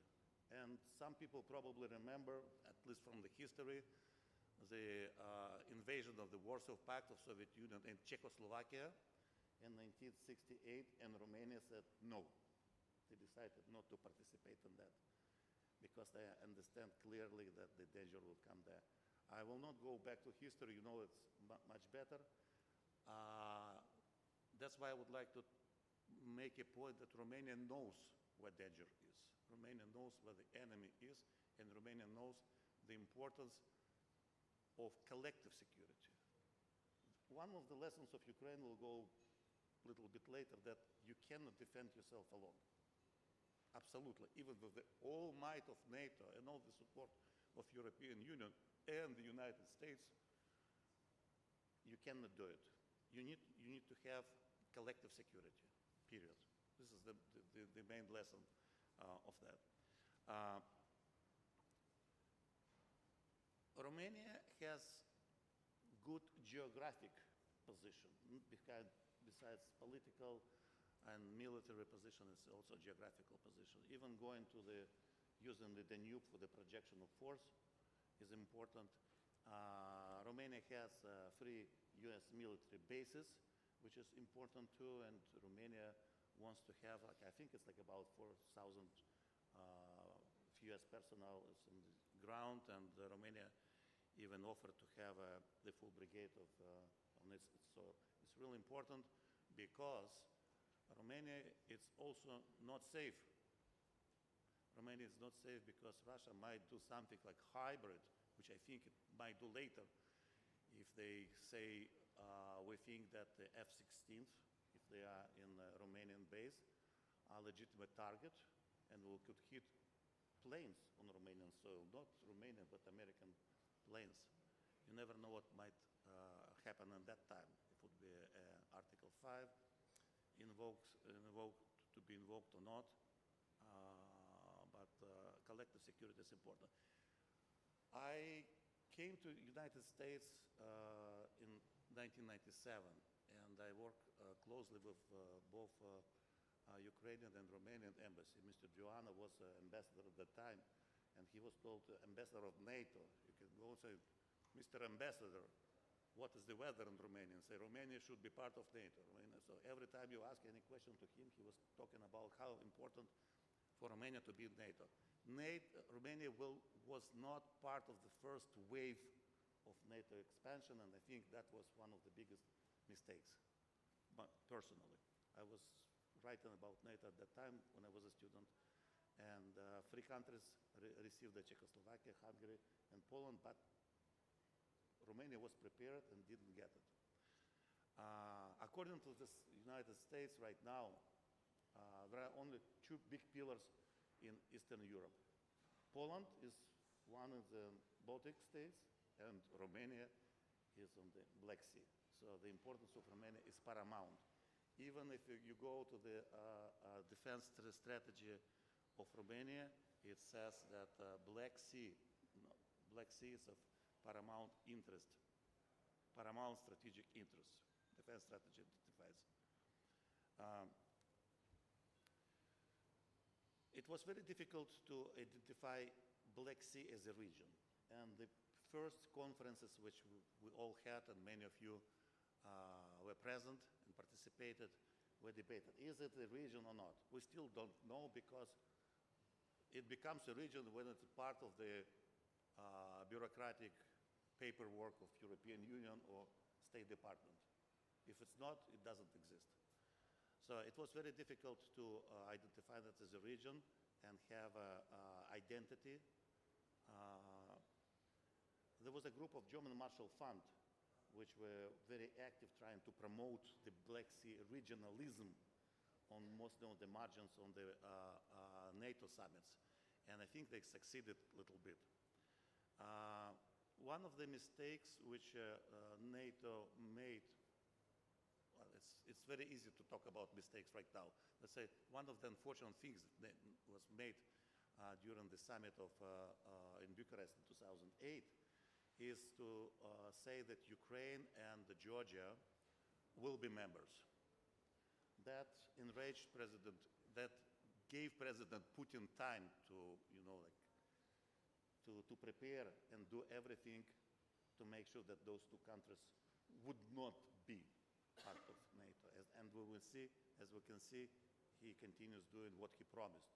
First, he's promised that on the Munich conference, then he said it during the 2008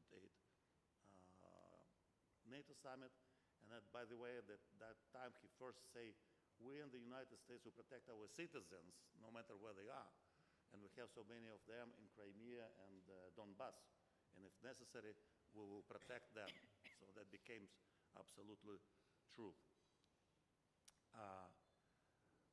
Romania puts Black Sea security as a pillar of its foreign policy, especially after President Băsescu came to power. So it became very important for the foreign policy, and it was very consistent, because only myself, I participated in dozens of events on the Black Sea here in Brasov, in Sibiu, in many other places. And it was very consistent. If you compare with other countries, it's not.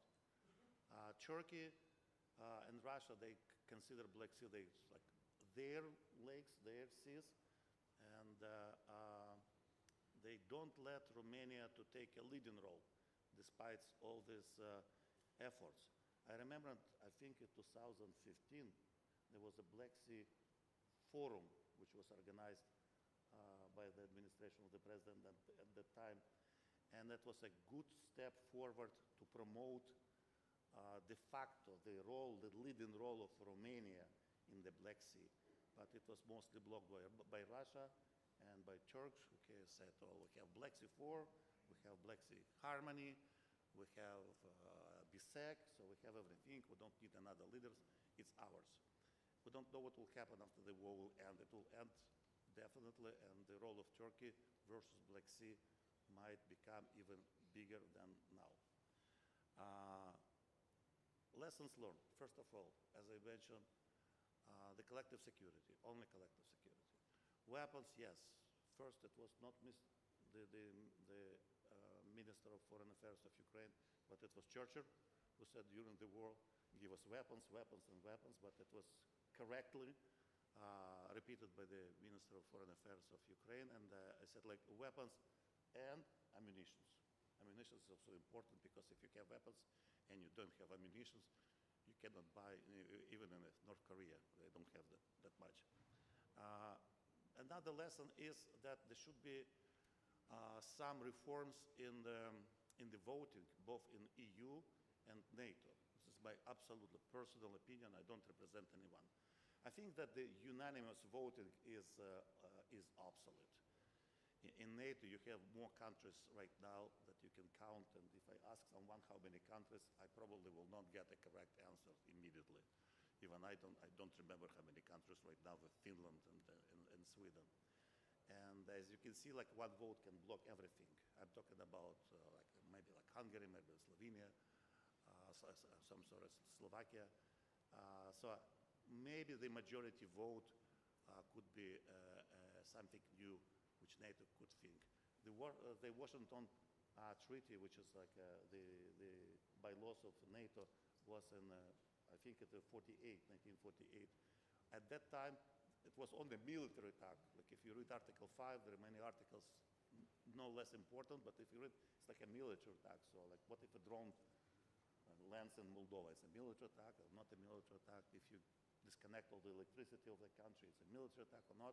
So there are a lot of new challenges, and we live in a completely new era. In the EU, also, the decision making is very slow. It's absolutely slow. And one of the lessons that Ukraine has, a lot of people a lot of organizations make good decisions, but they don't do them. As one of the, I spoke recently, I was in the United States, and I spoke with a person from the State Department of the previous administration, and he said, NATO talks the talk, but not walk the walk. So that means, like, I mean, a lot of talking, and nothing happens, unfortunately. Russia was afraid of NATO until the invasion of Russia to Georgia. I think that was time that, you remember that, I still remember that it was, nobody could figure out, like, what to do. It was summer, it was Olympic Games, you know, like, it was vacation for everyone, and it was very difficult to NATO and the European Union to, and OSCE at the time to figure out what to do with that. And France became like mediator of that, but it was not it was indication for Russia that NATO is not that NATO that they were afraid of.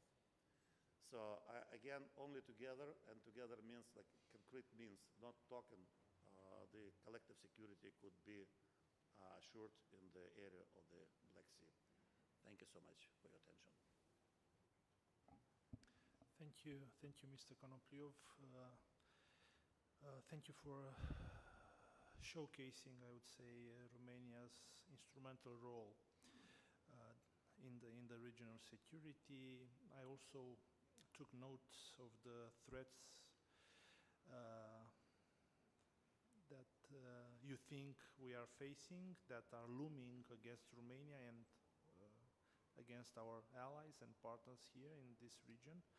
And also I took note of the fact that you consider that the packaging will be somehow hybrid, so it's not only a matter of a conventional warfare. Without further ado, since we are somehow a little bit lagging behind what I thought of worst, so I would say we are in a pretty decent position right now with our schedule. I will invite Madam Narmin Akhmadova from Ministry of Youth and Sport of the Republic of Azerbaijan. Madam, you have the floor. Good afternoon, distinguished panelists, esteemed colleagues, and attendants. I'm honored to be here and today, and grateful for the opportunity to speak about the importance, the security of the landscape of the Black Sea region. And I also want to thank for the Center of the Conflict Prevention and the Early Warning Center Director, such as they made like this opportunity, and we can discuss anything, everything for the regional stability and the sovereignty. And I think it is a privilege to join this panel to discuss Romania's role in the balance of Ukraine, NATO, and the Black Sea, focusing on security perspective and lessons learned from the Ukraine conflict. As a representative of Azerbaijan, I would like to share some insights from a regional and security perspective. This area has long been a strategic crossroads connecting Europe, Asia, and the Middle East. In recent years, we have seen the significance of this region grow even further, with new security challenges and opportunities emerging. The Black Sea occupies an important place in the global geopolitics, economics, and military strategy. And it's marked by the ongoing conflicts involving Russia and Ukraine. This body of water acts as a bridge between Europe and Asia and merges with the Mediterranean Sea, making it an important sea lane for trade, energy transport, and military operation. The region is rich in resources such as oil and gas, making it economically important not only for coastal states but also for Europe's energy security. The strategic value of the Black Sea is also related to control. Whoever dominates this sea can influence or control important trade routes, project naval power, and secure or threaten the interests of neighboring countries. And I did some research before coming here, and maybe all of you know this information, but it's my duty, I have to say this. First of all, I appreciate the Romanians what they're doing for the neighborhood countries, especially for the Ukrainians. As the center of the dynamic, Romanians plays an important role in this complex equation. I believe that the conflict in Ukraine has taught critical lessons. First, regional security requires both rapid response and resistance. NATO's presence, including forces based in Romania, implements this strategy. Second, the importance of unfiled response among NATO members should be noted. NATO member since 2004, Romania's joint security exercise with these allies clearly demonstrate this unity. During conflicts, Romania responded proactively, strengthens its defense capabilities and strengthens NATO's presence in the region. Measures such as commitment 2% of GDP to defense spending indicate Romania's commitment to regional stability. Moreover, Romania has become an important ally for Ukraine during this conflict, acting as a conduit for humanitarian aid, a refuge for refugees, and potentially a route for military logistics. Romania's involvement goes beyond more support. He has actively participated in the regional security initiatives, such as ensuring the constitution of the Ukraine grain export south the Black Sea, which has a positive impact on global food security. By establishing strategic partnership with other Black Sea states such as Georgia and Ukraine, Romania aimed to create a security network that transcends traditional military alliance for focuses on economic cooperation and diplomatic ties. On security and emergency situation in July 2024, Romania and Ukraine signed an agreement on security cooperation. Later in October, the interior ministers of both countries signed an agreement on cooperation in the field of emergency prevention and elimination of consequences. In the field of transport and trade, in October 2023, the right of transport and trade cooperation between Ukraine and Romania was signed. These agreements are indicate of Romania's strategic partnership and step to establish security in the region.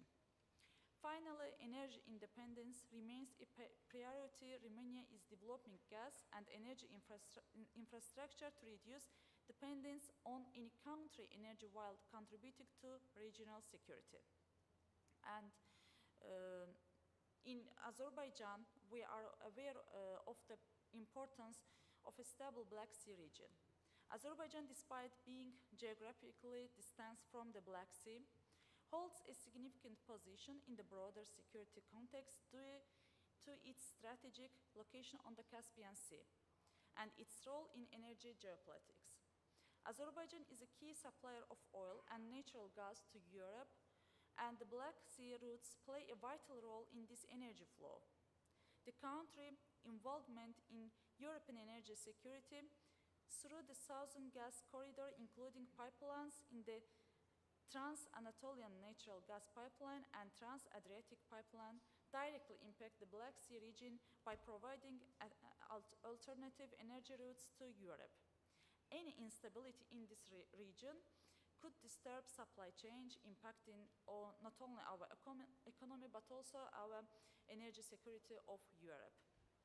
One of the key challenges we see in the Black Sea region is need for more robust security cooperation between neighborhood states.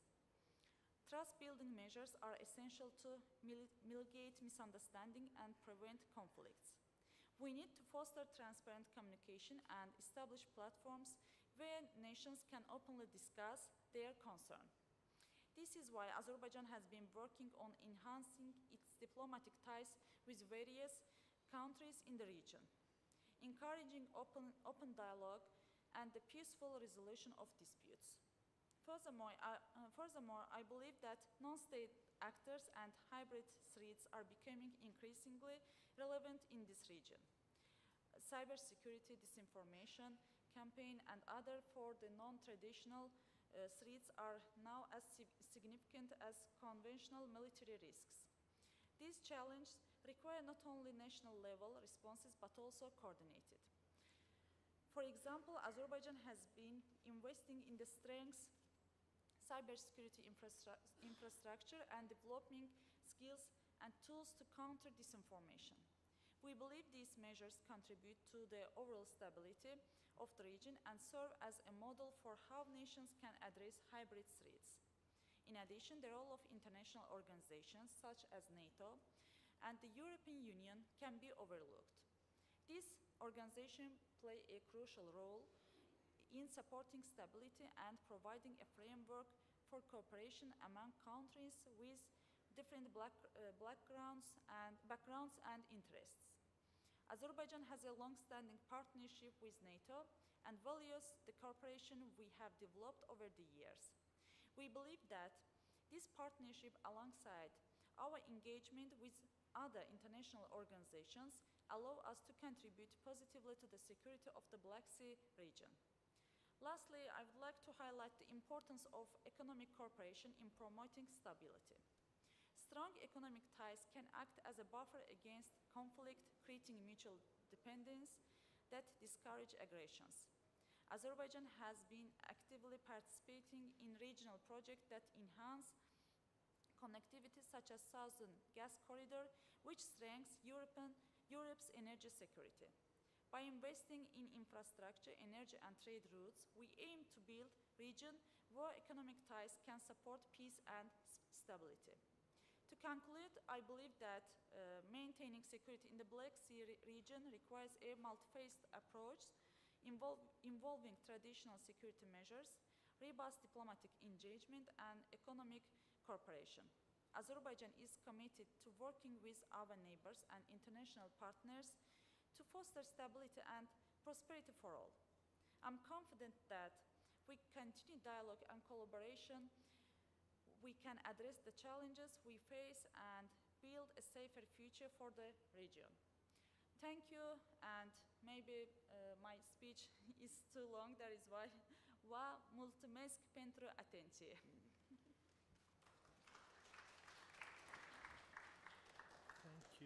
Thank you very much, Madam Akhmadova.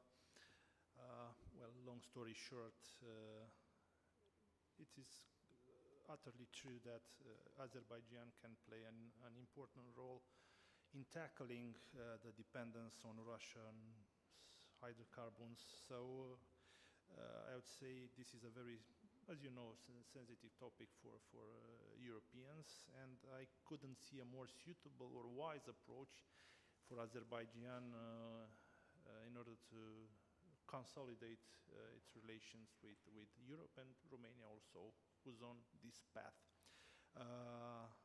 Next, I will go to Mr. Tengiz Palatse, Senior Fellow, European Center for Political Economy. Please. Thank you very much. It's really my pleasure and privilege to be here. It's always great to come back in this beautiful city. And I also want to thank previous panelists, especially my good friend, Professor Yulian Kifu and Sergei Konoplyov, who made my speech easier and shorter because you already mentioned the issues I wanted to highlight. Nonetheless, what I want to mention as my general point, it's based on my teaching experience, is that there's huge difference between the lessons learned and lessons attended. So there are students attended lessons, heard lessons, but not learned. So sometimes this situation reminds me what we have in the political auditorium, that we are attended lessons, and some of them are learned, some of them still need to be learned. First of all, what I want to focus on is that I think the main lessons that learned is that gradually this understanding coming why the Black Sea region matters. Of course, this is well known in Romania. Of course, this is well known in Turkey. This is well known in our countries. But this knowledge gradually comes to the non-literal countries, and this is extremely important. Russian aggression against Ukraine made this region the real important. Important not from the only military security point of view, but economic security, energy security, and sanctions imposed on Russia made this Middle East-West transport corridor extremely important. But that leads to another conclusion, that geopolitical battle over this region came in the new phase. And Ukraine is just a part of this. Of course, this is the main battle, but not the only one. And today, what we see, development in the Black Sea region, I'm talking about the wider Black Sea region, not only the littoral states, highlights how high become the stakes. And we have here not just traditional actors, like regional actors, like Russia or European Union. By the way, European Union finally becomes geopolitical. I remember when it was the inaugural speech of Ursula von der Leyen, I'm talking about her first term, she mentioned that Commission must be geopolitical. And I would say that after 2022, European Commission really demonstrated geopolitical decisions, which is extremely important in this situation because EU should demonstrate leadership, political vision, and the will and coherence. Also, we have, we are witnessing activities of geopolitical actors which I wouldn't say shy before, but let's say moderating their activities, especially when it comes to the China. We have China, which becomes more visible in the region and more active. And we see that if this region before was considered as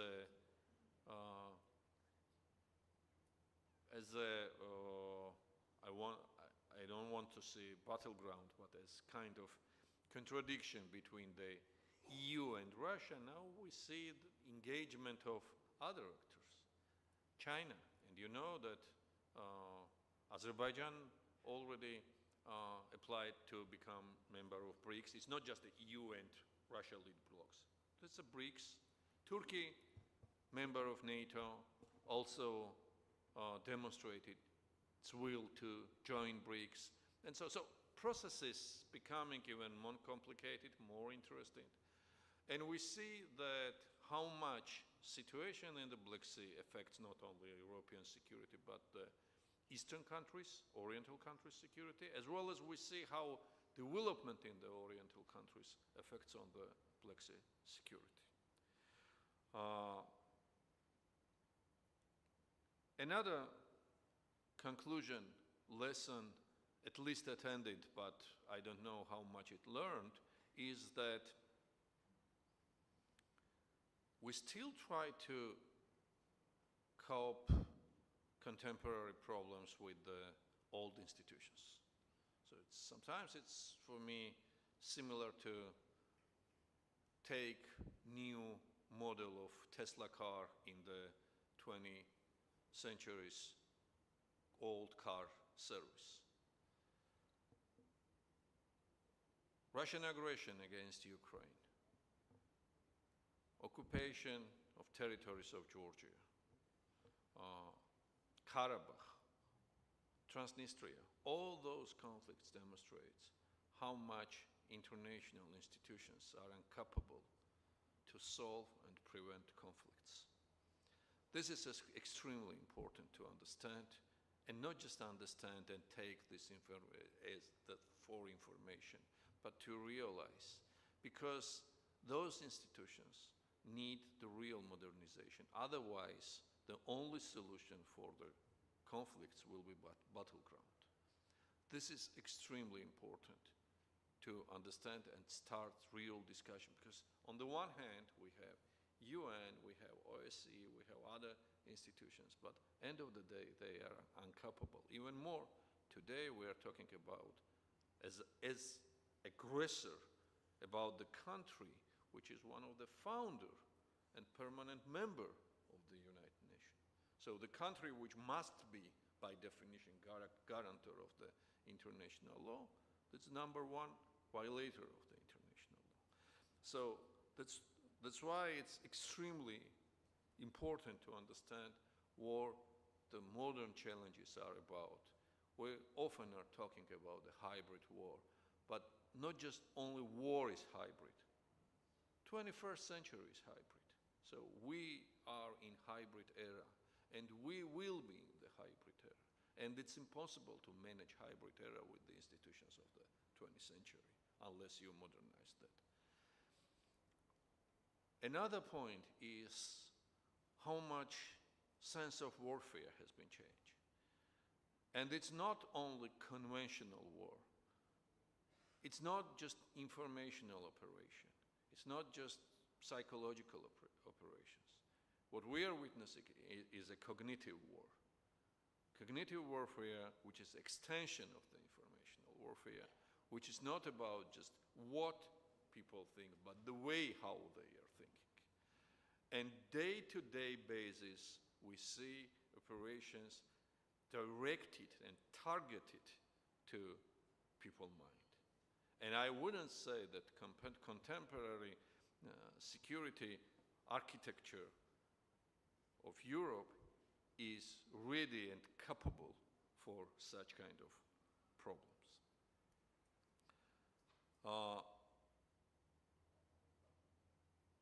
Also, what war in Ukraine has demonstrated, how important is responsible, vibrant society. So you remember, my friend Julian already mentioned how important was the role of leader, and definitely Zelensky emerged as a new generation leader, and his leadership is really tremendous. That's spectacular leadership. But also, let's pay credit to the Ukrainian society. Their skills and ability of self-organization, resilience they demonstrate, which was the real surprise to Russia. And this operation, which started against the Ukraine about the Ukrainian statehood, maybe they calculated many things, but they definitely miscalculated capability of Ukrainian people's resilience. And this is extremely important. And I think today, when it comes to the tipping point, when it comes to the critical point, society, it's extremely important and demonstrates understanding, readiness for the changes and for the better futures. This is also one of the examples of Moldovan election and referendum, because society decided this, and you know how important that was in Moldova. Georgian election, it's also very much demonstrated how important is society. Just one number. You know, Georgia's population is 4.7 million. More than 23,000 citizens, voluntarily based. This is 0.5% of population. We are recruited as observers. So that's why we have this big data of, because every violation, every wrongdoing, every manipulation was fixed. 23,000 people. Voluntarily we are recruited because they understanding how important is value of those election and how important is to demonstrate that society is European and society is resilient. My last point, and I'm really pretty much open for the discussion, is that it's extremely important to, and I think that was the topic too, I was speaking about that last year, exactly here in this conference, that what still needs to be done, that we have to understand and realize that everything is extremely interconnected. We are still we're still trying to deal case-to-case problem. This is not the approach which will lead to the success. Be it aggression against countries, so we try to deal aggression with the Ukraine, occupation of Georgia or something. No, we have to elaborate it strategy towards such kind of actions. And the most important, and I think that really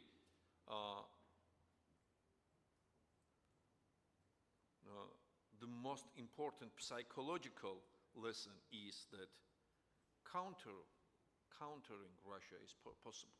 Countering Russia's aggression is possible. And despite of the brutality, this regime is not as strong as it was seen. And strength of our adversaries depends on our perception. This is extremely important. And extremely important to demonstrate strong will. One of the results of Russia's aggression is expansion of NATO. And you all remember statements done by President of Russia and by his administration that if NATO agrees and if Finland and Sweden will become member of NATO, that will have very serious consequences. And Russia will respond, and would happen nothing, because we demonstrate coherence. But in cases where we did not demonstrate such kind of coherence, in cases where Russia sees contradicting statements from member states, and where Russia detects that lack of coherence, lack of political will, lack of strategy, lack of vision, they are extremely efficient and they definitely have initiative. So my last point is that trying not to irritate Russia, trying not to escalate conflict, we escalate conflict. This is extremely important to understand, and half measures are extremely dangerous because on the one hand, we support Ukraine, we give them weapons, but at the same time, we impose restriction how they could use this weapon. So that must be very simple. You have a weapon, you can protect yourself. That and full stop. So thank you very much once again for the invitation, and I'm open for the Q&A. Thank you, Mr. Palace. We need to speed up a little bit. Thank you for the Georgian overview, so to speak, and for the warning sign. Georgia is for sure very knowledgeable when it comes to handling Russia, so to speak. It was interesting listening to you depicting the complexity of this conflict with its subversive, treacherous, I might say, instrument like the cognitive warfare that you mentioned here. I will now very quickly move to our next guest, who is Mr. Stefan Gregorian from Armenia. Please. Thank you. First of all, I would like to say my gratefulness organizers of these conferences, and thank you very much, Julian Gifu. It's a pleasure to me to be here in Romania. First, what I want to say, it will be need to continue to help Ukraine. Yes, it's aggression. We see this aggression, continues this aggression, Russia against Ukraine. Why it will be need to help Ukraine? But it's very important, second reason why it will be need to help Ukraine. This war is in the same time the war against democratic systems, war against new democracy in Ukraine. This war is against democratic society. Why it will be need to help Ukraine? It will mean that Ukraine will win.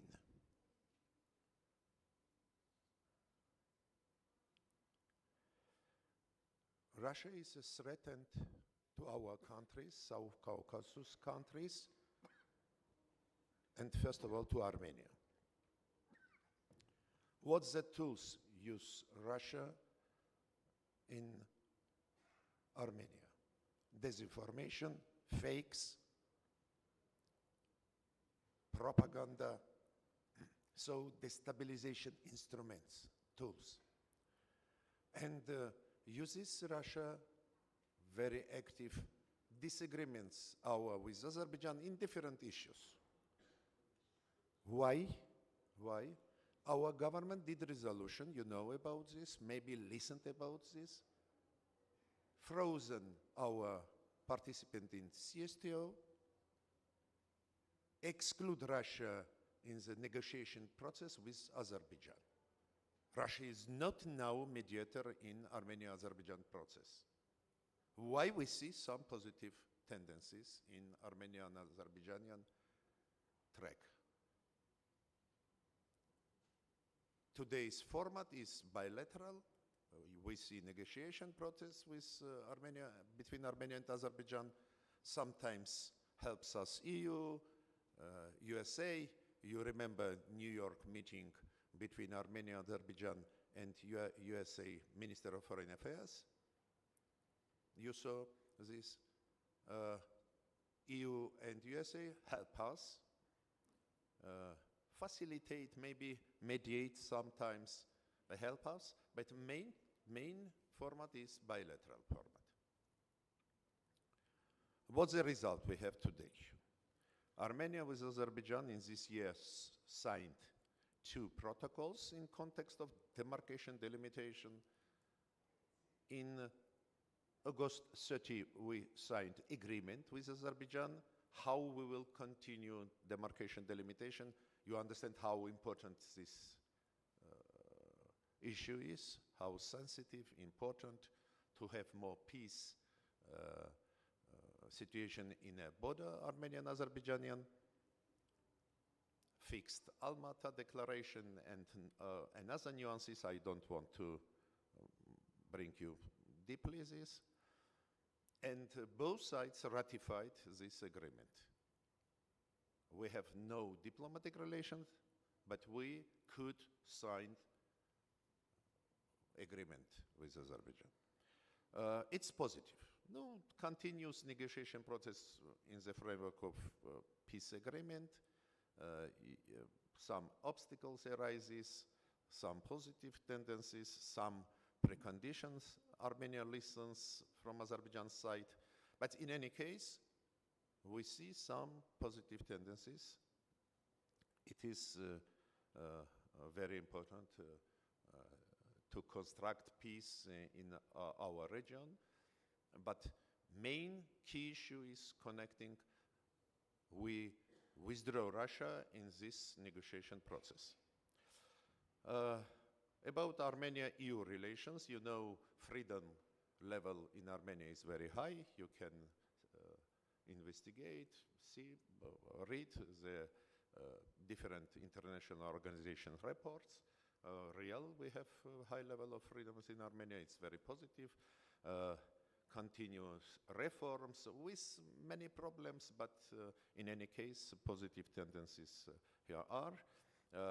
Now strengthening relation between EU and Armenia. You know about agreement who we signed in 2000 and ratified with EU in 2018, but now EU agreed to start with a liberalization process with Armenia and EPF program, you know, the European Peace Facility program. EU has monitoring group in Armenia, monitoring mission, who does our border more secure, and this is positive input EU in our region. Why I want to say we see some positive tendencies. We see some efforts of EU and USA to construct peace in our region. Some chance we have, we will use or not, time will show. But I want to say, and our region, dear Julian, and our region is a part of wider Black Sea region. And I want to say Romania has input in this many initiatives, include EU monitoring mission. It's very important role Romania grows and in our region. Thank you very much for your attention. Thank you. Thank you, Mr. Gheorghiță. Well, we are looking forward to see if Armenia might be one of those countries that will succeed in transforming this challenging context into an opportunity. Without further ado, I will give the floor to Mr. Andrei Soldatov, Senior Fellow at the Center for European Policy Analysis. Please, sir. Thank you. Thank you for having me again, and it's always great to come back to Bucharest. First of all, I'm not a geopolitical expert.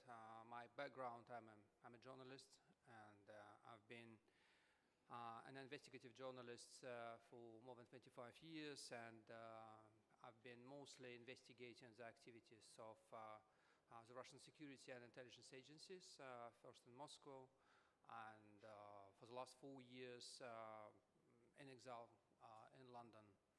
And I'll be talking about what actually, what kind of impact we already can see in the activities of Russian intelligence, Russian security agencies. One thing we probably need to keep in mind is that Trump, as a politician, has always triggered a very emotional response in Moscow. Well, remember the jubilation in Moscow when Trump was elected his first time. And I also remember very vividly how emotional was Kremlin and the agencies when 2 years later Trump expelled dozens and dozens of Russian diplomats in response to the Salisbury attack, poisoning of Sergei Skripal and his daughter. In both cases, it involved a lot of emotions. And speaking of emotions, we need to admit that, of course, now the election of Trump raised a lot of hopes in Moscow that at some point Trump's presidency might affect the US military presence in Europe or the US military support for Ukraine. And those hopes, however, founded or ill-founded, real or not real, nevertheless would result in the increase of pressure on European countries. And I'm talking here not only about hybrid warfare, but also about sabotage activities and sabotage operations conducted by Russian intelligence agencies across Europe. First of all, we need to remember that it's a very, very dramatic development. And here we cannot have any lessons learned because even in the Cold War, the Soviet intelligence agencies never activated this option. They had capabilities, they had caches of weapons and explosives hidden across Europe and some say in the United States, but these kind of activities, that was the postulate of the Soviet military doctrine, and also that was the thinking back then of the KGB and of the Soviet military intelligence, was to be activated only in time of a hot war, of a big conflict with the United States. This option never, as I said, was never actually used during the Cold War. That is why it's really difficult to understand how to respond to this kind of challenge. What is important here is that the reason why sabotage activities became such a big thing right now is because it's not only about very practical things like disrupting supply chains and affecting the political situation in a particular country, but it's primarily about raising the cost for providing military and political support for Ukraine. And to conduct these kind of operations, you don't need to be extremely sophisticated. And we all remember how just 4 years ago, lots of, say, experts and people in the Western intelligence community laughed about the capabilities of Russian intelligence agencies, given the fact how sloppy they were, how incompetent they were, how easily identifiable they were, how not really easy was to well, stop the operations or identify who were the people who were behind these operations. Again, the problem is that to raise the stakes and to raise the cost for providing, say, the military support for Ukraine, in these kind of operations, you don't need to be extremely sophisticated. Just to give you one example, one needs just to hint at the possibility that the head of Rheinmetall, the biggest German arms manufacturer, might be a target for a Russian assassination operation. And immediately, this kind of problem would trigger a very legitimate question in many European capitals. What should be done to provide protection for key personnel in the defense industry in these countries? What kind of people should be given this protection? Are we talking only about the defense industry, or we are talking about key military personnel? How should it cost? How much it might cost? How many people should be involved? And what kind of facilities, what kind of personnel should be hired? So it's inevitably, it would raise the cost for a particular country, well, if this country wants to provide and still continue to provide the military support for Ukraine. I'm not a geopolitical expert, but it's quite clear that at least several countries in this region and the Black Sea region were already targets for Russian sabotage operations, including assassinations. Turkiye and Bulgaria came to mind. It's probably not the end of the list. Of course, we need to understand that other countries, including, unfortunately, the country we are in now, might be the target for such operations. Again, they do not need to be extremely sophisticated or costly for the Russian intelligence agencies. With hybrid warfare, we need to understand that sometimes the reasons for these operations might be very straightforward, as it was the case, say, in Moldova and Georgia, but sometimes it's about posturing. And Russian intelligence agencies, they're extremely good at exactly that, at posturing, at sending a message what might happen if that of this country would continue in this case, to provide military support for Ukraine. And to be honest, this is my guess what was the reason behind Russian attempts to interfere in the latest election in the United States. We didn't want to change the results, but we wanted to send a message. And I think, and I suspect, this message was well taken. And finally, given the emotions running really high in Moscow and deemed to run really high, at least for the next 4 or 3 years, and the full support Vladimir Putin is providing to his intelligence and security services, no matter what, and no matter what kind of failures and mistakes they made. And we already see that Putin decided to refrain from repressions against his people, even after the Prigozhin mutiny, or now, after the Kursk invasion. He didn't punish his generals for a clear failure. And enjoying this kind of support from the Kremlin, these agencies are getting more and more aggressive. And that is why I think that no matter what might happen in the United States and what kind of presidency we can see from Donald Trump, we face more escalation than less. Thank you.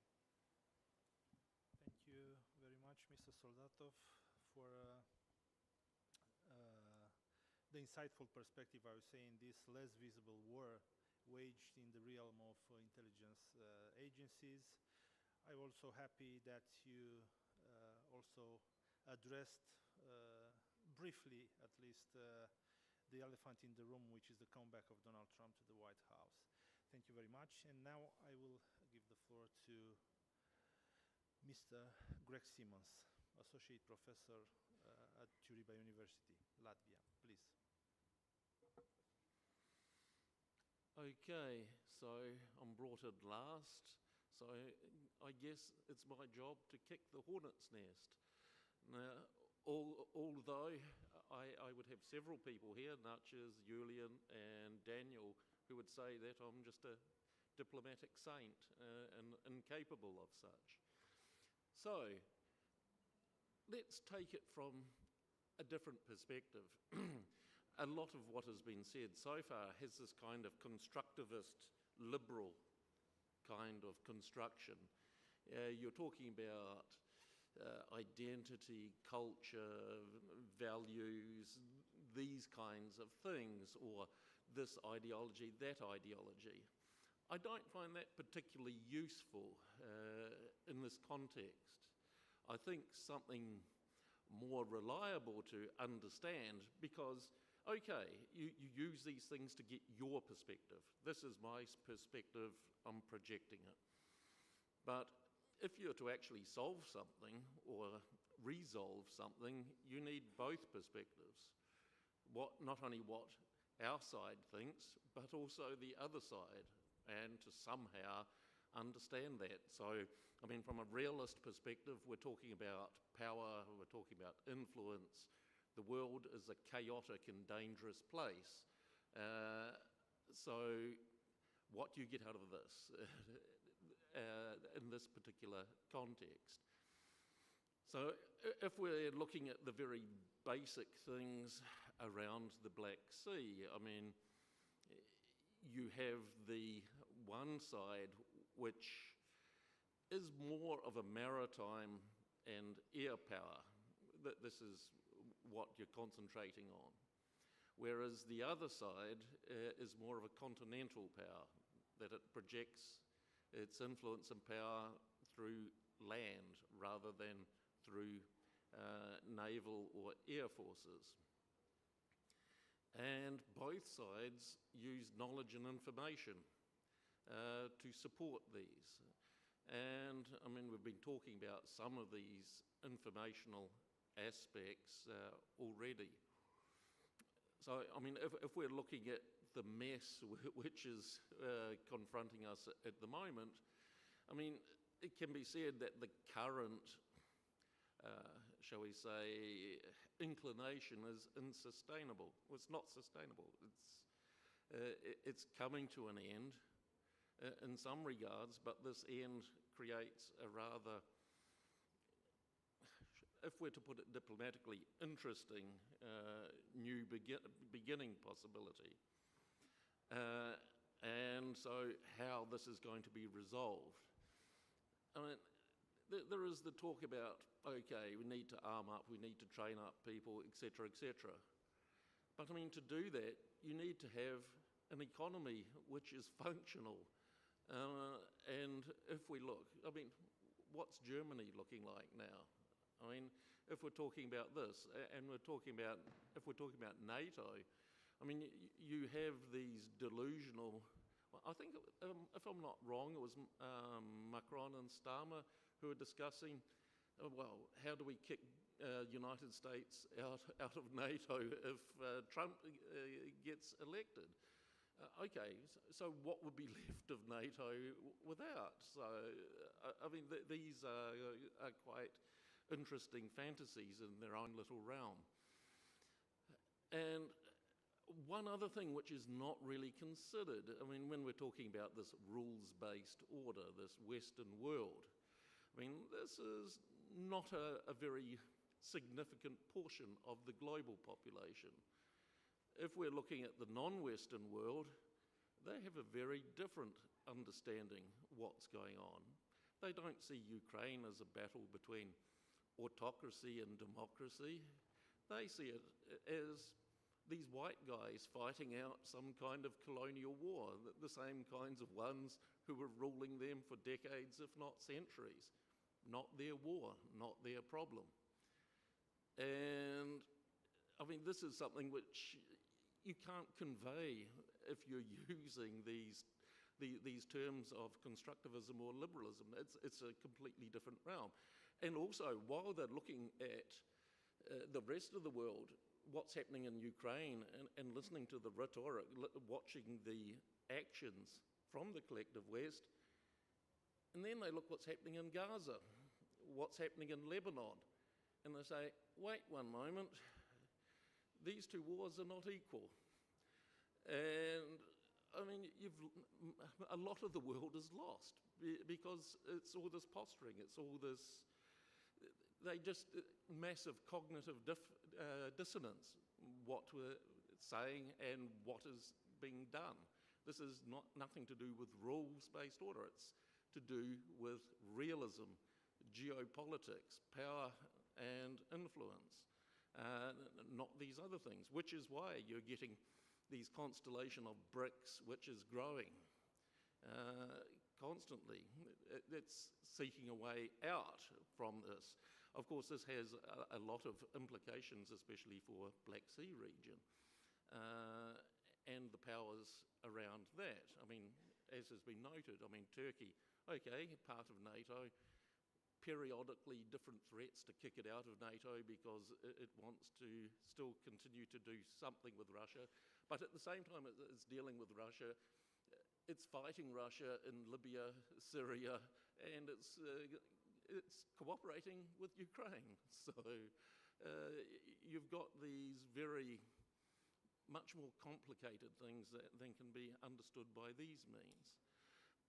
Then if we look at this, I mean, it also doesn't help when you get Borrell, when the face of European diplomacy calls Europe a garden and the rest of the world a jungle.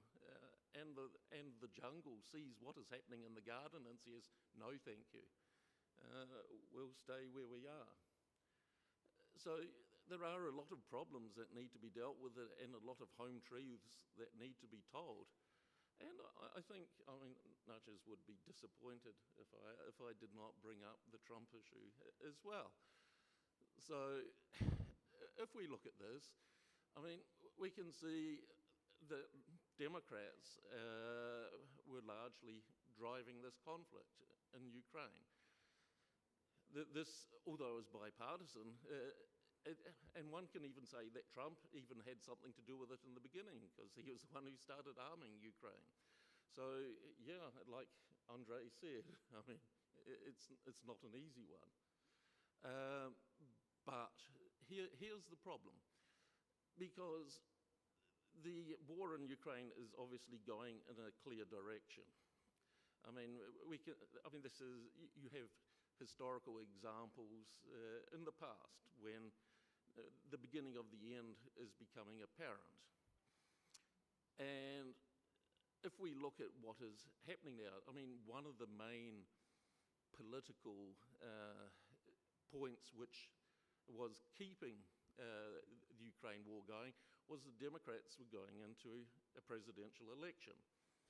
And they did not want to concede the war, because to concede the war would be to have Russia win prior to an election. I mean, it's a very strange kind of election strategy, but this is the logic of it. Okay, so now we're at the point. They have lost. So this is no longer valid. Politically, we've moved on. Where will we go to next? And of course, Donald Trump saying that, well, I will end this in 24 hours. You get lots of fake news, you get lots of different funny things. Donald Trump was lecturing Putin, which, yeah, no. And you have all of these things. But I think one thing which people are not really looking at, and this is the issue, okay, Donald Trump says he wants to end the war and he'll end it But no one should underestimate the vindictiveness of liberals scorned.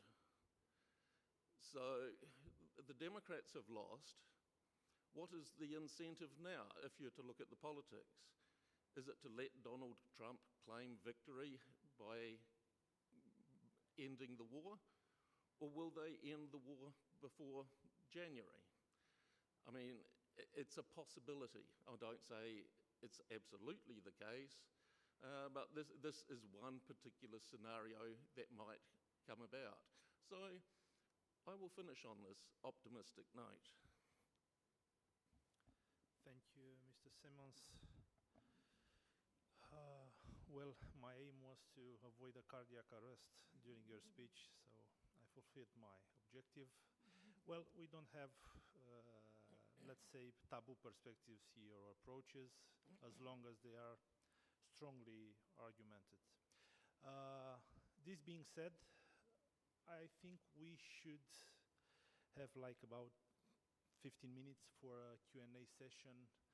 Please state yourself if you have questions. Over there we have a question, and try to be very brief and straight to the point. Do we have microphones? It's over there, gentlemen. Miss, please. First, I would like to congratulate you for the high-level discussion brought to the table, and also for your resilience shown during the panel. As Madame State Secretary said in the beginning, this panel looks like a deja vu, especially for us, for Romanians, because it's in our daily routine to talk about security situation in Black Sea and our strategic role in the region. As it was highlighted, something changed from last year conference, and this is that the security situation became from worst to worst. But also something else changed, and we cannot ignore the elephant from the room. And in my opinion, this is the game changer. In the United States, the most important state in the world, we have a new president with a totally different approach, and maybe my question will offer us an intro regarding the next panel. My question is for Professor Kifu, and speaking about security situation in Black Sea, what can we expect from US regarding the future peace negotiations with Russia and Ukraine, and also how this will impact Romania and NATO? Thank you. Okay. I'm a fan of perspective studies, but not on guessing. So yes, I have on my table at least 3 projects for a solution in Ukraine. Mike Pompeo's, Richard Haas from the Council of Foreign Relations, and one of the 2 generals launched somewhere in June. Actually, we don't know. And whoever is telling you that he knows, he doesn't. Because at this point, we don't have an administration.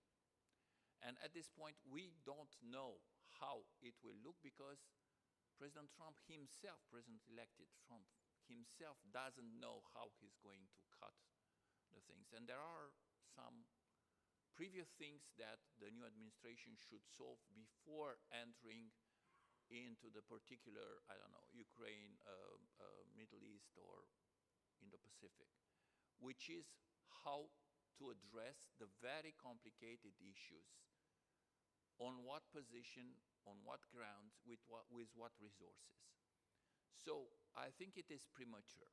We can look at the plans that are on the table. Some of them, actually, all 3 of them, somehow embraced. Media has speculated a lot.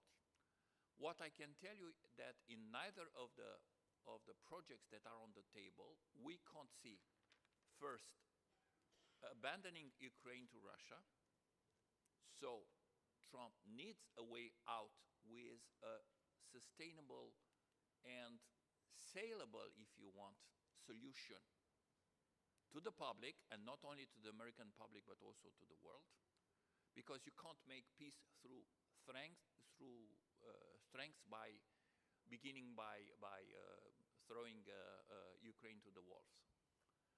And the second very important point is you have to play on Trump's emotions and Trump's ego.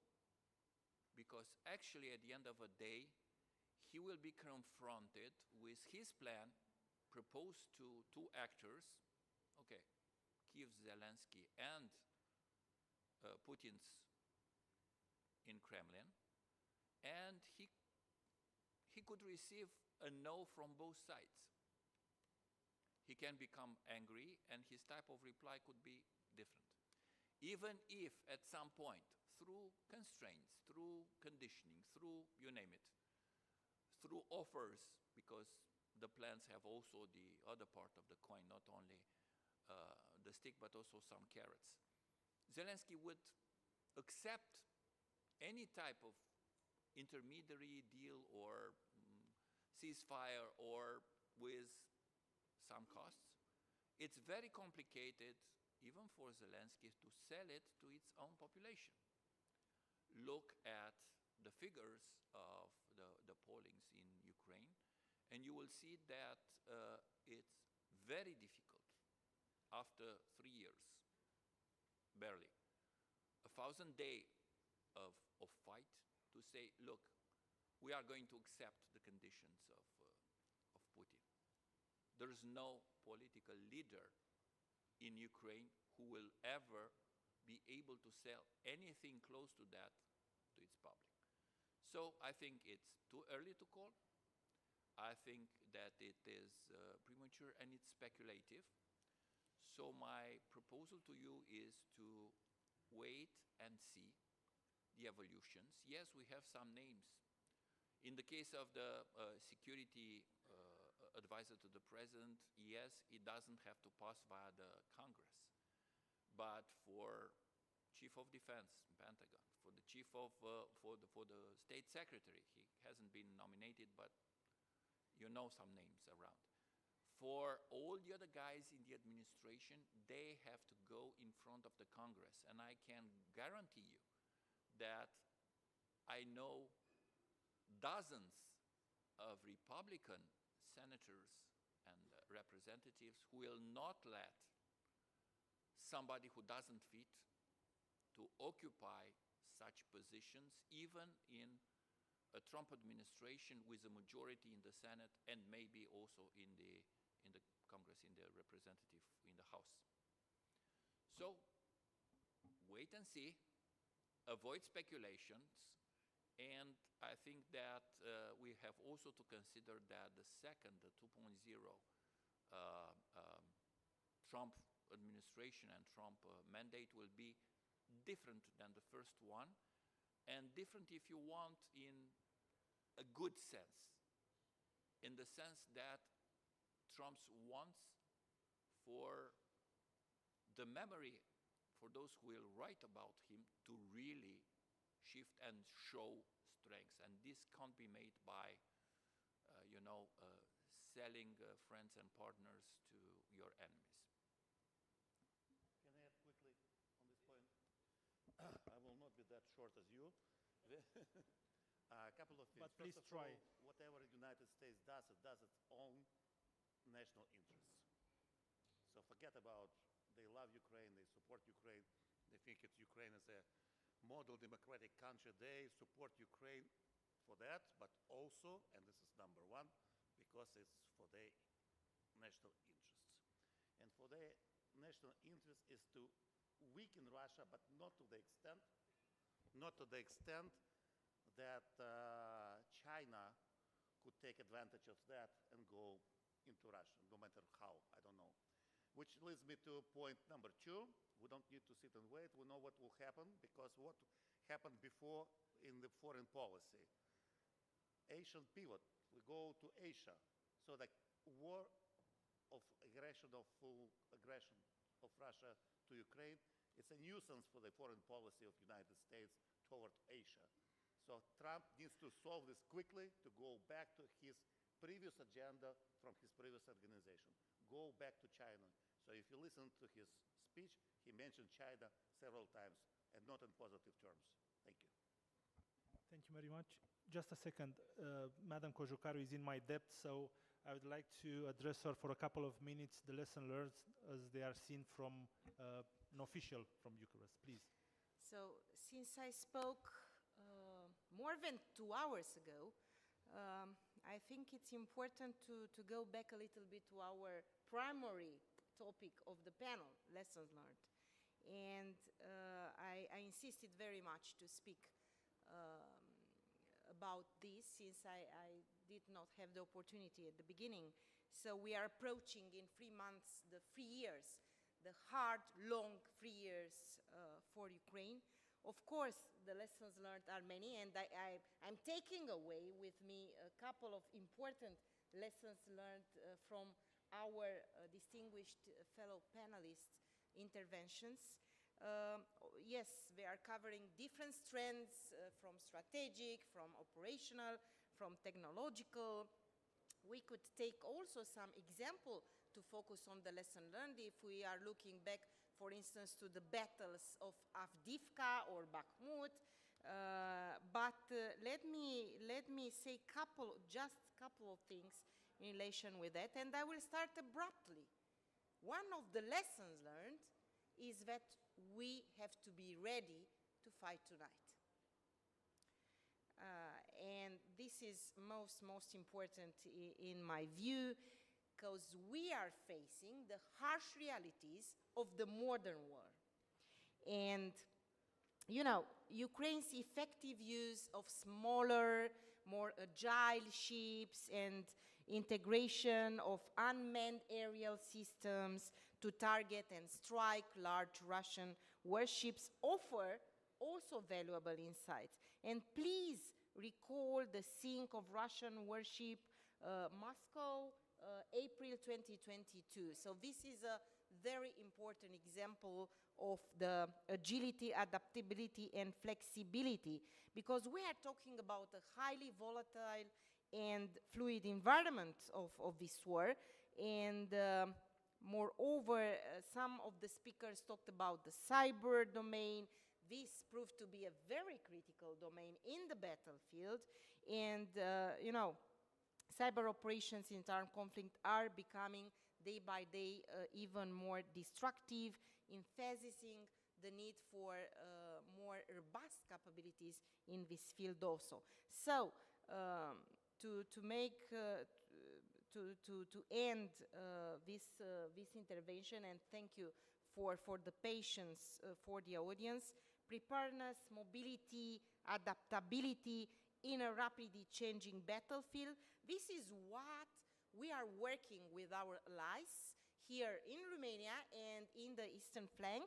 At NATO level, we are very much now focused on the executability of the regional plans and military mobility corridors. These are part of the lessons learned. So we have to do more in relation with forward defense, but Professor Kifu, today we are talking and implementing forward defense instead of forward presence. So this translation from forward presence to forward defense is part of our adaptation process, you know, based on the lessons learned from the war of aggression in Ukraine. So I think there are a lot of lessons learned, and I would like to thank personally to all the speakers tonight in this optimistic night, as Greg Simons described it, for sharing with us, you know, their perspective, their insights in relation to the lessons learned and the Black Sea security environment, generally speaking. Thank you. Thank you very much. Just 2 minutes for Mr. Tengiz, and then Ambassador Rahovei, only 2 minutes also. Yeah. Please. Thank you so much. Just a very short remark, and this is also lessons learned from the first term of Trump presidency. Yeah, he is prominent with his, let's say, unpredictability and statements, but judged by results, not by statements. This is the result of Trump's first term. And I would say that Trump was the president who canceled an official veto and provided military weapons, military ammunition to Georgia and Ukraine. That was Trump presidency. despite his statements, that was the president when enlargement of NATO happened. And then very important programs start in the Black Sea region, programs of defensibility, be it in Georgia, in Romania, in Poland, and so on. So that's why, once again, I'm not advocating his administration, but judge by results, not by statements. Ambassador? Mulțumesc foarte mult. Referindu-mă la întrebarea pe care domnul a formulat-o, indiferent de ce se întâmplă, de procesele politice din altele țări, probabil cunoașteți. Nimic despre Ucraina fără Ucraina. La etapa actuală, Ucraina are o formulă a păcii elaborată de președintele Ucrainei, prezentată și susținută de 141 de state, care au agreat-o și au spus, da, suntem alături de dumneavoastră. Consider, trebuie să înțelegem un singur lucru.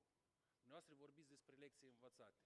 Eu aș vorbi din punct de vedere a celor care le fac lecțiile sau le-au trecut deja, sau au dat niște examene, inclusiv și sângeroase. De ce sângeroase?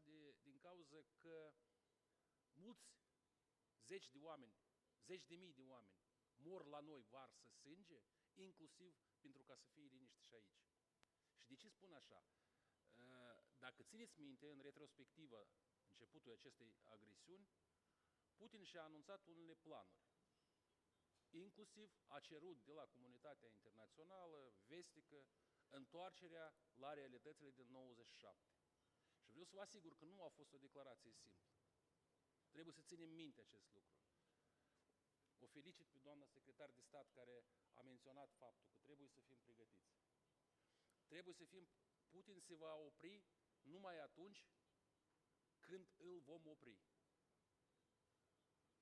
Această sete de sânge, de a distruge popoare, de a-și pune ambițiile sale dictatoriale mai presus decât ceea ce prețuim noi, democrația, libertatea și așa mai departe, acești oameni probabil că odată într-o 100 de ani se nasc. Am văzut o istorie astfel veacul trecut, când o națiune s-a pus mai presus decât altă națiune. Se întâmplă acest lucru acum, trebuie să înțelegem. Și de asta am insistat că nu e vorba de un conflict, e vorba de un război. Un război care se duce împotriva unei civilizații. Deci, întorcându-mă la întrebarea dumneavoastră, există un plan de pace, există planul victoriei. Și aici avem nevoie de susținerea comunității internaționale, inclusiv și a Statelor Unite, indiferent de procesele politice care se întâmplă acolo. Vom insista pe acest lucru. Chiar astăzi dimineața, mă scuzați că sunt cam emoțional, de la orele 4 am urmărit permanent din hotel ceea ce se întâmplă în țara mea, în capitala mea. Știți câte rachete și drone au fost? 96. Dumneavoastră aveți închipuire ce ar însemna să-ți vină o rachetă să scadă lângă un bloc? Probabil că ați văzut pe televizor ce s-a întâmplat la spitalul de copii Ahmadiet. Avem nevoie de această susținere. Avem nevoie de agrearea, de acest permis de a folosi armele, rachetele cu rază lungă de acțiune, nu pentru a doborî blocuri în Rusia, dar pentru a-i stopa pe ei la bazele lor militare. Au fost 8 bombardiere Tu-95. Din Marea Caspică au lansat rachetele cu rază lungă de acțiune, care au ajuns la Kiev. Dacă noi am fi avut acel drept sau acea permisiune din partea partenerilor noștri de a folosi niște arme, de a nu le permite lor ca să lanseze aceste racheți, nu erau morți, nu erau clădiri distruse, nu erau tragedii în familie. Avem nevoie de susținere, avem nevoie de o înțelegere mai profundă, avem nevoie de ceva practic. Eu mă bucură faptul că mă aflu în capitala țării, care a fost chiar din primele zile acestui război, a fost alături de noi. Nu tot timpul s-a făcut public totul ce s-a făcut, dar ați fost alături de noi și o spun cu mândrie și vă adresez mulțumiri. Suntem recunoscători pentru faptul că am primit de la dumneavoastră acest sistem Patriot, care oamenii care nu cunosc ce e război încă nu conștientizează că acest sistem Patriot dumneavoastră ați făcut ca să fie salvate sute de mii de vieți omenești. Ce e ce mai important pentru noi? De asta, indiferent de procesele politice care există în diferite state, alegeri, referendumuri și așa mai departe, Ucraina luptă, Ucraina are un plan clar de pace, avem formula păcii cu cele 10 puncte a președintelui Zelensky, nu voi intra în amănunte că nu ne permite timp. Avem acel plan al victoriei, care include, să spunem, ce include victoria? Include o susținere mai largă din partea comunității internaționale. Aderarea Ucrainei la NATO, aderarea la Uniunea Europeană, crearea acelei umbrele care ne va permite pe viitor să evităm niște catastrofe de genul ăsta.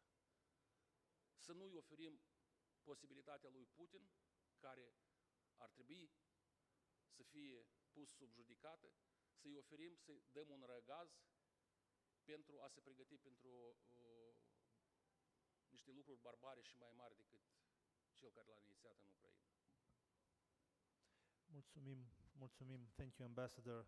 We need to stop here as next panelists are growing increasingly nervous, but it's not completely our fault. We were delayed half an hour. Well, after today's discussion, it's become once again more than obvious that the Black Sea needs more attention, both from Brussels and from Washington, probably. Thank you once again, and please join me in a round of applause for our panelists. Thank you very much. Thank you, Mr. Bolashoi, and thank your esteemed panelists for the comprehensive image they created for the past 2 hours. The next panel will start at 5:30, so we take a 13 minutes break, coffee break. You're invited. 13. So see you in 10 to 13 minutes.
Test.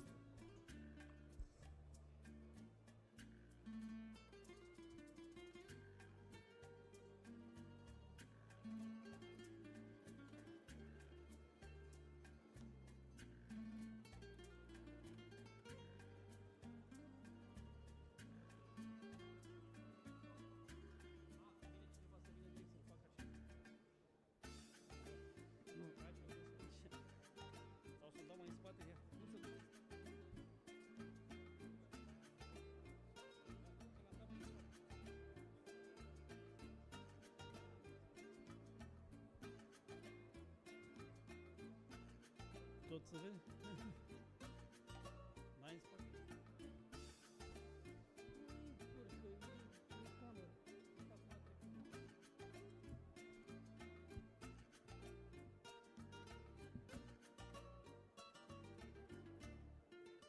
Ladies and gentlemen, I hope you enjoyed the coffee during the break, but we are ready to start our third panel of the day. So please join us back on the marble hall and take your seat.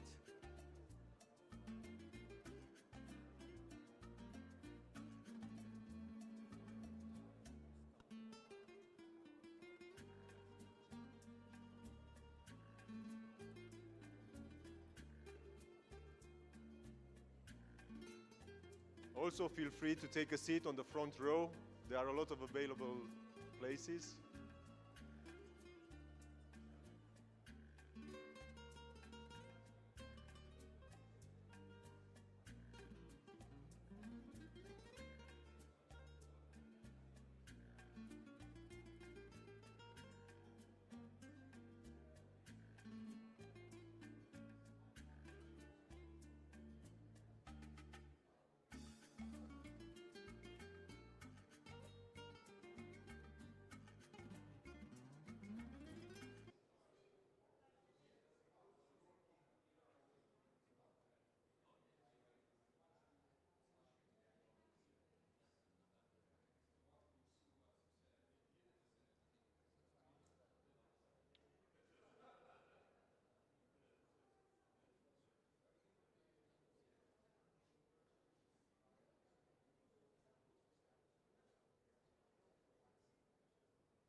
Dear all, we are now ready to proceed with the next debate of the day.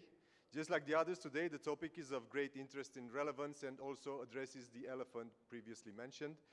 The topic of the debate is the impact of the US elections on the transatlantic relationship and defense on NATO's eastern flank. The panel is coordinated by the New Strategy Center and is moderated by retired Lieutenant General Vasile Toader. With a distinguished military career, Lieutenant General Toader has extensive experience in both operational command and strategic planning, contributing to Romania's defense capabilities and NATO commitments. From May 2021 to February 2024, he was Romania's military representative to NATO and the EU, representing the Chief of Defense in the military committees of the two organizations. Allied deterrence and defense, support to Moldova and Ukraine, the relevance of the Black Sea region, and Romania's contribution were the main topics of his agenda. General, you have the floor.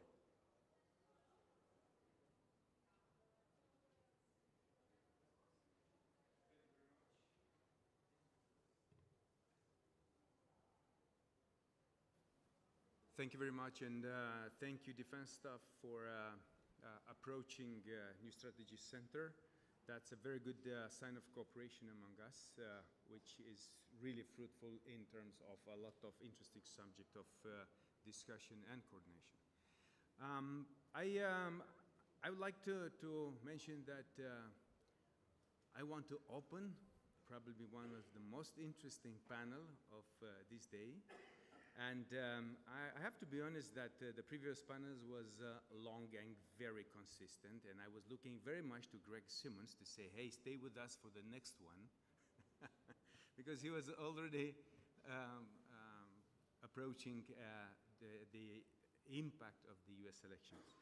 So, ladies and gentlemen, let me open this last panel of today, the impact of the US elections on transatlantic link and on defense of the eastern flank. I've been already introduced. Let me introduce to you our distinguished panelists here. I'm joined tonight, this evening, by 5 distinguished panelists. One will be in a recorded video message that will deliver the keynote for tonight, for our panel. And here we have, and he is George Friedman, you know very well. He's a Hungarian-born American futurologist, political scientist and writer. He's a geopolitical author of international relations, and he's the founder and chairman of the Geopolitic Futures. Prior to the founding of Geopolitic Futures, he was the chairman of the publishing company Stratfor. We have also the pleasure to have here Professor Antonia Colibășanu. Antonia, welcome and thank you for accepting the invitation. She's a senior associate expert at the New Strategy Center and the geopolitical analyst and chief operating officer of the US company Geopolitical Futures. Thank you for being with us tonight. We have also His Excellency Sorin Ducaru. Thank you, Excellency, for accepting the invitation and coming here. He was the former Romanian ambassador to the UN and to NATO, and the former director of the EU Satellite Center, the position he just closed up this summer. We have also Greg Melcher, who is the Chief Operating Officer of the Center for the Study of the New Generation Warfare. Greg, thank you very much for coming and accepting the invitation.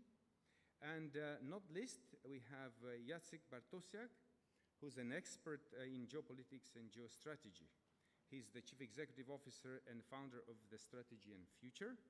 And in addition to that, he's director of the War Games and Simulation Program of the Polanski Foundation.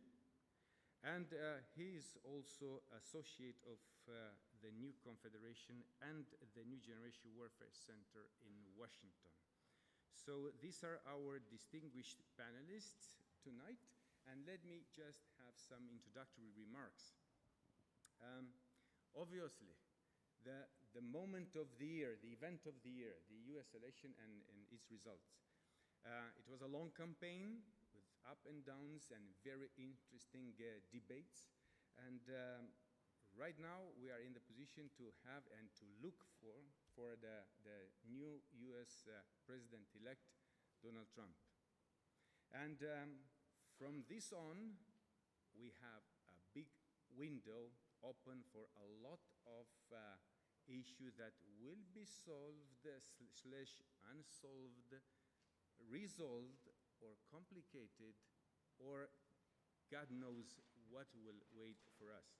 What we have to do is first to understand the people who is elected by the American people, to understand the president-elect, and after that make comments on whatever is he doing to rule his administration.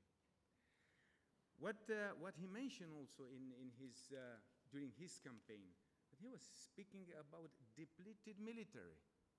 And while waiting, Greg, maybe you can touch a little bit upon this subject. He was speaking about depleted military, the US depleted military, and the reconstitution of the forces, the reconstitution of the industrial base, and so on. He was also mentioning about trade and security. Trade is not my area of expertise, so I will let you feel free and discuss among yourself what will he decide to do on the trade, specifically regarding the European Union. But in terms of security, he has a really hot and big agenda. Why? Because there are so many things going on at this moment, big, hot things.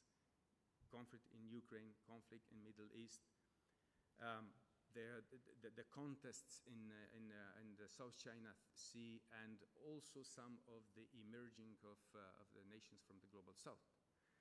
So he will be very busy with his administration. So if we look from the European perspective, we say that we really count very much on the transatlantic link, because the United States was seen from the European side as a strategic leader, an important partner for communications and also for establishing strategies and plans. And we, as European, we would like to have United States in the same position. Transatlantic link was built on many decades of political, economical, and military cooperation. We don't want to get rid of that so many decades. So we prefer to maintain the transatlantic link, which is one of the main pillars of NATO as an international organization. We are also interested in the defense of the eastern flank. Why? Because Romania is situated geographically on the eastern flank, and here we have one of our neighbors who was invaded illegally and brutally by Russia. And if we thought at the beginning that we will witness a kind of weeks of a month of military special operations, now we are approaching 3 years, while Russia is still also involved in Syria and also in northern part of Africa. So we have to look very careful when we speak and we are analyzing the opponent. We are also interested in the Black Sea region. Why? Because Black Sea region matters for Romania, because we have very good plans and projects for the exclusive economic zones, and we would like to have them implemented in order to produce gas from the Black Sea and also to export it for Europe. So if we are looking to all of these subjects, we have quite a lot of interesting topics to continue to discuss with the United States, specifically under the new administration. When we look for defense, obviously a positive approach, I would say more constructive approach, will make us continue our I would say strategic partnership and our projects and all of our common interests to be implemented. If we look for a different American approach, we have to look for solutions and see how we can fill financially and also military all of these potential gaps. Financially, because it was also mentioned from the previous mandate that Europe has to increase to at least the 2% of the GDP defense expenditure, and also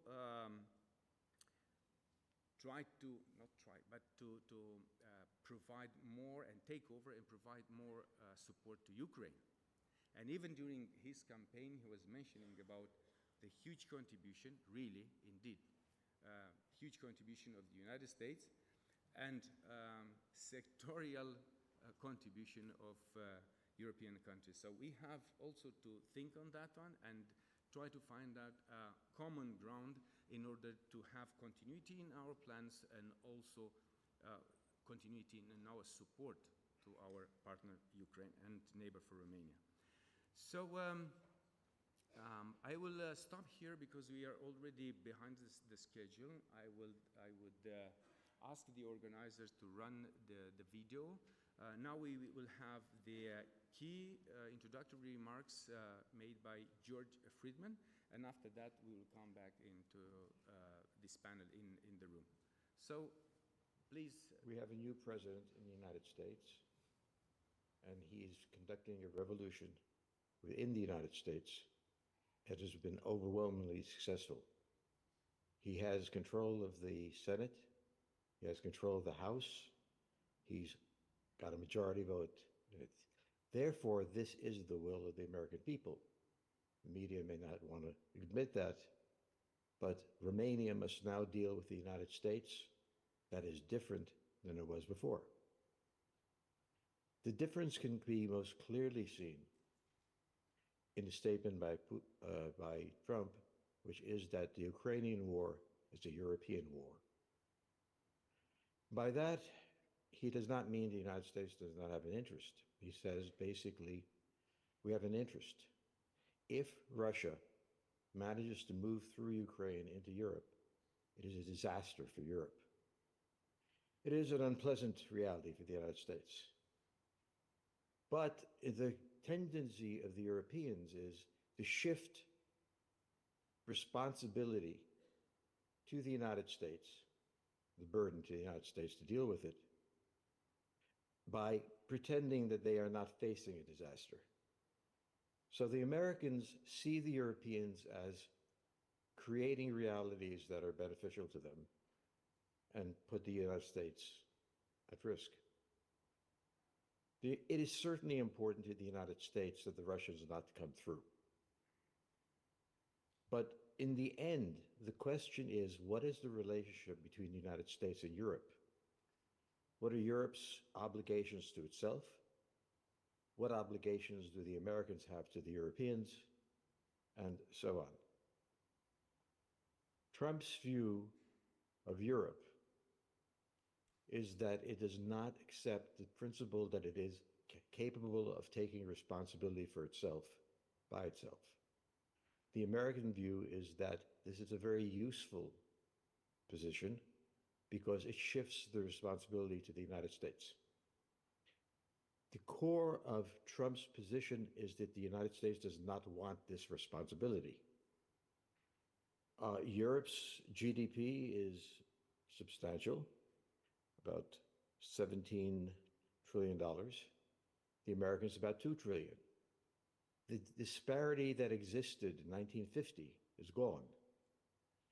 He has said already many times at NATO meetings that the Europeans still don't grasp the fact that they have developed or don't want to grasp it and take responsibility.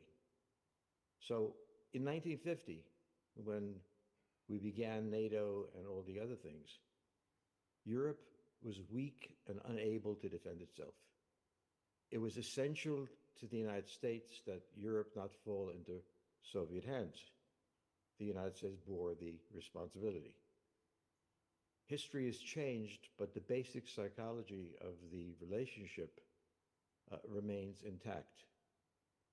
And so the United States wants a very strong power in Europe. And they say that the Europeans don't want that. They would rather be weak. That forces the United States into taking action. This may be true. I don't think it is intentional on the part of Europe. The Europeans are not plotting against the United States. But Trump thinks that, and the American public thinks that. And that's where this problem begins. We have to be able to be aware of what the American public thinks. This is particularly true for Romania. Romania has had excellent relations with the military-industrial complex of the United States. They work well with them continually. Their power is now going to be redefined by a new presidency, and their ability to continue to function in a way that always assumes that alliance means American dependency is going to go away. Now, I think the effect this has on the European countries and your own is that you now have to shift to a different understanding of the world. You are now a sophisticated power. You're a country with substantial resources. Your forces have developed successfully. Now you must take the role in history. The problem of Europe, of course, is there's no such thing as Europe. It is a series of powers independently making their way, sometimes cooperating, sometimes not, sometimes cooperating on one set of issues, not on others. So when we saw the beginning of the Ukrainian war, and the United States essentially began shifting weapons, that's about all that they've done, we were looking at the Europeans, some of our closest allies, wondering what they were going to do. To go into a war, wondering what your allies are about to do, and having to have meetings with the allies, not from the war plan that had there, but the current situation, this is very difficult for the United States, or for any country. Therefore, there now has to be a solid relationship with Europe for the United States to have a framework in which to operate with some sort of predictability, understanding what its allies are going to do automatically. In other words, the alliance has to change. The alliance has to change from the idea that the United States is the major power and the European powers are minor powers able to maneuver in directions they want. This is the American perception. And this trumps, and it's one of the reasons he won the election. So now we have to really restructure not so much the institutions, but the thinking behind the institutions. The old model will not work in the United States. Trump's election with overwhelming votes had many meanings. This is one of them. We are not going to have that. It was very trying in the time the Ukrainians were faced the enemy, not knowing what the Germans would really do, wondering what the French would do, which is always an interesting problem. But we can't have an American nation bound to uncertainty at the very moment when certainty is necessary. Romania is part of that. Romania is more powerful militarily than most countries. They've spent the money. But they still doesn't have a real understanding in this sense. War is an offensive problem. They have a defensive force. You lose on the defense eventually. But on the offense, you can have spoiling attacks. You can flank the enemy. You can put them in a position where they don't want to go to war. So developing a force that can do that very well is important. I don't know what the capabilities are of the Romanians. They keep it secret, and they should keep it secret. I don't need to know. But I do need to be sure that in the event of war, they're not going to sit waiting for the enemy to come with superb defenses, but go out, seek them out, break them down. This is from Trump's point of view, I think this is an alliance. This is a situation in which the United States has fundamental allies and really understand in an event of war or crisis what each party will do. When NATO was formed, we understood what they could do, but they couldn't do much. Now, this is different. So one of the things that Trump says is a wake-up call for Europe. Either make your accommodation with the Russians or shift painfully, because for many of the countries it'll be very difficult politically and otherwise to take a more mature stance. But it is the country like Romania that is able to do this because it already has the military force. It has the relationship with the United States. It has all these things already in place. And they talk to the Americans, and I am certain, this I can be certain of, that you generals have had this conversation with you. And you want to do it, but you have a political problem, as all European countries have. And you have to solve it, and we can't stage a coup d'etat to impose it on you. You are independent states. You take the consequences. I urge you to rethink your defense posture. This is one of the things about what Trump said. He does not mean he will not participate in Ukraine. It does not mean he's not going to be concerned about Europe, but he wants proportionality. And so that's what we're driving for. I would finally like to make a point that's important. The Russians do not have a strong profile in the United States, its main market, yet its main partner. Yes, it has relations with apparatchiks, as we call them, the people in the office and so on. But I go to many meetings and have many friends, and I have never heard anyone ask, what is the Romanian position on this? They speak of the Hungarian position, which I'm happy to give them. It is whatever it is, won't be that tomorrow, the Hungarian position. But it's very important to the Romanians to have a presence there because the people worked with during the prior culture are no longer in control. They are not the ones who are going to decide. Perhaps they will still decide what weapons to give, but not on strategy of how they do things. So it is important to understand that right now, as sometimes other times, the people you have to deal with are the American public. Donald Trump is president because he respected the American public, or at least pretended to. He was a person who listened to them, and he knew that his presidency depended on them. Now the relationship between foreign countries and the United States has to take that into account. The president intends to be reelected. He's already thinking of it. The president knows that he has to be popular, and therefore the things that are happening have to shape the public. This was the case a while ago, but it's the case again. One military obligation is to build a relationship with the American public. You are not visible, and therefore we don't worry about you. We don't worry about your condition. The military does and so on, but if they lose control, well... So one of the things in the relationship that changes is how the United States works. And you must understand that difference. And there are ways in which foreign governments manipulate the United States all the time, but they're very sophisticated means. We're going to manipulate you and you're going to say thank you. That's the way they do it. The Romanians are an important country.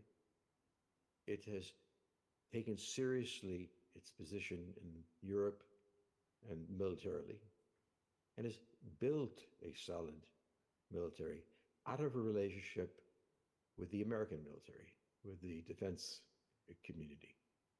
Now it's different. Now it has to be a visibility within the United States so that the American public knows who you are at least and cares. That will make possible all sorts of flexibility.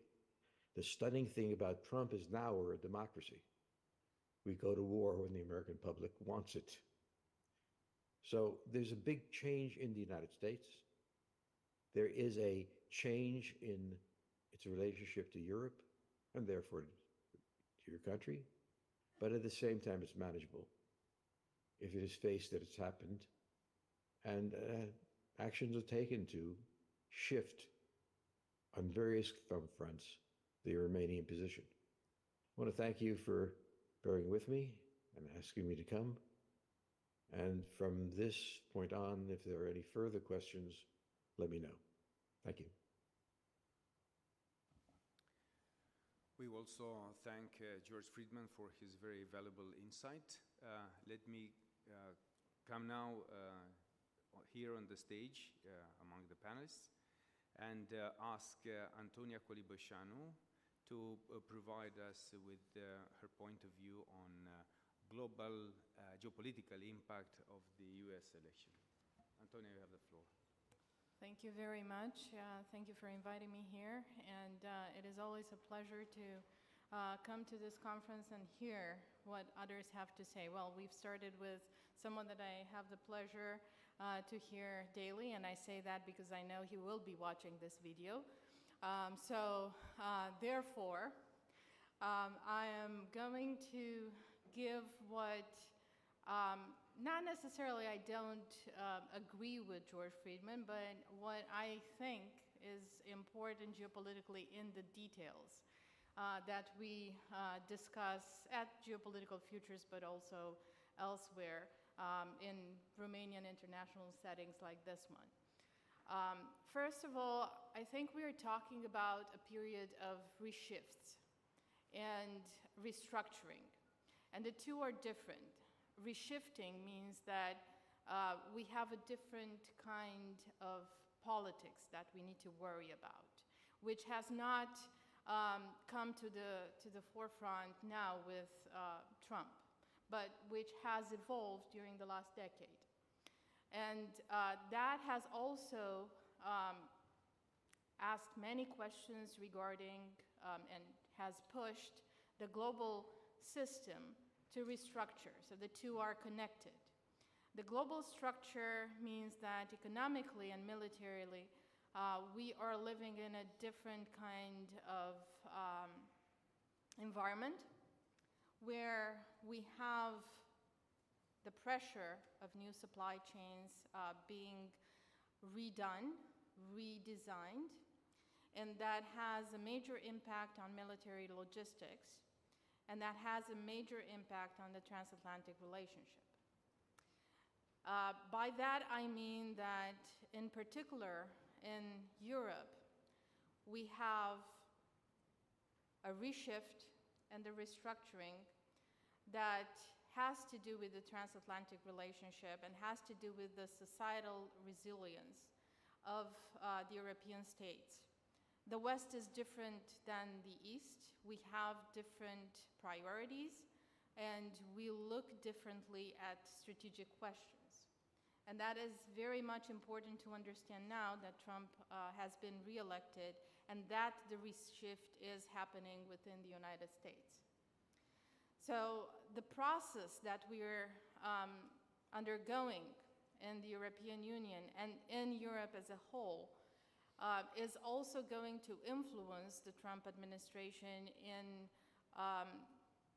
with regards to what the Trump administration is going to do with the connection with Europe, and also with regards to what it will do with China. Because obviously we do live in a very globalized world, after all, where everything is interconnected and where resources matter when those supply chains are being redesigned. So what I mean by that is two things. One, within the Trump administration, we are talking about a new model of governance that has been built steadily during the last decade, and which will now accelerate, which is way more pragmatic, which is more transactional, and which involves negotiations where trade policy is very much a part of the military strategy and vice versa. It also involves a new mindset, and it may involve a sort of an updated doctrine politically. And that is pretty much what George alluded to in his video. That has to do with the second point that I want to make, which has to do with the conflicts, the interconnected conflicts in Ukraine and the Middle East, and which are basically taken not necessarily only transactional, but transactional strategically by the new Trump administration, in the sense of who contributes how, when. Very valid questions, very strict questions, very much of a top priority kind of a set of questions that are being asked. And this is not necessarily new. It is shocking because it's all out in the open, and we might say that right now we have these questions out in the open with priorities set. It is also a sense of the US pivoting towards Eastern Europe from Western Europe, which has happened since a decade now. But now it is public. And there is a third point that I want to make with regards to the restructuring of institutions and remodeling, the reshift, the political reshift. Now more than ever, we need professionals that understand how America works institutionally. We need people who understand what was old in order to understand what is changed. So in order to reach the public, the American people, you need to understand how governance actually works. And I know that I'm not saying anything new to you in the room, because obviously when you get in government and you want to change something, you need to know how things work first, because otherwise you don't know what needs to be changed. And the Trump administration wants to change something, knowing what works and what doesn't, because there has been note-taking since the previous Trump administration. This is not a new environment for them. So right now, our job in Europe, our job in Romania, our job in Poland, which are the two partners on the axis, on the new containment line, is to basically understand what needs to be changed and understand institutionally what is going on in the US in order to be on the top priority list when the questions are asked. And with that, I think I summarized as fast as I could, because I know that we do have a deadline for this panel. So General Todorov, back to you. Thank you very much, Antonia. I will turn now to Greg Melcher to provide his point of view on US policy towards Russia and China, and how US will position itself towards challenges on NATO eastern flank. Okay, Greg, you have the floor. Okay, thank you very much. Thanks, Theo, and to the Romanian Defense staff for including me on this panel on a very serious topic of how the incoming administration will affect change on the Eastern Front, Ukraine and China. And of course, these are just my thoughts, and I'm wrong often. I'll probably be wrong about a lot of these as well. In the last few days, many of the new administration leaders have been named. Some are clearly qualified for their positions. Others appeared to be selected more for their loyalty and willingness to carry out the direction from the top. I think one thing will be different in the new administration compared to the last version, where Trump was often surrounded by experts such as Generals Kelly and Mattis, who attempted to act somewhat as adult supervision. This time, I expect his team to be much more aggressive in promoting the new administrative objectives, while President Trump, now performing the role of adult supervision, he's going to provide it over his staff. So therefore, if you have any external dissatisfaction, that will require you to appeal to him directly for him to perform that role. From a big picture, David Ignatius, who many of you know is an American journalist and novelist, he said recently that the job of the US president is to keep us out of a nuclear war. I think David was trying to somehow get the current US leadership off the hook for their failed policy in Ukraine, where we have yet to articulate a theory of victory, failed to help Ukraine with the critical capabilities they need to win or prevail, and frankly, stupidly attempt to micromanage the conflict in fear of escalation, all leading to the failure of Ukraine to expel Russian from their land. However, I differ in my view of the US president's job, and I think that is to lead the free world and look head on into the eyes of the rising axis of autocratic leadership without blinking. It is we who must be strong and should not allow ourselves to be deterred from the fear of escalation, even if nuclear, as it only embodies these autocratic states to push further. I think we can expect the new administration to be much more aggressive and less concerned about crossing the red lines of these axis of evil adversaries. My concern will be that they may make serious that this administration could make some serious miscalculations by not fully understanding the mind of those adversaries. Their plan includes not getting into new wars while placing a high priority on deterrence capability and a likely increase in the U.S. defense budget, which, by the way, if we don't increase it, will be dropping below 3% with the growth in our GDP. So turning to Europe, I guess the question on everyone's mind is what to expect from this new administration, in particular regarding Europe and NATO. Now, I don't have any crystal ball or inside information, so I'm only going on everything that I've read, which many of you may have read as well.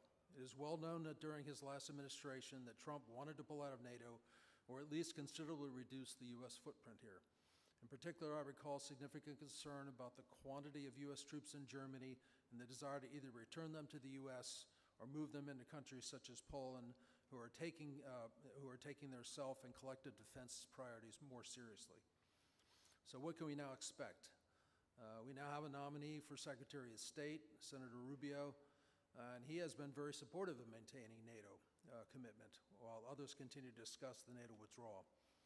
However, Rubio has also said that the Russian-Ukraine conflict needs to be brought to a conclusion, and that in the 21st century, Europe must take the lead in Europe.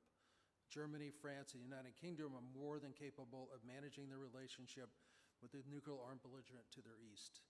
And I guess I would say to that, that's a little bit of an old school view because I would be talking about the Eastern European countries who are showing the leadership at this point, Poland, Romania, and the Baltic states in particular. I think personally that there's a lot of agenda items that the new administration will want to take on, so I think Rubio will probably give him some time to determine the right course of action in Europe. But even if U.S. withdrawal from NATO were to happen, and this is a very important point, what isn't talked about much is that U.S. bilateral support will continue to be offered to those that are meeting the investment targets, those that are trying to take care of themselves, likely to be raised by the White House to be at least 3%. So from my perspective, what should front-facing states do, particularly here in Eastern Europe? And a good example of that is recent work that my team and I performed in Lithuania this year. Concerned business leaders there felt that the country's policy of primarily depending on NATO Article 5 clause for their defense is unrealistic, and everyone has seen the aggressive attacks on military, civilian, and infrastructure inflicted by Russia and Ukraine. Putin made clear his plans in the summer of 2021, and he means it. A rejuvenated Russia might decide to advance on the Baltic states, Poland, or even Romanian axes, depending on how the Ukrainian war is resolved and on what security guarantees remain there and in Europe.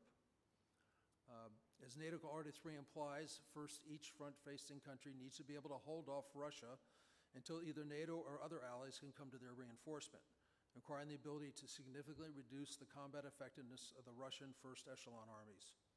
In this case, our analysis shows that Lithuania would need to spend an additional $15 billion in order to fully improve their military to accomplish this deterrence and defense mission. This includes not just new weapon systems, but sufficient munitions. A third of that $15 billion is the munitions that they would expend in a week or two of conflict with a high-end Russia force. All the logistics to support a country's force, plus any allies that come to their aid, as well as all elements of readiness, training, and manpower.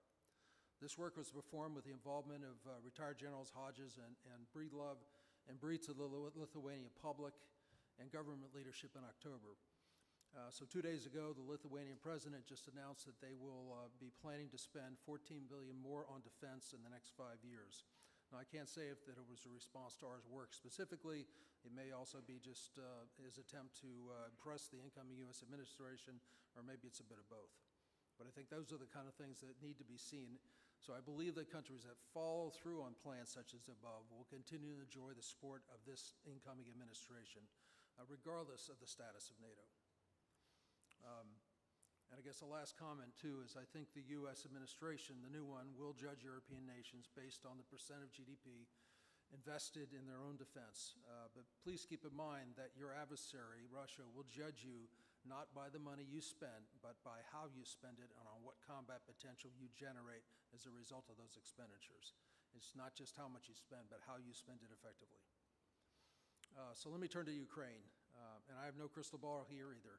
It's clear that the new administration wants this war to end, and entering office does not want to see the war escalating.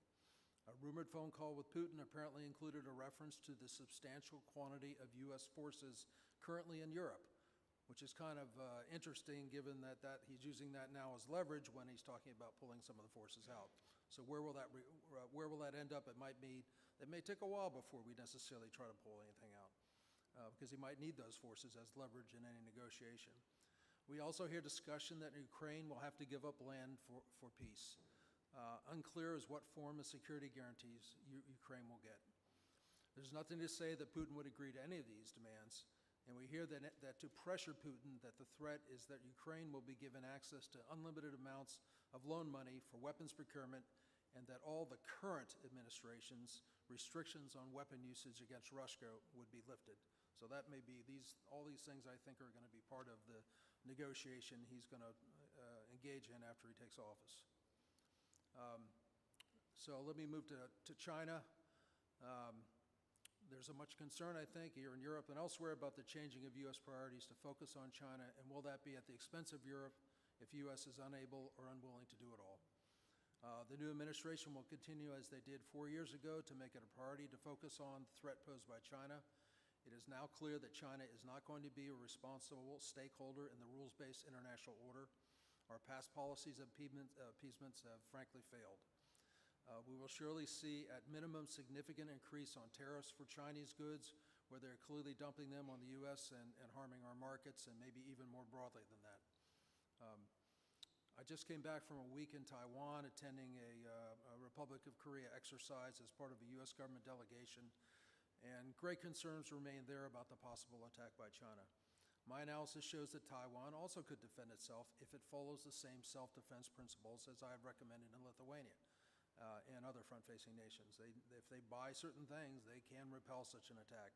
However, Taiwan must move quickly to improve its defenses capabilities, because President Xi gave his military deadline of 2027 to be capable and ready to do such an action. However, that said of great concern, there's also the potential for a blockade, which could be quite effective given energy and water challenges in Taiwan. This might lead to a direct conflict between China and the U.S. if we were to escort resupply ships through the blockade to the Taiwan ports. I see this new administration completely backing off from any prior China appeasement policies imposed by previous administrations. So they're going to take on red lines deliberately, I believe. We'll see what conflict that comes to, though. So finally, clearly the new administration will want to increase the U.S. defense budget and must do so in order to continue exceeding the 3% metric. Most of the focus of these expenditures appear to be in the terms of naval, space, and other weapons that will increase U.S. competitiveness against China in the region. I was going to stop there, but do you want me to take one more minute to address this depleted military comment? Okay, so I haven't actually seen that comment, but this would be my response to it. First of all, I think we're rather inefficiently and poorly organized in our Department of Defense, and there's a lot of improvements that could go there to try and do things more modern. We allowed our defense industry to consolidate into 6 very bureaucratic, slow-moving, expensive companies that can't innovate. And I think that we see a lot more movement and pressure for newer companies. I'll shout out one, Anduril, who's moving at a much quicker pace, or maybe some of the things, for example, Musk does in the defense domain. Clearly, we're having problems recruiting enough people. I know, at least for the Army, I think I read an article recently, they're only getting about 70% of what they'd like to get. I'm not sure where the other services are. Munitions stocks are clearly below what they ought to be. The best story on munitions stocks in the U.S. is Patriots, where we're now going to buy 100% more than we were buying before the war started 2 years ago. However, in that defense of Lithuania in a week, we shot that entire stock of missiles that they're going to buy in one week. So we clearly, even in the best story, we're not getting enough munitions.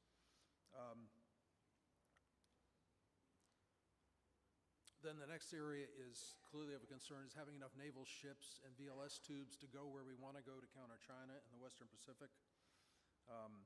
Another area of big focus that we need to counter both Russia and China is in hypersonics.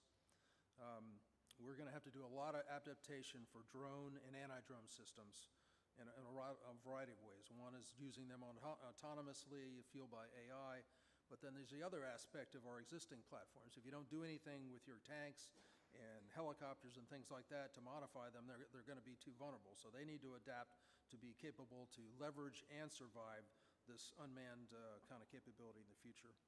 And I guess the last is, as everyone's talking about, there'll be obviously a lot of AI advances coming in the future. So that's kind of my view of where they might spend more money to create the depletion of the military. And that's my Excellent, very much appreciated. Great, thank you for all the insight, specifically for the last things you added on the depleted military. Very interesting, thank you. I will now turn to His Excellency Sorin Ducaru to provide his point of view on the US-NATO relationship and the US involvement in the Black Sea region. Your Excellency, you have the floor. Well, thank you very much. Let me start with a bit of a disclaimer. I am an active Romanian diplomat. I just finished a job with the European Union with the Satellite Center and preparing for a new project. But tonight I'm in a personal capacity and in the capacity of honorary chair of the scientific board of the New Strategy Center. So take my remarks as personal and not engaging the ministry. And let me start by acknowledging something that was said by you, and also by Mr. Friedman, that the election, the landslide election of Donald Trump in the United States is indeed a reflection of how the American public sees, views, in particular a reflection of a desire for change. I would recommend an interesting article that I read in Politico. It's written by a former colleague of mine on the North Atlantic Council, former US ambassador to NATO, Ivo Daalder, who is the CEO of the Chicago World Affairs Council, who makes this point that yes, there was a strong group of Trump supporters, but there was another group that were not necessarily supporters, but definitely wanted to punish the existing leadership and so on, because they wanted change. And now I want to come to what Antonia said, the fact that there will be some new doctrine on national security. And let's ask some question. Where could it go? Is America going towards some, all type of isolationism? My opinion is absolutely not. Does America under Trump still want to be a leader in the world? Yeah, I think yes. I'm absolutely sure of this. But how to engage in this leadership will be the big change. Definitely in a less costly manner for the American taxpayer. This is one of the promises that Trump made. But not, while not losing the international edge, on the contrary, actually making it sharper. Does this mean a more transactional relationship with bilateral partners or within organizations? Some might call it transactional, but it's not necessarily to be viewed from this perspective. If you take the U.S. Perspective, and it's clear that the U.S. will be revising its cost-benefit, I would say, evaluation in all international organizations, starting with the United Nations. There will be a bit of a shock with the World Trade Organization, also absolutely also in NATO, and I will speak a bit more about NATO, since I spent there both as a member of the North Atlantic Council and also as Assistant Secretary General, altogether about 12 years. So what does this mean? It means, and I'm echoing what Tom Friedman said, what George Friedman said, the fact that the U.S. will, I would say, calibrate its bilateral relationships by the way the partner is perceived both by the leadership and, frankly, also a bit by the American public. And here there was a point made of Romania or other countries being visible. And this is hugely important. By the way, why didn't Romania become a NATO member in the first wave of 1997? One of the main reasons, while the US decided to have a smaller enlargement, only with 3 countries, not with 5, because the perception was unclear about Romania, and it changed only in with the second wave. I think that we have to come back to making this effort of visibility from so many points of view. I think that Donald Trump and this administration, and also I'm thinking about the nominees like Radcliffe, the nominated Secretary of Defense, will continue to be engaged in investing resources for defense, but differently. I think there will be a clear inhibition of having boots on the ground. Remember, Radcliffe was in Afghanistan.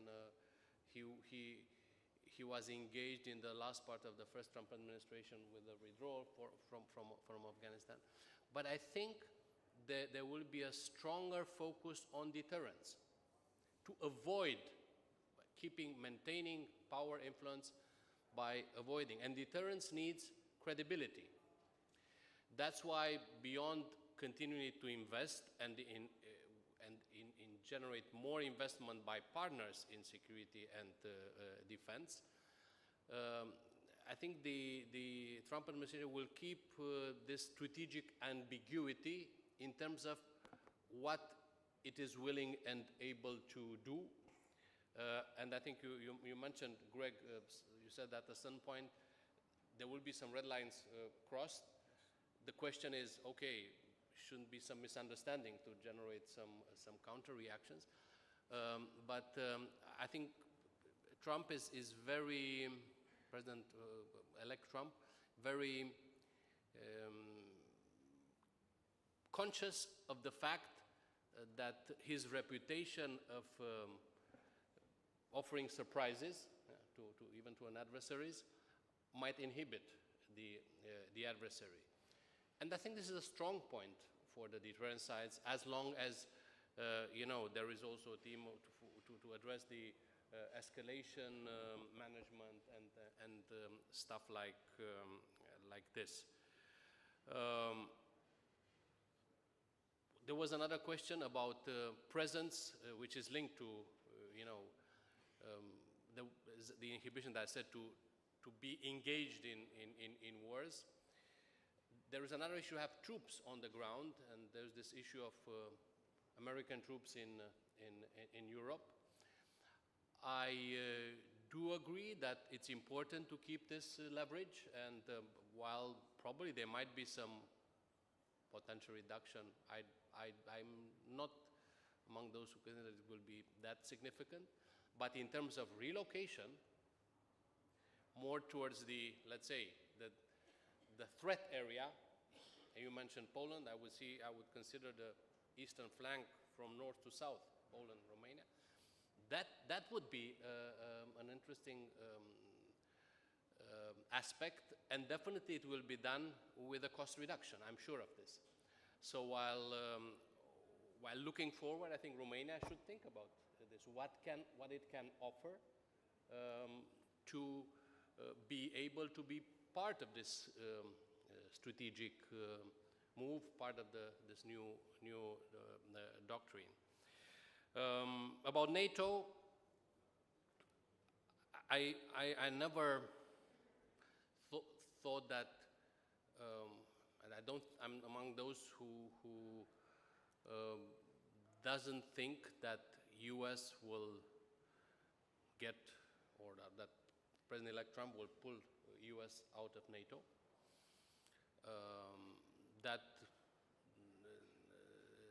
But the fact that it will reshape the modus operandi and definitely push even more this burden-sharing element.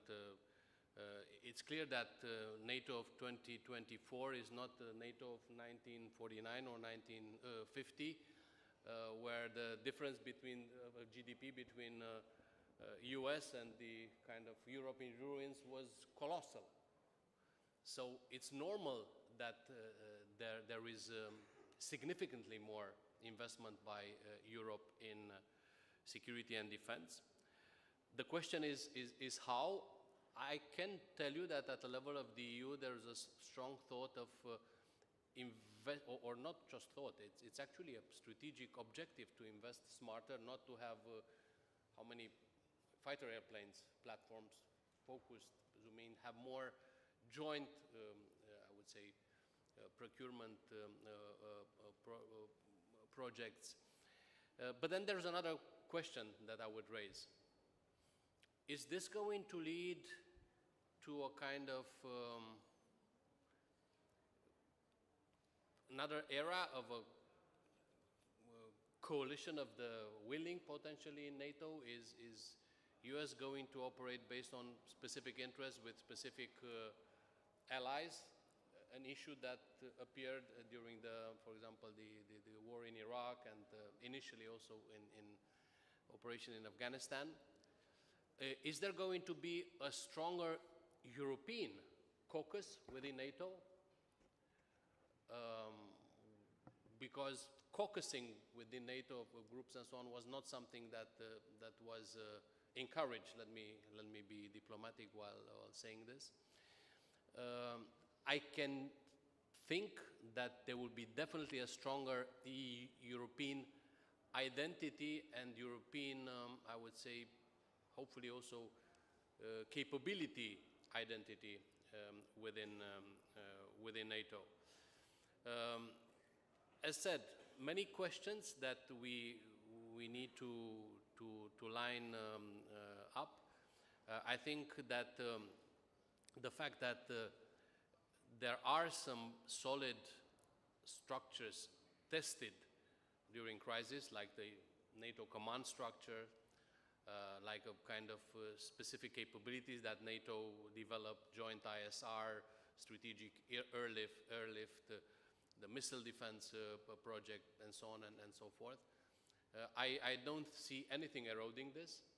To the contrary, I think that the most important aspect that Europeans should do, and here I'm not just thinking about the countries who are at the eastern frontier of Europe, who really understand and they see the tension of the immediate neighborhood.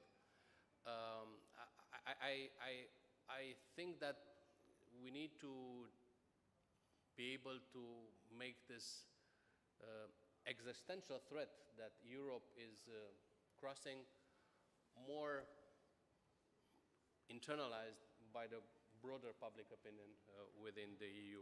And I will end by saying that while we're now focusing on this panel on the main theme, okay, what's the paradigm change with the new Trump administration and so on, be aware that there are other important variables that we should have in mind that would generate potential surprise effects and so on. We are also crossing an era of very fast and substantive technological change, with disruptive effects over the capabilities for defense, but also of the conduct and concept of warfare. There's a whole area of emerging disruptive technologies that need to be taken into consideration to look at the war of tomorrow, and we see some, and we should see this also from the perspective of the economic potential to sustain this. It's not effective to shoot a $5,000 drone with a $100,000 missile, like it happened when the Houthis sent over the Red Sea, and were excellent missile defenses, but super expensive. The same, how to defend the $5 million Abrams tanks can be vulnerable for a swarm of, I don't know, of drones, which can be a couple of tens of thousands of dollars. So that's very important. And on top of it, we are evolving in an era where technology also is kind of bipolarizing the world. There is a kind of technological bipolarity and already confrontation between the US, its allies on the one hand, and then China, Russia on the other hand. So all these aspects will add to the complexity of the discussion. Thank you. Very much appreciated, Your Excellency. I will turn now to our special guest, Jacek Bartosiak, to provide his Polish view on the way US will approach NATO, the Baltic Sea region, how you perceive this approach towards the Baltic region, and also towards the conflict in Ukraine. You have the floor, Jacek. Okay, thank you very much. I hope I can be heard loud and clear. Let me say a few things that might sound controversial, because it has become a truism that we are living in a completely new epoch, which is substantially different from the previous one, and we will need completely new leaders to tackle the current situation, because probably the allies that have been with us since the end of the Soviet Union are not accustomed to operating in this environment. And maybe the arrival of Trump in the White House is a sort of first wave of major change in the Western world, without which the West is going to lose this global struggle for productivity and competitiveness. So that's the opening remark. The most important thing that we can derive from what George Friedman said, our keynote speaker, and I fully concur with his observation, but let me put it in a more theoretical perspective. What he said and what Trump signals is nothing less than the offshore balancing of European continent, which is a completely different posture that we have known since basically the return of American troops under the Truman administration. The primacy is gone. The posture of primacy that has been obvious in the corridors of the Pentagon and elsewhere in DC is gone. However, the US officials will be saying that it's not. And however Polish officials and other especially Central and Eastern European officials will be preaching that it's not. It is. It is. Even our President Duda didn't understand that in the speech that was made 2 days ago during the Independence Day in Poland, because he still sticks to the idea that there is US primacy and we can rely on it. It's gone, and Trump signals that. And it's not because it's Trump. It is because, as Vance said, and the new Secretary of Defense stated on many occasions, United States doesn't have resources to sustain primacy in relative terms when combined to the pressure from China and Russia against the system. And this is the reality that we need to understand, especially here. There is no return to primacy in the foreseeable future. And that changes calculation on many levels, including our interactions with the US officials in the region, which will be very reluctant to admit it, that there is no primacy, because they lose agency in interactions with the officials from Central and Eastern Europe. This is the harsh reality that is slowly being realized in Poland, which is the largest country in Central and Eastern Europe, and has a past, a glorious past, which we should be mature enough to understand that quicker. And in some parts, we are coming to realize that. It will have consequences, of which I will say. The new posture and at the same time the harsh assessment of reality against China and withdrawal for primacy will be very much tested stress tested by something even larger and more important. US primacy was also founded on the control of the financial flows and the edifice of financial system of the world. And this system wants primacy to be carried through to the future, because the primacy is the indispensable element of control of the world financial system. With the primacy gone, the financial system will be increasingly broken. I think that Trump doesn't seem yet, at least to me personally, to understand that he will need to reconcile both resignation from primacy, especially in the European theater, and still trying to convince allies and everybody in the world to really embark on either decoupling or a new stance against China, which he will advocate. I don't think this is a reconcilable position, and it will be very harsh tested, including by the Chinese, and we will be the victims of this. And what I'm suggesting, what I'm hinting and implying, is what President Macron, I think, understands and recently disclosed in his public statements. Because if that's the case, if I'm right in what I'm saying, predicting the coming future, very quickly coming future, is the need for the strategic autonomy of Europe. Of course, it's easier said than to be done. You know, many people tried before, including Justinian the Great, Charlemagne, to no avail. It's a tough task. It will be the largest undertaking since, 1.5 millennia. So theoretically in the model, that's a way to go forward, because otherwise, otherwise the following will happen. And that completely will restructure the US position in Europe. I think that Trump's administration will make a trade policy as a center of gravity of the new security. I mean, the security-related decisions will be following the new trade system understanding of the new administration. This is a center of gravity.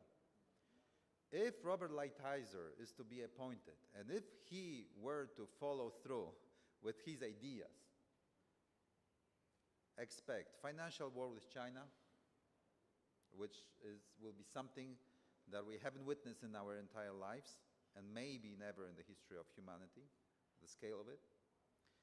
Expect a major blow against the European industry, capital and human capital, because Lighthizer proposes to suck out the talent from Europe, the capital from Europe, the innovation from Europe, and impose tariffs on European production so that American production is competitive enough.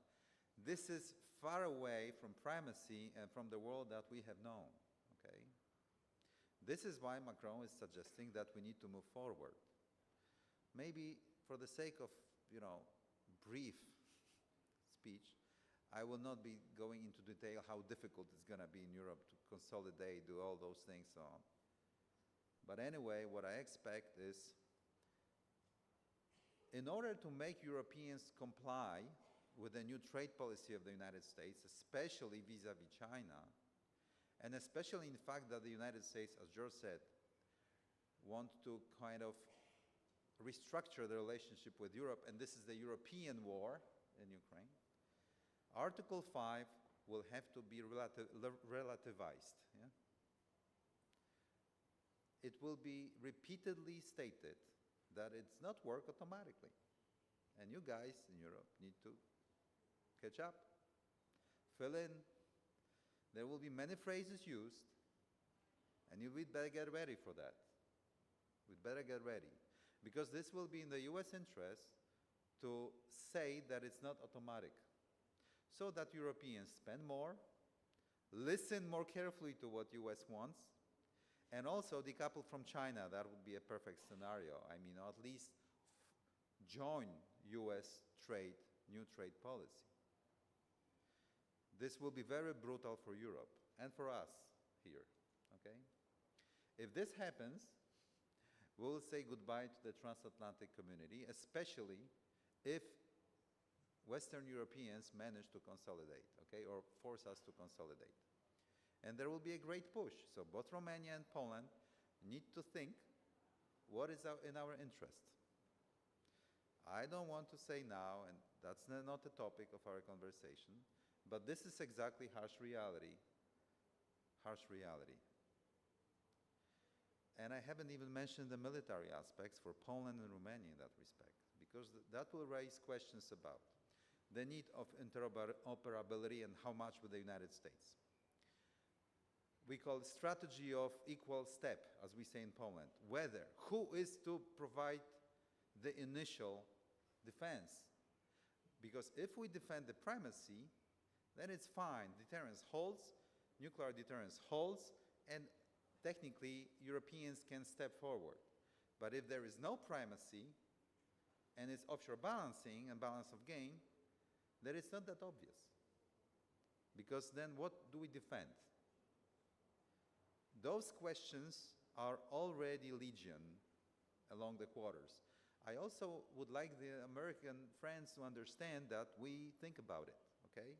It's not that we are not thinking here on the old continent, okay? That was the center of the world a long time ago.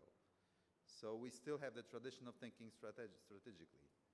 So I think that President Trump will have to solve many strategic dilemmas for US, and it will not be an easy ride. Something has to give here. That will raise question of nuclear deterrence, whether this is real stuff or a bluff. Also, if Trump administration is saying that there are partners and allies that spend enough, like Poland, and at the same time they threaten Europe with tariffs, so maybe Poland should be excluded from tariffs. Shouldn't it? Because how Poland will react to the fact that we buy American equipment, and then we also are deindustrialized by the tariffs that Lighthizer is going to impose on Poland. Why are we treated equally with Germans who don't want to spend, who didn't want to support Ukraine? What will it say about transatlantic solidarity?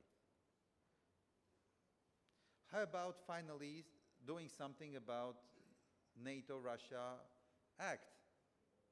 If we are in a new era and the United States want to do a new posture, so, because, you know, if it stays intact, the Poles might think that maybe there will be a reset coming. Yeah, and then how shall we reform the military? Into what direction? To be vulnerable? You know, there are many questions to be asked. How about nuclear sharing? Given the, you know, failure of deterrence in Ukraine, because there had been a failure. Now Trump admits that, okay, so be it, we need to, Europeans have to accommodate Russia or step up. It's again the failure of primacy. You can adorn it with beautiful words, but this is an obvious step back from primacy, however you call it. And I'm just saying, and that will be my last opening remark, I could, you know, speak for hours about details of that. Of course, Central and Eastern Europe, we rely heavily on US. We wouldn't like to see the divorce between mother and father, you know, Western Europeans, their center of gravity, and the United States. But I'm not sure whether the French are interested so much in sustaining this relationship, and maybe they see that they don't need to reform military, they don't need to spend more if they have a big trade deal with China that will save globalization for Europeans, that will save them from spending money on military to sustain primacy that is doubtful, and that will open up the new chapter with Russia potentially to secure their perimeter, European perimeter. I mean, the United States, if the United States wants to really play the role, it will be a very hard ball this time, I think. It's not a one-way street this time around. That's my opening remark. Thanks. Excellent, thank you very much. Challenging enough, Jacek. I have to admit that the strategic autonomy was one of the points I was much more interested in it. You mentioned that is difficult, but I would go a little bit further on, because as we all recognize it here, that there is a new team on board in the US. It will be a new team on board in the US. We need to wait and see how they calibrate themselves, how they work. We need to learn how to work with them. We need to know how to speak strategically, as Antonia mentioned, transactionally, strategically speak with them, engage with them. However, they also have to understand that if United States is a country of 50 states, Europe is a continent of 50 states with deep history, with deep cultural differences that is not exactly the same country or entity like US. So when we have to deal together and understand together, we have to look back on this one. And when we want to develop the strategic autonomy in Europe, it is much more difficult than in the United States. Because here we have Germany and France, of course. We have UK. We have also Italy, Spain, and we have some other countries. We have Poland right now with a very good income. And there are a lot of challenges when you want to build this kind of European primacy. So there are many debates on that one. If we will have time, maybe we can speak a bit more on this kind of strategic autonomy. But let's now open the floor to the audience. There is really short time, but I'm really glad to take the questions for our panelists. Professor Kifu, please.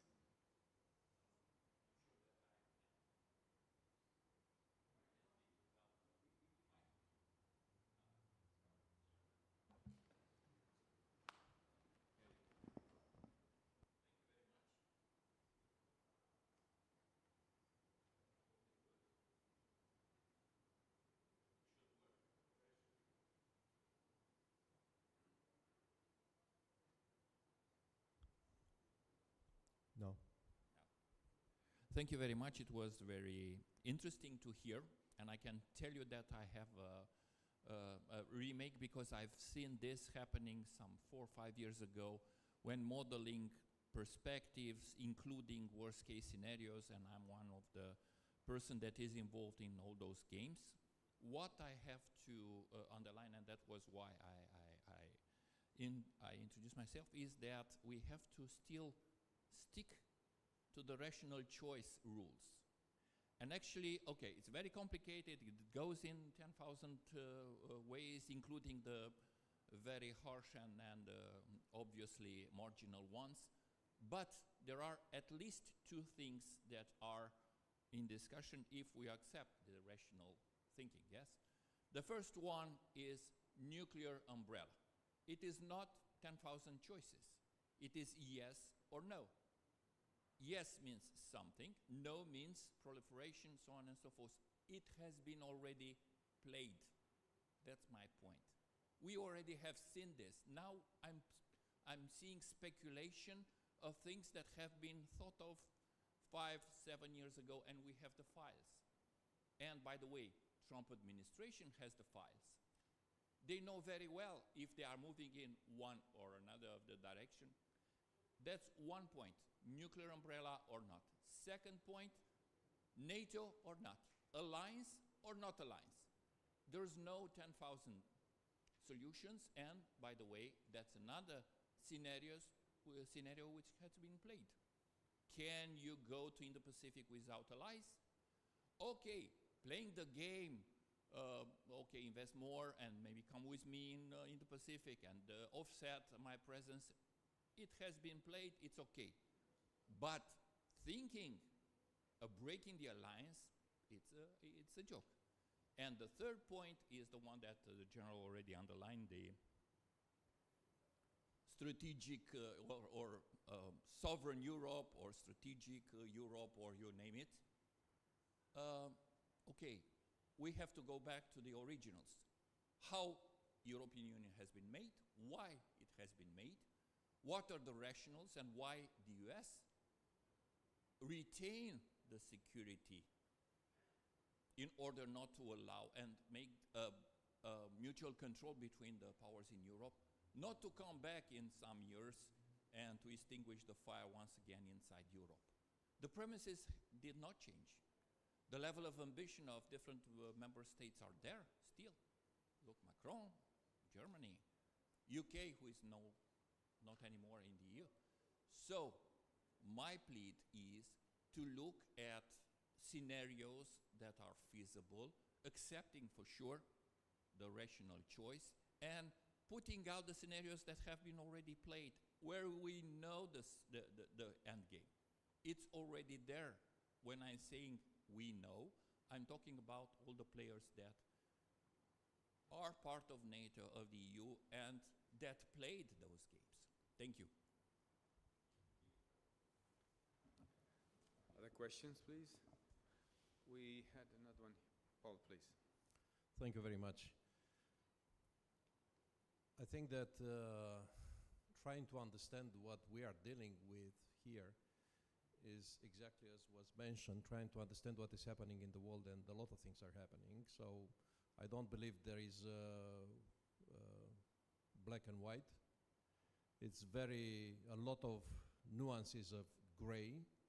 And like someone said, to deal with the complexities which we have now in the world, we have a lot of mechanics, but we don't have the architects. Because otherwise, like that person mentioned, is like you have a problem with your Tesla, and you take that car to an ordinary mechanic and ask that person to fix it. He can't. So from all the things which were said here, I think one problem which we have is what Greg mentioned about bureaucracy. It's huge. And just to support what you said, the late supper, almost 30 some years ago, when all those big companies were told game is over, was bringing us to the situation. I'm just giving one example, AUKUS. US is able to produce 1.4 nuclear-powered attack submarine. They need 2 to replace what they have.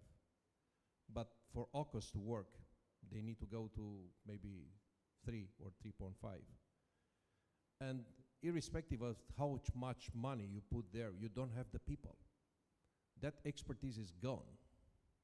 So how we can convince the people to learn the jobs which are hard, but we need if we want to have a very strong industrial base. It's not easy. And I will end with another thing. We are a lot of time talking about capabilities, but those capabilities, unless they are autonomous, they need to be run by people. And the strongest weapon in the world, it's still the human being, as our allies in Ukraine are showing us every day. So we still need to think more about how to defend our nation, because our adversaries, extremist ideologies or our state adversaries, are coming after our way of life, are trying to attack our cognitive resilience. And I'm not sure we have the solutions, which can't come only from the political establishment. Thank you. Thank you, Paul. Colonel, please. General, sorry. Okay, thank you very much for the very interesting ideas that you shared with us. You touched very important points regarding the future of US and Europe relationship, US and China. What I want to to clarify more here, it's two other points. One is for Ben, and it's about the strategy of Trump regarding Iran. And I ask you, Ben, about this because, you know, there are two points here. In the previous Trump presidency, it was almost to start the war with Iran. It was very close. And the second point is, there are rumors that the assassination attempt against Trump was commanded by Iran. And therefore, I'm very interested to know your ideas about what do you think will be Trump's strategy regarding Iran. And for His Excellency Ambassador Ducaru, last year the Biden administration signed the Plexi Strategy Act. And I'm wondering, what should the Romanian diplomacy do to convince Trump to follow this strategy, very important for us, and to implement it in the couple of years? Thank you very much. Thank you. Okay, who wants to take the questions? Okay, Jacek, please. I understand that there was one question and some comments, yeah? So, okay. So I say two things. One about Iran and the second about the future system, okay? Because from your comments, I gather that, you know, we're discussing about the future, and so I will just take a liberty of saying what the future system will look like. So with Iran, I have no idea what Trump administration will do. This is, for me, absolutely painted in a vague colors. And I think that comes not only from my lack of understanding this subject, but also from the lack of proper strategy in the United States against vis-a-vis the Middle East, because it was a major failure over the last 20 years and more. So American establishment has no clue how to deal with this. I would say what I think they should do in order to have American interests served, but it's my personal opinion. I will follow Elbridge Colby here. United States is not capable of engaging multiple theaters, okay? It's in official documents. America doesn't have resources to wage more than one war, okay? Let's know one war according to the official statements, not two, not 1.5 as under Obama. This is the case, and this is also in doubt, especially if they would embark on China. So it's in America's interest to focus on this, because otherwise they will be spread thin. Going to war with Iran will be a major suicidal thing, given the challenges that America is facing in sustaining its global role as a leading force in the global capitalism, okay? They may lose the great power war if they are spread thin. And this is also a problem for us here in Europe, vis-a-vis Russia and Ukraine, because that's why they are not interested in taking the Russians. So if I were Trump, I would completely leave Iran, you know, aside and create the proper balance of power in the Middle East without interfering everywhere, you know, under this primacy cloud. As to the future system, is that, you know that I set forth seemingly controversial issues, but, you know, let's meet in 2 years and many things will have transpired. What I just said, I'm quite sure of that. Whatever happens, keep in mind, especially that there are officials here, that the future system that will emerge somewhere in the future after the systemic war that started in 2018 over who rules the world, because we are at a systemic war that has not been kinetic yet, widely, but we are at war, will be different from the system that we had been since the fall of the Soviet Union. Even if the United States prevails, the system will be different for two reasons, and we need to understand that to properly strategize. First of all, because if America wins, it will be at great cost. Because in relative terms, China and Russia are much more powerful than any enemies combined ever in the history of the United States, like Germans or Japan, okay? So if they prevail, it will be at great cost of restructuring the American society and industrial base and everything else, and including the military. If Trump embarks on this ambitious mission, because maybe he will not.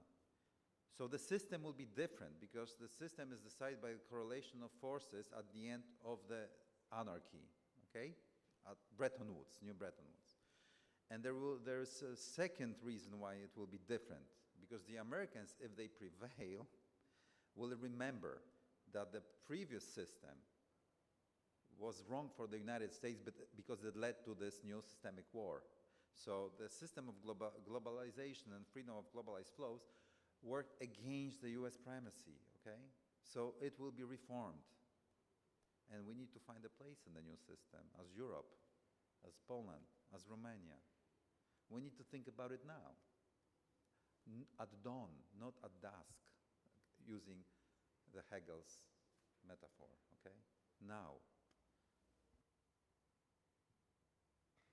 Thank you, Jacek. I have to recognize that this is very interesting. You came up with some fresh, original viewpoints. Antonia, please, you have the floor. Just want to re-emphasize that we do need to think about the new system and our role in it. Now and not at dusk, but I'd also like to say that I believe Trump would like not to think about Iran. I don't think he can afford not to think about Iran right now, because part of that new system is basically trying to diminish costs in a more or less transactional manner in working with the allies. And then there will be thinking about what to do with the Middle East, and the relationship between the US and Israel is probably going to define what happens in Iran. Now, I have seen in the latest news coming out of Iran yesterday, the president of Iran was pretty much subtle in saying that they are kind of open in settling things. It is a first. It is also because the Iranian society is under pressure, and it is also because the entire Middle East is also in a reshifting mode, considering the social pressure within the Iranian society.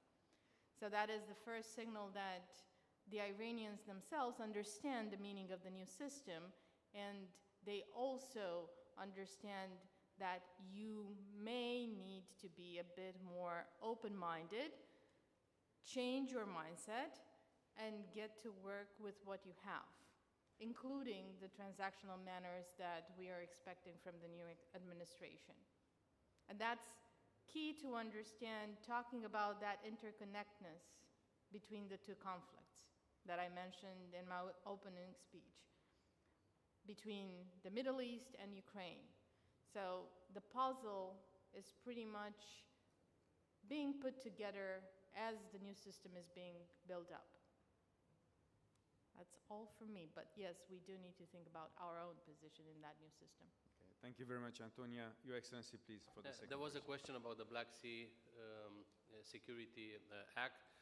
Now, that's a piece of US legislation that went through the scrutiny of the US Congress and then signed as an act by the President. So it wasn't an executive order by the President.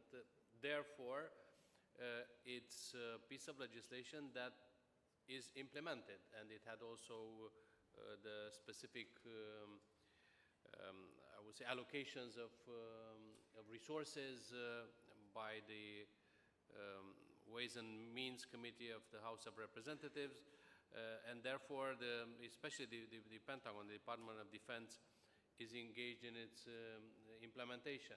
Unless the new Secretary of Defense, Pete, the nominated Secretary of Defense Pete Hegseth will consider that it's less of a priority and proposes a different legislation, it will continue. And I do not think it will be a priority to strike this program out of the, I would say, set of actions that the Pentagon is involved with. So for Romania and the Black Sea countries, this has been a major achievement. You know, there was also a Baltic Sea Security Act that dates almost a decade before. And we're very much looking forward for this to be implemented and actually to be continued over many years to come. Thank you, Your Excellency. There is another question coming from Dr. Peterson. Please.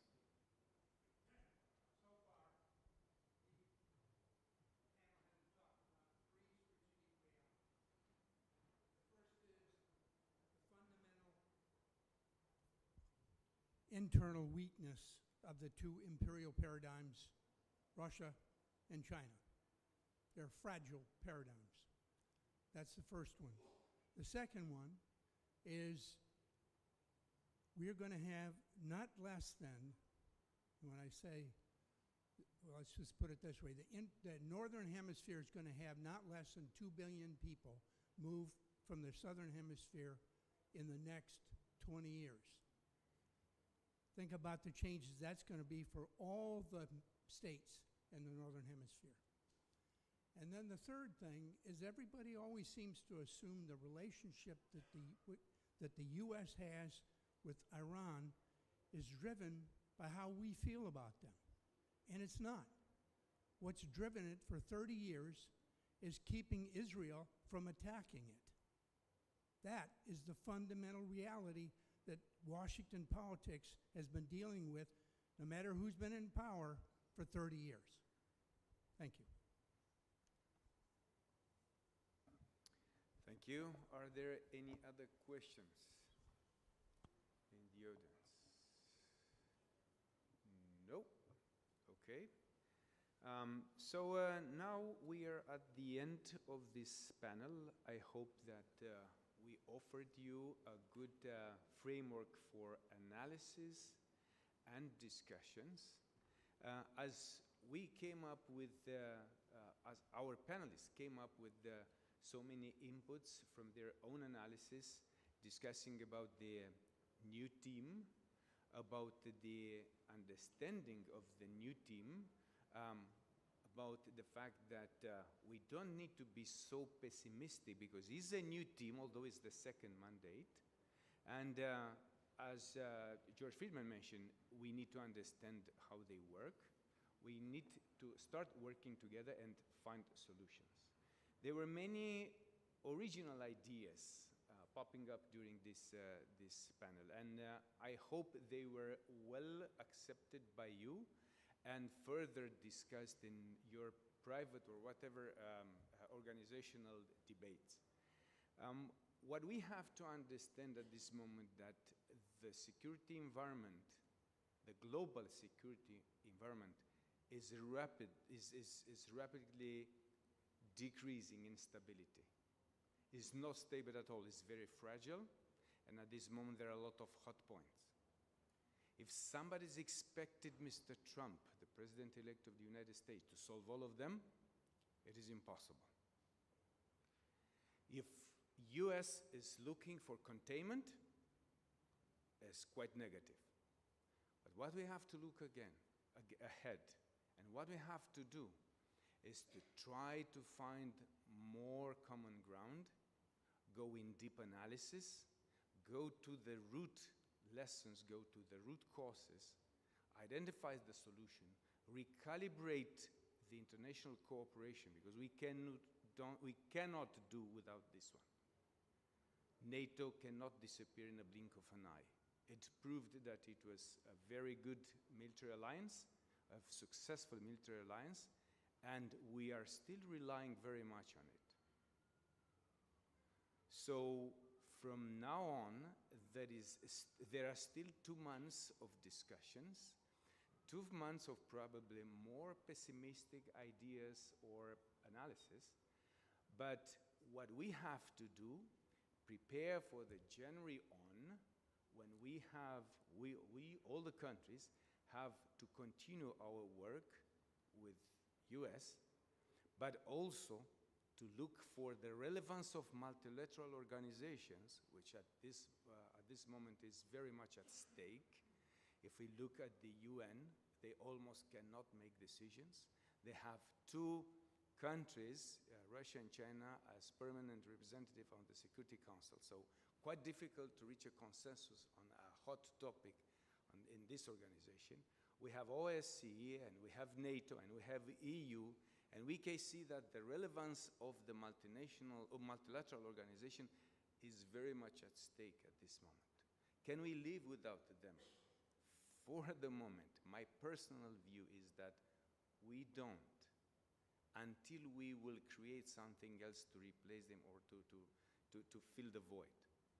But anyway, we have clearly to recalibrate our positions, our point of view, our analysis, our future way of doing things. Otherwise, whatever we have now as very big challenges, very big issues, they will multiply themselves. And as it was previously mentioned here, we are so much interconnected that everything is happening in one spot of the world is reverberating in many other spots of the world. So containment, again, I'm not in favor of. So I'm very much looking to a new team with a new US approach in order to solve most of the issues that are currently on, solve the Ukrainian, I would say issue for the moment, not really conflict, because the 24-hour solution to close the conflict is quite difficult to be understood at this moment. I hope they are preparing for them and for it, and they could implement it.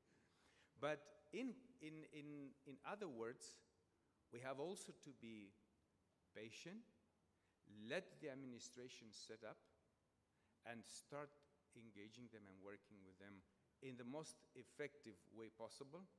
Otherwise, we will not have the luxury of time, we will not have the luxury of capabilities, we will not have the luxury of resources, specifically financial and human, and we will go into much more deeper troubles than we are now. So instead of a pessimistic conclusion, I would say we need to wait a bit to let the new administration set up, look which are the strong points, how we can multiply the strong points, how can we avoid any kind of weaknesses, how we can help. And again, I'm coming back to what Antonia mentioned. We have to take very much into account for transactional, strategically approach. So thank you very much to our panelists and for their very valuable points of view tonight. And thank you very much, the audience, for your patience. Thank you.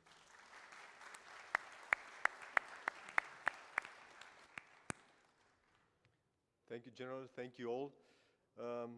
Dear guests, this concludes the first part of the day. In 10 minutes' time, we will continue with the Romanian Military Thinking Journal's awards ceremony. It will take place not place over here, but it will be conducted in Romanian, so please take the headsets if you plan on staying. And this is like a half-an-hour event, and will be continued with the cocktail, and you are all invited. So thank you for being here today. We're looking forward to seeing you tomorrow to the second day of the International Conference 2024. See you in 10 minutes.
Vă rugăm să luați loc pe scaune pentru ceremonia decernării premiilor Gândirea Militară Românească 2024.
Domnilor generali, amirali și ofițeri, stimați invitați, după un maraton de discuții pe teme de actualitate privind dinamica mediului de securitate, vă invităm să asistați la cea de-a 26-a ediție a decernării premiilor revistei Gândirea Militară Românească. A devenit o tradiție ca, în fiecare an, acțiunea să se înscrie în cadrul manifestărilor dedicate înființării la 12-24 noiembrie 1859 a Corpului de Stat Major General al Principatelor Unite și a înființării în 1864 a revistei România Militară, devenită între timp revista oficială a Statului Major al Apărării și editată sub denumirea de Gândirea Militară Românească. Prin urmare, anul acesta aniversăm și împlinirea a 160 de ani de la înființarea revistei Gândirea Militară Românească. Festivitatea de decernare a premiilor revistei Gândirea Militară Românească va fi deschisă de domnul colonel Mircea Barac, șeful secției publicații militare din cadrul Statului Major al Apărării. Domnule colonel, aveți cuvântul. Mulțumesc. Domnilor generali, amirali, stimați colegi, dragi invitați, ne aflăm la cea de-a 26-a ediție a premiilor revistei Gândirea Militară Românească, o inițiativă născută în anul 1999 din dorința de a recompensa cele mai însemnate contribuții științifice din domeniile de activitate ale organismului militar. Azi vor fi validate și răsplătite, este drept, doar simbolic, cele mai valoroase rezultate din domeniul științei și teoriei militare afirmate editorial în anul 2023, ca o bine meritată răsplată a muncii celor care au trudit la îmbogățirea tezaurului teoretic al științei militare românești. Pentru ediția din acest an au fost selecționate, întrunind condițiile preliminare, 25 de lucrări, care au văzut lumina tiparului în anul 2023. Evaluarea acestora s-a realizat cu maximă exigență, responsabilitate și printr-o analiză cât mai concretă a fiecărei lucrări. Prin urmare, trebuie să recunoaștem și să apreciem efortul și obiectivitatea membrilor comisiei, cărora vă rog să fiți de acord să le oferim, în semn de mulțumire, câte o diplomă. Componența Comisiei de Evaluare este următoarea. Rog membrii Comisiei să urce pe scenă în momentul în care sunt nominalizați.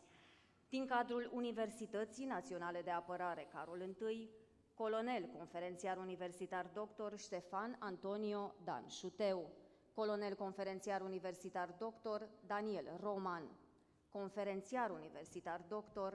Florian Bichir.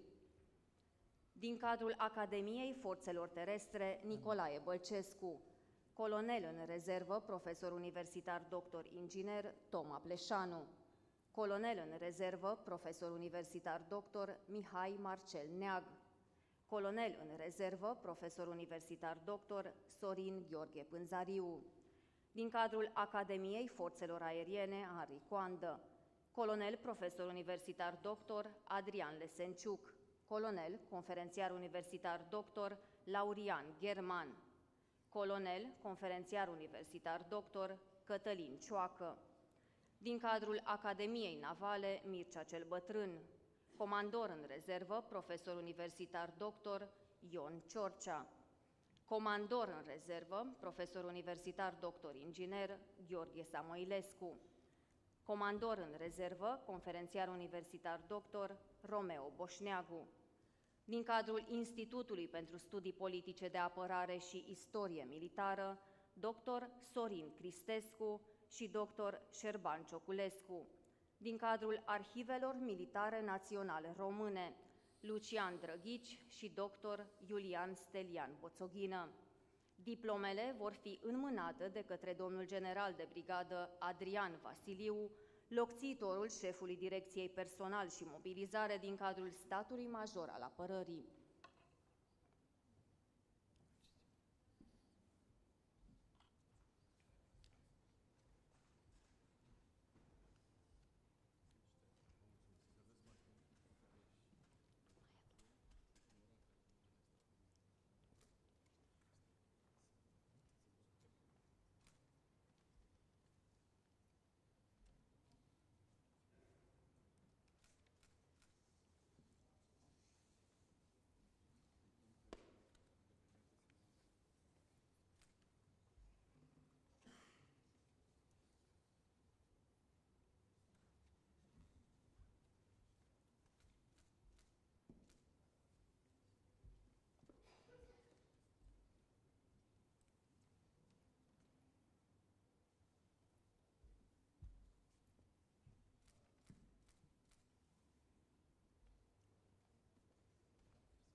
După o laborioasă evaluare, au fost atribuite 5 premii unor lucrări care și anul acesta au câștigat cu diferențe de punctaj extrem de mici.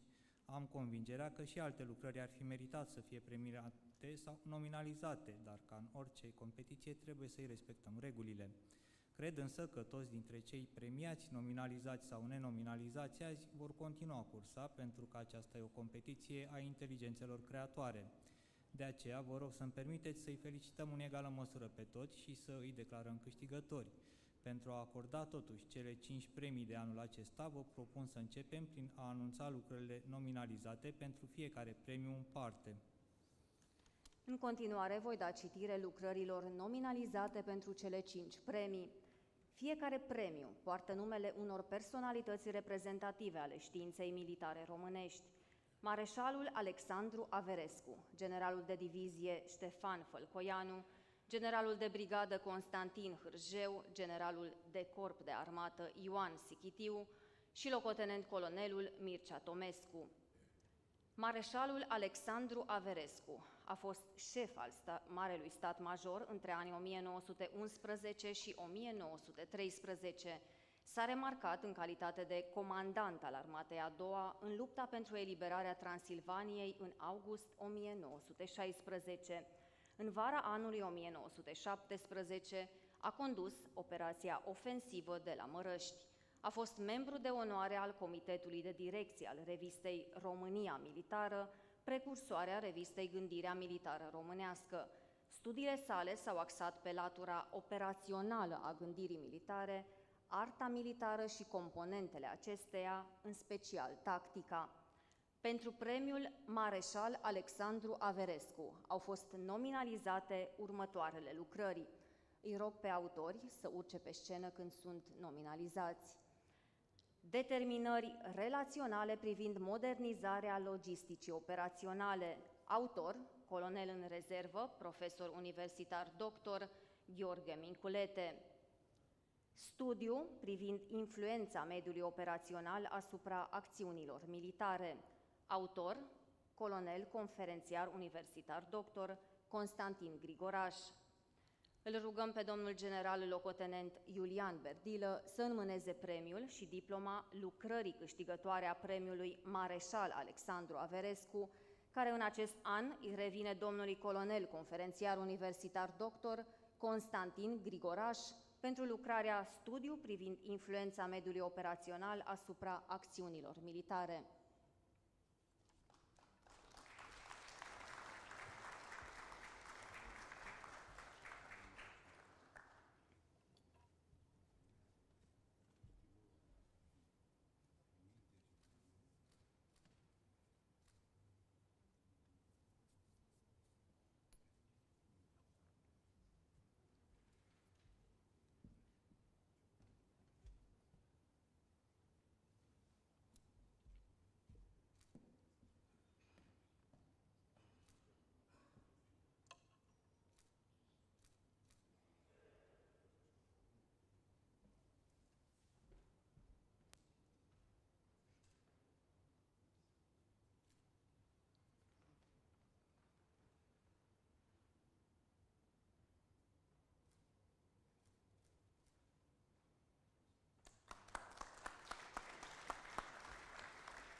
Generalul de divizie Ștefan Fălcoianu a fost unul dintre fondatorii revistei România Militară în anul 1864. A participat la elaborarea planurilor ofensive ale armatei române în bătăliile de la Plevna și Vidin. A fost ministru de război în perioada 1884-1886 și șef al statului major general între anii 1892-1894. Numele său este legat de inaugurarea în anul 1889 a cursurilor Școlii Superioare de Război din București, al cărei prim comandant a și fost. Pentru premiul general de divizie Ștefan Fălcoianu au fost nominalizate următoarele lucrări: reziliența maritimă a României în era amenințărilor hibride și importanța unei strategii de securitate maritimă. Autori: amiral în retragere dr. Aurel Popa, contraamiral în retragere dr. Constantin Ciorobea, contraamiral de flotilă în rezervă Cornel Rogozan, comandor în rezervă dr. Ioan Crăciun, contraamiral de flotilă în retragere dr. Ion Custură și contraamiral de flotilă în retragere dr. Sorin Learski. România între gura de rai geografică și răspântia geopolitică. Autor, conferențiar universitar doctor Alba Iulia Catrinel Popescu. Rethinking Warfare in the 21st Century: The Influence and Effects of the Politics, Information and Communication Mix. Autori, profesor universitar dr. Iulian Chifu și dr. Greg Simmons.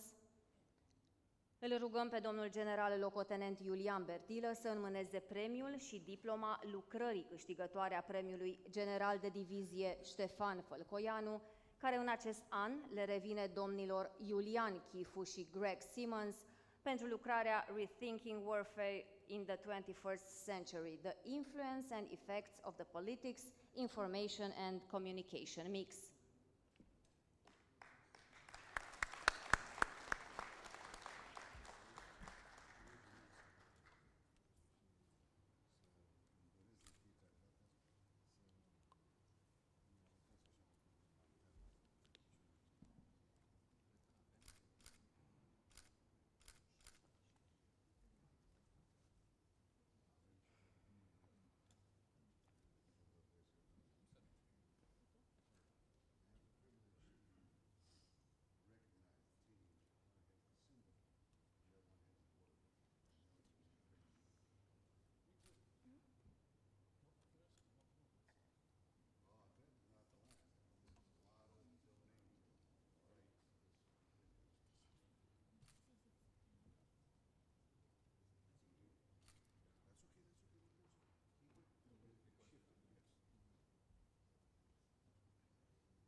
Generalul de brigadă Constantin Hârjeu a fost ministru de război între anii 1912 și 1913.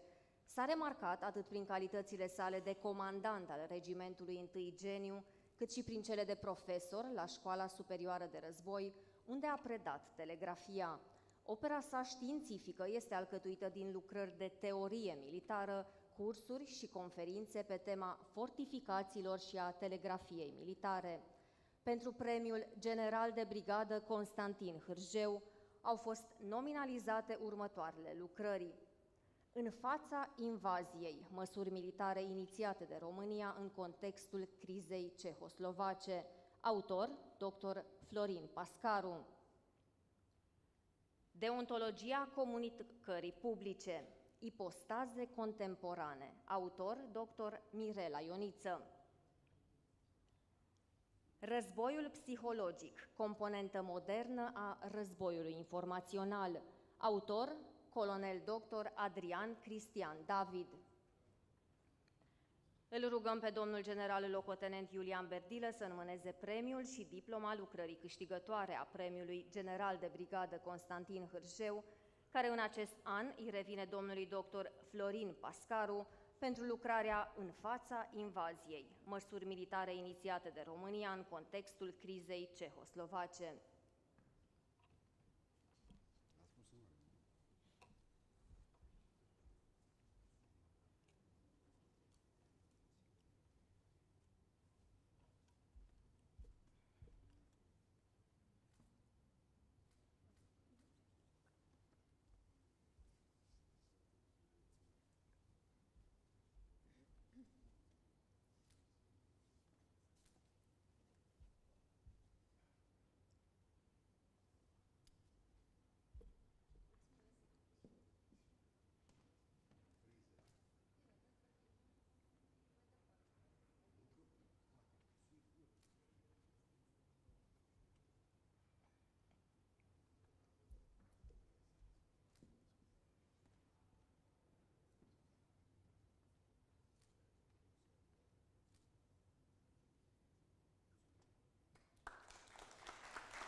Generalul de corp de armată Ioan Sichitiu a fost unul dintre cei mai valoroși gânditori militari, eminent profesor la Școala Superioară de Război, conducător al cursului de comandament, a contribuit la formarea cadrelor militare superioare ale armatei române.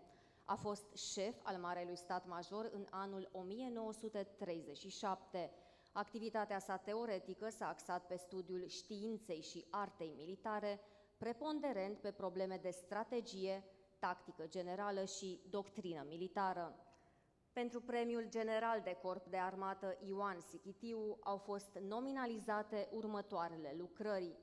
Intelligence și securitate nucleară. Autor, colonel dr. Ciprian Ignat. Inteligența artificială. Cum vor schimba inteligența artificială, deep learning și robotica domeniul militar. Autor, Alida Monica Doriana Barbu. Smart Power în fundamentarea politicilor și strategiilor din domeniul securității naționale. Autor, lector universitar dr. Andra Ioana Pânzariu. Îl rugăm pe domnul general locotenentul Iulian Berdilă să înmâneze premiul și diploma lucrării câștigătoare a premiului General de Corp de Armată Ioan Sichitiu, care în acest an îi revine domnului colonel dr. Ciprian Ignat pentru lucrarea Intelligence și securitate nucleară.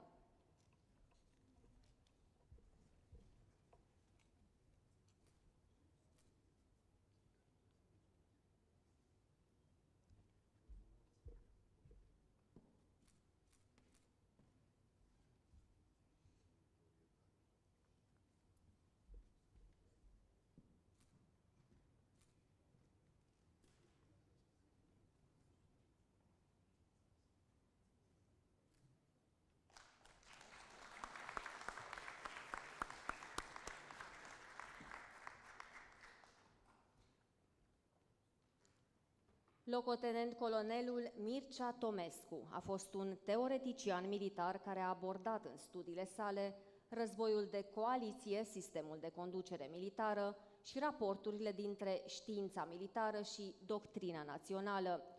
Revista România Militară l-a recompensat în 1939 cu un premiu pentru lucrarea Manevra strategică în trecut și astăzi. Pentru premiul locotenent colonel Mircea Tomescu au fost nominalizate următoarele lucrări. Justificarea unui rapt, propaganda sovietică în slujba anexărilor teritoriale, autor dr. Daniela Șișcanu. 100 de ani de istorie militară, autor Muzeul Militar Național Ferdinand I. Noi am luptat în cotul Donului, mărturiile ofițerilor și subofițerilor scăpați din iad, declarații, hărți, rapoarte, dări de seamă, documente inedite, integrale, autori Ionuț Mihăiță Ocoleanu, Marius Daniel Bojor și Asociația Memoriei Cotul Donului 1942. Două națiuni vecine, România și Finlanda, relații româno-finlandeze, o privire dinspre București. Autor dr. Anca Otu. Îl rugăm pe domnul general locotenent Iulian Bertilă să înmâneze premiul și diploma lucrării câștigătoare a premiului locotenent colonel Mircea Tomescu, care în acest an le revine, la egalitate de puncte, Muzeului Militar Național Ferdinand I pentru lucrarea 100 de ani de istorie militară și doamnei doctor Anca Otu pentru lucrarea Două națiuni vecine, România și Finlanda, relații româno-finlandeze, o privire dinspre București.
Doamnelor și domnilor, începând cu anul 2015, Consiliul Editorial al revistei a hotărât să recompenseze și cel mai valoros studiu publicat în paginile revistei în anul precedent. Anul acesta, premiul special al revistei Gândirea Militară Românească se acordă următorilor autori. Rugăm autorii să urce pe scenă când sunt nominalizați. Dr. Mario Marinov pentru articolul Interpretarea modului rusesc de a duce războiul, analiză comparativă între operațiunile militare sovietice și faza întâi a operațiunilor rusești în Ucraina. Locotenent colonel dr. George Ion Toroi și colonel profesor universitar dr. Cristian Octavian Stanciu pentru articolul Aspecte privind planificarea acțiunilor de inducere în eroare la nivel operativ. Locotenent colonel dr. Ionuț Cosmin Buță pentru articolul Algoritm în 7 pași pentru identificarea războiului hibrid, studiu de caz al insulei Șerpilor din Marea Neagră. Economist Marcela Antonesei și locotenent Simona Făsăria pentru articolul Liderul autentic și capitalul psihologic în mediul militar. Lucian Drăghici pentru articolul 1946, criza strâmtorilor, reflectată în rapoartele informative ale secretarului biroului atașatului militar român în Republica Turcia.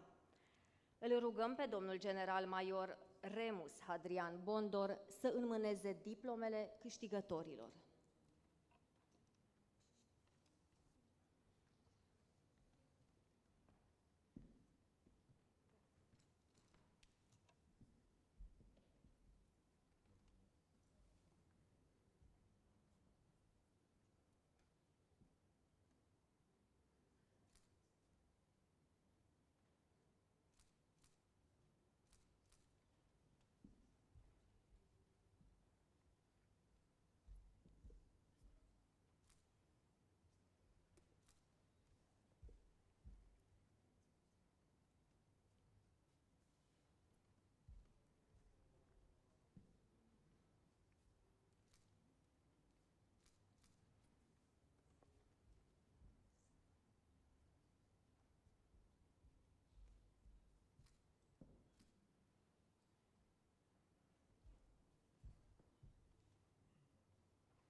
Stimați invitați, regulamentul de acordare a premiilor revistei Gândirea Militară Românească prevede și conferirea premiilor de excelență unor personalități sau instituții care s-au distins printr-o activitate deosebită la îmbogățirea patrimoniului științei militare pentru întreaga activitate sau pentru o carieră militară remarcabilă.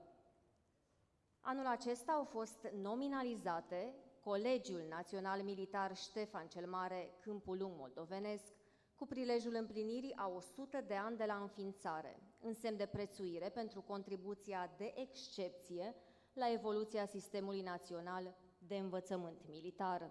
În acest caz, premiul va fi înmânat de șeful statului major al apărării în cadrul evenimentelor care se desfășoară în aceste zile la Colegiul Național Militar Ștefan cel Mare.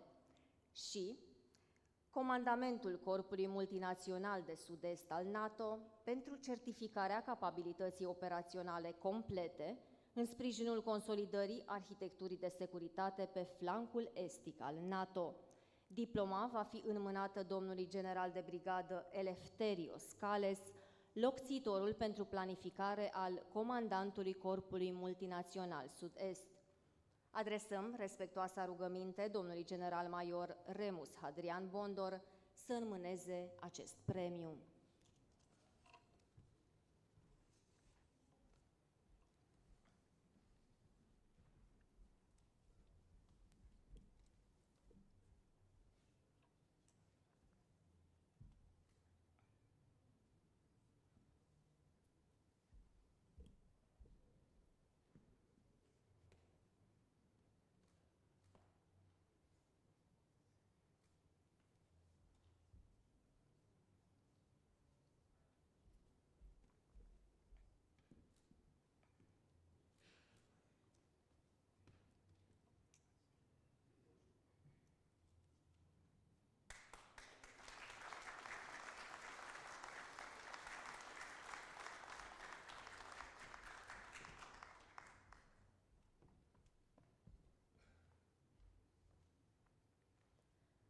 În încheierea activității, îl invităm pe domnul general locotenent Iulian Berdilă să adreseze câteva cuvinte audienței.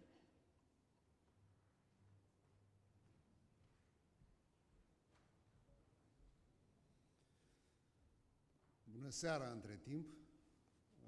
Am început de dimineață cu tot efortul depus de cei de la Gândirea Militară Românească și cu contribuția noastră și a noastră în câteva discuții importante nu numai pentru prezent, dar mai ales pentru viitor. Și m-aș fi bucurat, și aici metaforic am să trag un pic de urechi generația mai tânără, care ne-a lăsat un pic pe semnal multe teme de făcut pe la Universitatea Națională de Apărare, dar uite că o parte din ei au rămas.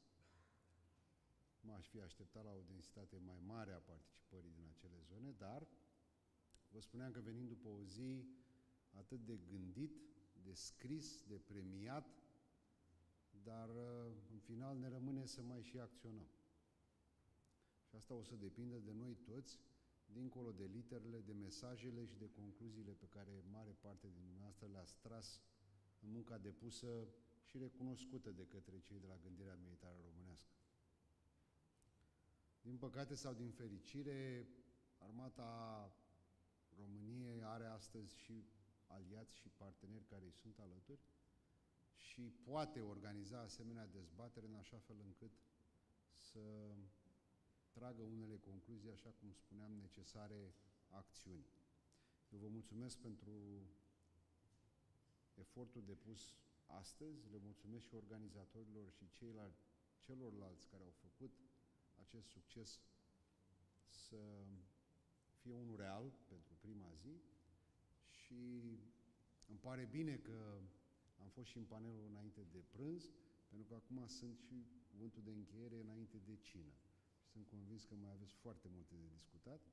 Încă o dată vă solicit aplauze în special pentru organizatori și pentru întreaga participare de astăzi. Am onoarea să vă salut și ne revedem mâine.